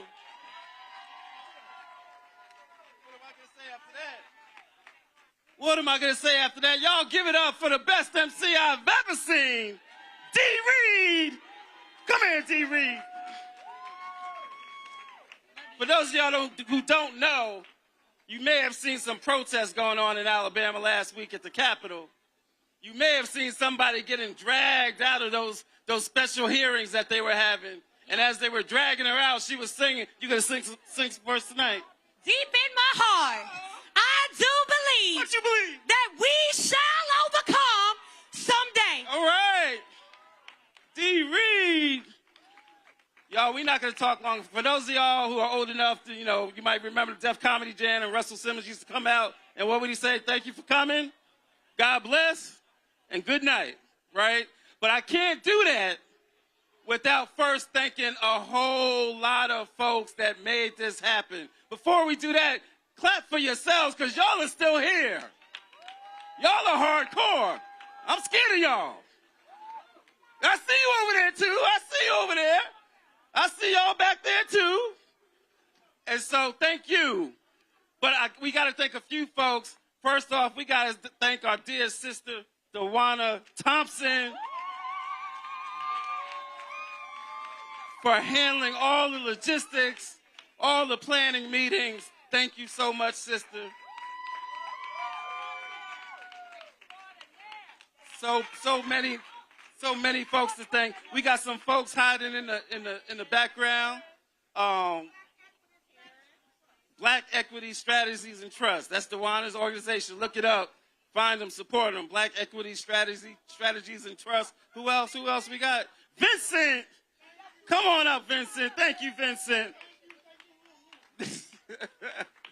Anybody who found out about this through the media, through seeing an article someplace, seeing a press release, seeing a brilliant strategy of creative, online creators, give it up for Karen Finney, y'all. Dom. Oh, Dom. Oh, yes. Give it up. Again, we've had a lot of partners, but, you know, when we look at all the partners that we had, we knew that we had to have included in that the oldest, the boldest, our friends at NWOC, and especially this one. Give it up for Dom.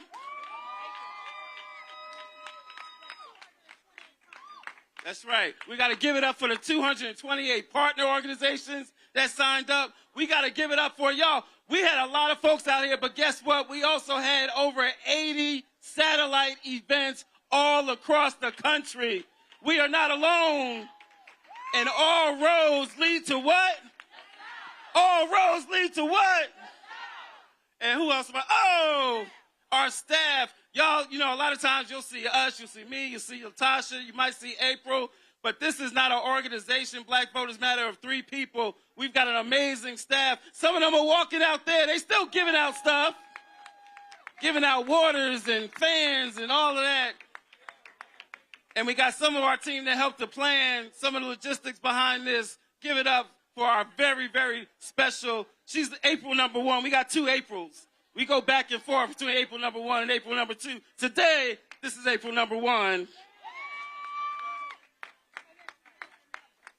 And then, of course, our anchor partners, who you've already heard from. Huh? Who I think? Help me out now. All the volunteers, all the organizations, Indivisible, that was a huge help. Here. Listen, it just took an incredible amount of people to pull this together. We are sitting in a city that literally welcomed us and gave us all the resources. Y'all help me thank the city of Montgomery and Mayor Stephen Reed. We appreciate him. We want to thank our partners at the state capitol and at the state house. They did actually come together and make sure that we had what we needed. We want to thank our amazing, amazing production team that made sure that we could come together and hear everything. We had screens all the way down Dexter Avenue, y'all. We want to thank all of our, we absolutely got to thank Roland Martin. Y'all give it up for Roland Martin. This man made sure that we had so many networks across the country streaming this information live. We were in, I think, over 3 million people's homes today. So this is a big, big moment for all of us. And I want to thank LRY Media, all of the people who came to the voting village, because we have what? Elections on Tuesday in Georgia and Alabama. We can't come together and forget that we still got work to do. So it's still voting time, right? It's still voting time. Thank y'all. Thank you to every single person. We appreciate you. And to my daddy, who held down the stage on my behalf, Pastor Don Thompson and Janice Thompson, I love you.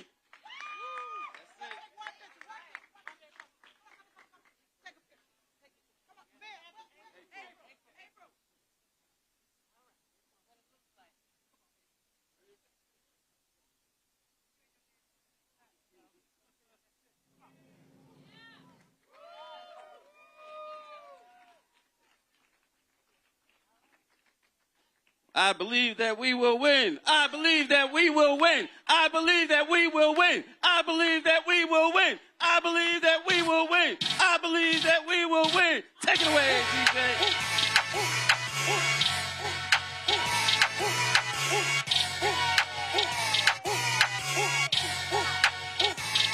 Running to the checker flag, running through the red light. 12 get me gun and won't pull over. Thank y'all so much. All roads lead to the south.com.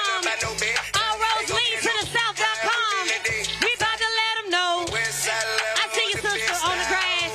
She said I ain't tired. I see Miss Betty represent Mobile. Okay? Yeah. Let's go. Shout out to the bros. Omega Psi Phi. Alpha Phi Alpha. All the D9s. About to let them know. I see you rolling. Let's go. Yeah. 1906. Shout out to Alpha Kappa Alpha Sorority. Zeta Phi Beta, Phi Beta Sigma, let's go. My foot up on the gas. Yeah, yeah, I'm blowing money fast. Yeah, yeah. We on they, you know. About to let them know. We let them know Tuesday, y'all, is election day. All right, folks, that concludes All Roads Lead to the South. This thing started 9 a.m. local time. We were in Selma. Of course, covering what's happening there. And so that started with a church service there. Then there was a solemn march that went across the Edmund Pettus Bridge. And so that was taking place there. And then we came here to Montgomery, where this event started. Again, this started about 4.5 hours ago. A number of speakers here.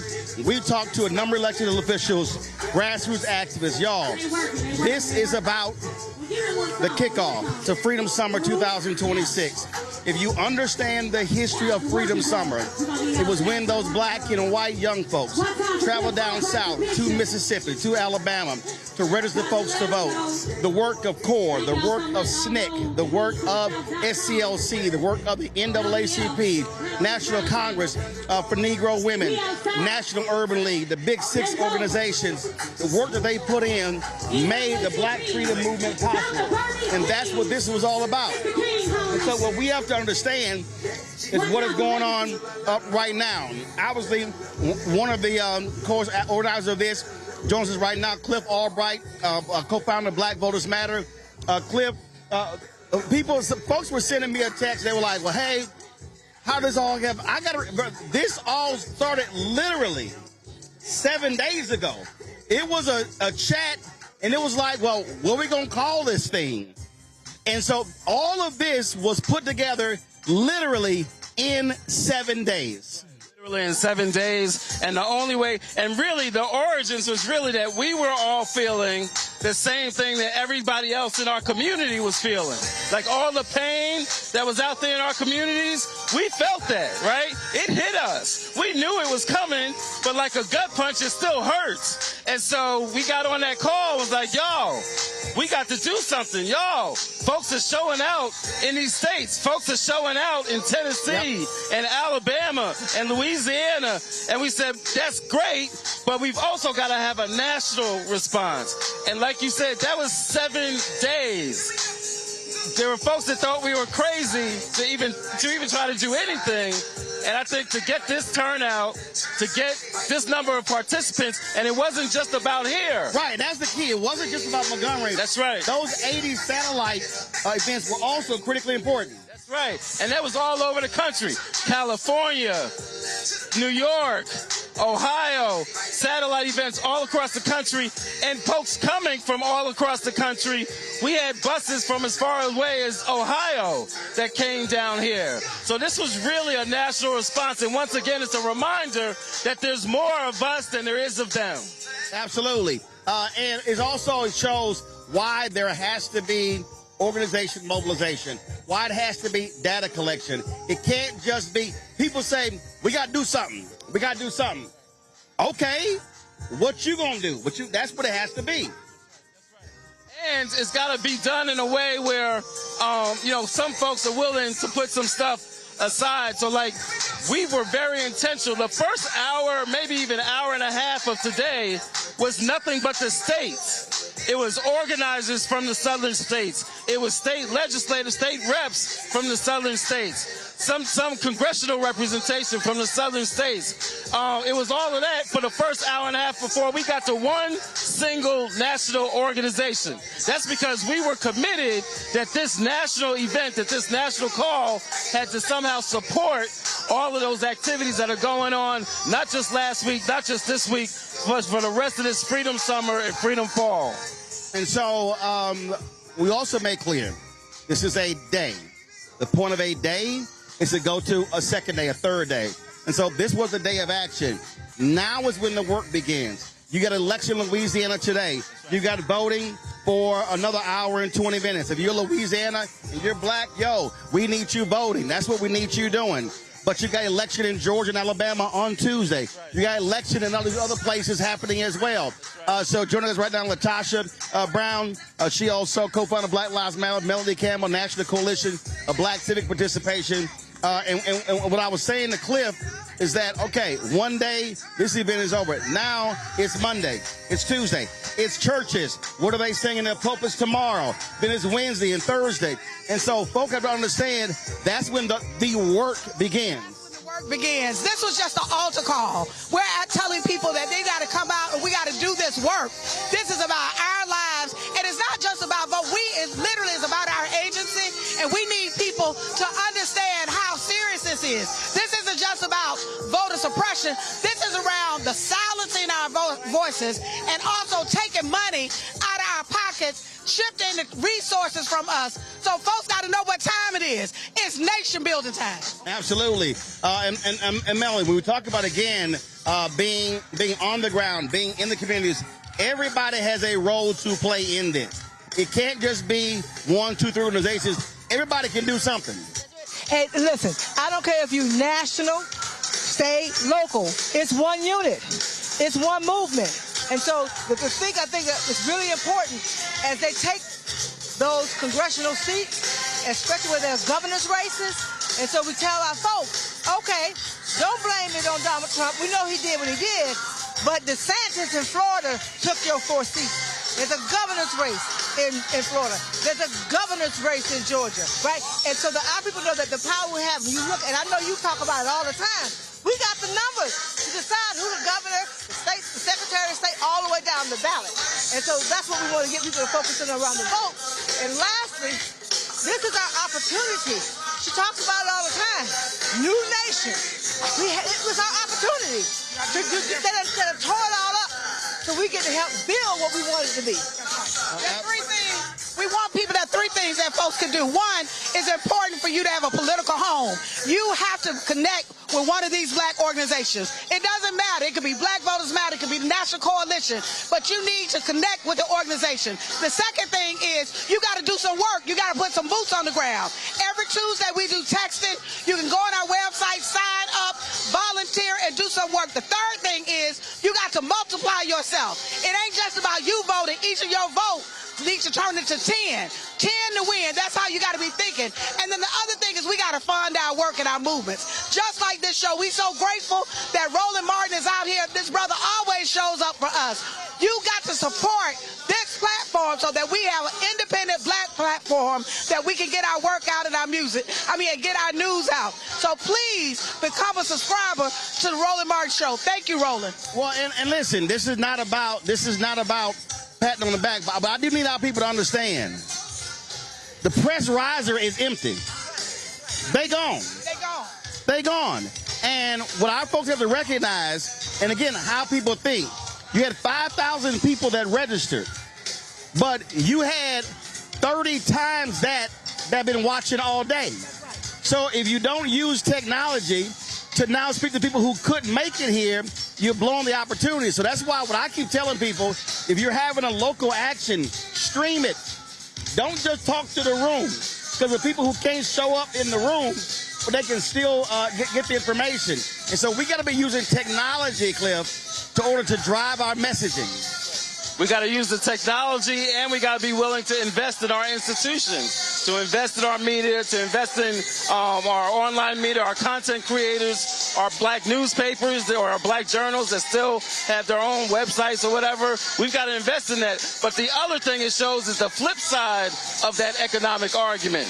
One of the speakers that we really wanted folks to hear from in terms of laying out a longer-term action and campaign was our good friend Ashley Henderson, who has a whole campaign that she has come up with targeting FedEx, which is based in Memphis. So if they're going to cut up Memphis into 3 districts, our expectations is that the corporations that are based there aren't just going to sit back and watch that happen. And if they do watch it happen, then they don't deserve our support. Not only don't they deserve our support, but they need to be disrupted. It's the same strategy that we used back in 2021 when Georgia was doing voter suppression, and we called out the corporations like Coca-Cola and Delta and Home Depot. And so there's a double side to this economic strategy. We got to invest in us, because we got us, but we also got to make them pay when they allow for the oppression and suppression to happen. I do want to have Doris Crenshaw share with us just your thoughts. You're here in Montgomery, and just want to share your thoughts. You know, we got 5 cameras. We good. You ain't gonna worry about that.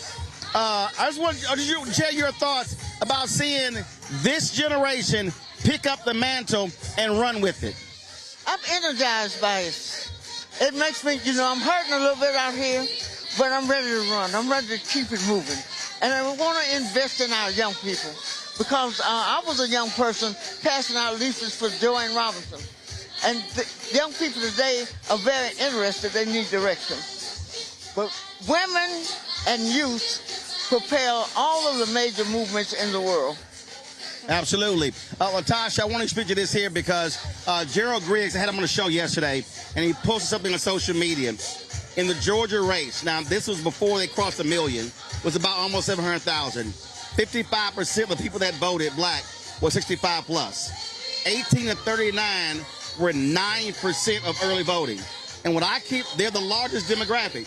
And what I keep, we were talking to Tiffany Lawton earlier, and what I keep saying to Gen Z, to millennials, Gen Z, Gen Alpha, you got the numbers, but you can't just talk on social media.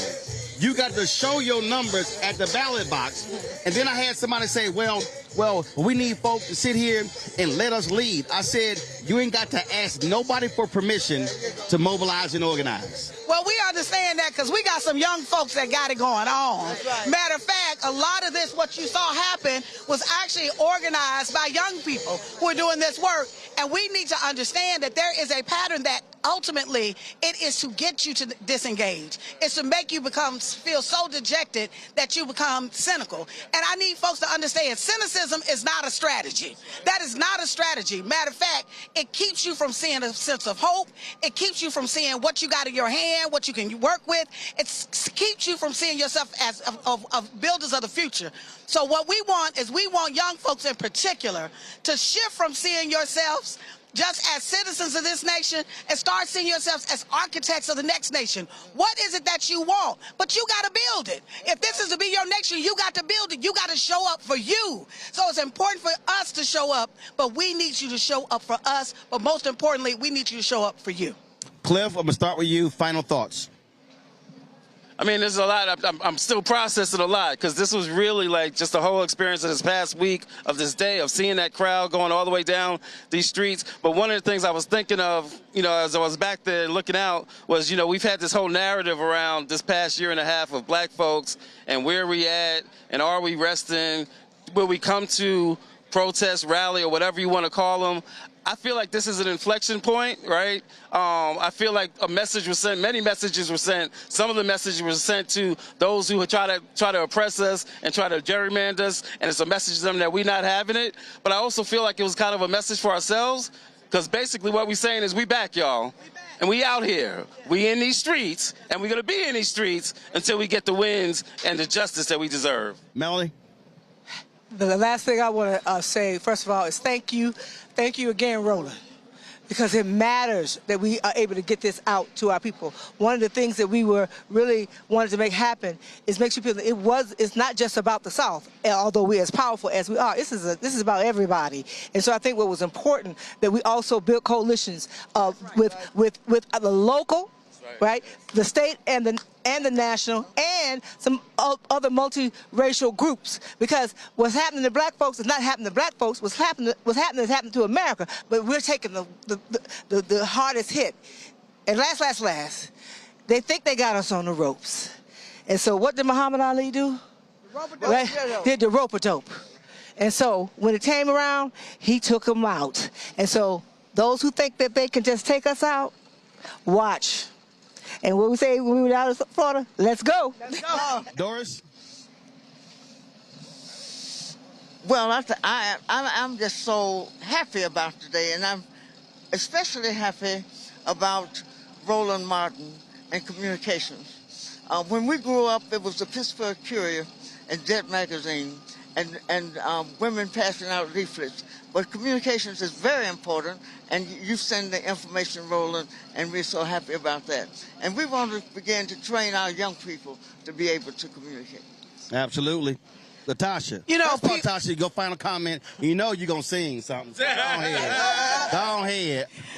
Before I do that, I do want to say that oftentimes people think that you need money to get started, and money is important, right? Or you need to have the right idea to get started, or you need to have all this time. Sometimes those things are excuses, or either they're masking our fear. The truth of the matter is we were able to do this in 6 days. Yep. 6 days. We didn't go to the mainstream media. We didn't list a famous name. You think that you can't move unless you get a name to come. Yep. We didn't list any names. It was a people's action that we came together. There were 50, it was over 50, 75.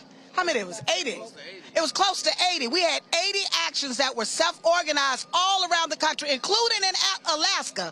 We had black groups, white groups, the No Kings groups that people are saying, well, do they stand with us? Yes, they were standing with us today. Right? Indivisible was standing with us today. The NAACP, the SCLCs, the National Coalition, Labor.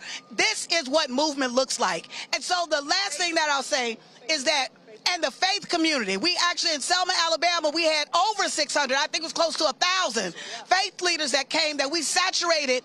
Our movement is rooted in our rich history of literally a faith. That we understand that our true power is not about what the Constitution says. It's not about what the Bill of Rights says. Our true power comes from the highest power, and that has always been rooted in our belief and faith in God and a power that is greater than these folks on here. And so in this nation. And so in this moment, I just want people to understand that pain births possibilities.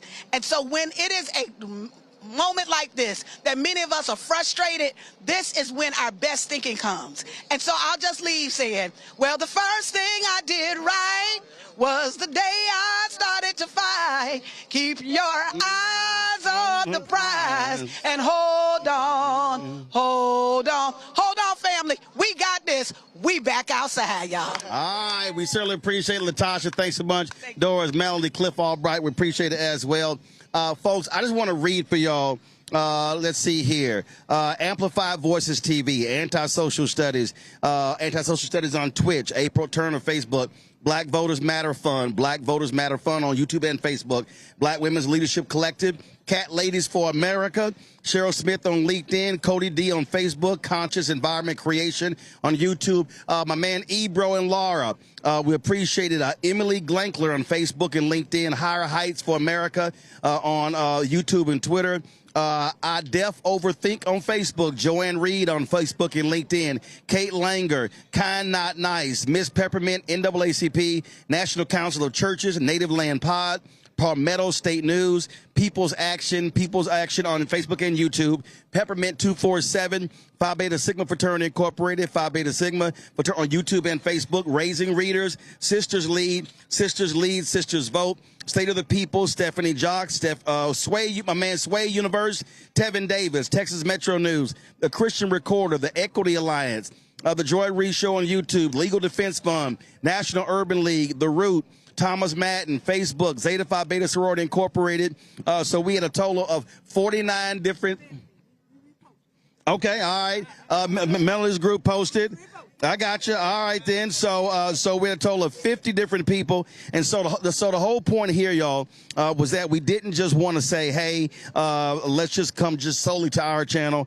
We wanted to be able to get folks to go to as many channels as possible for them to be able to experience this because we understood the importance of collective. April 3rd, 1968. Dr. King's last sermon at Mason Temple, he said black people individually are the poorest people in the country, but collectively we represent one of the largest economies in the world. He said if we move as a collective, then we'll be able to actually make a difference. The only way we're going to fight what's happening in this country, what's happening in the South and across the country, if we move as a collective. It does not mean that we will agree with everything a politician says or does. It does not mean that we will agree with everything that an organization leader says and does. But what it does mean is that if you have a black agenda, that means you are opposing those who are anti-black.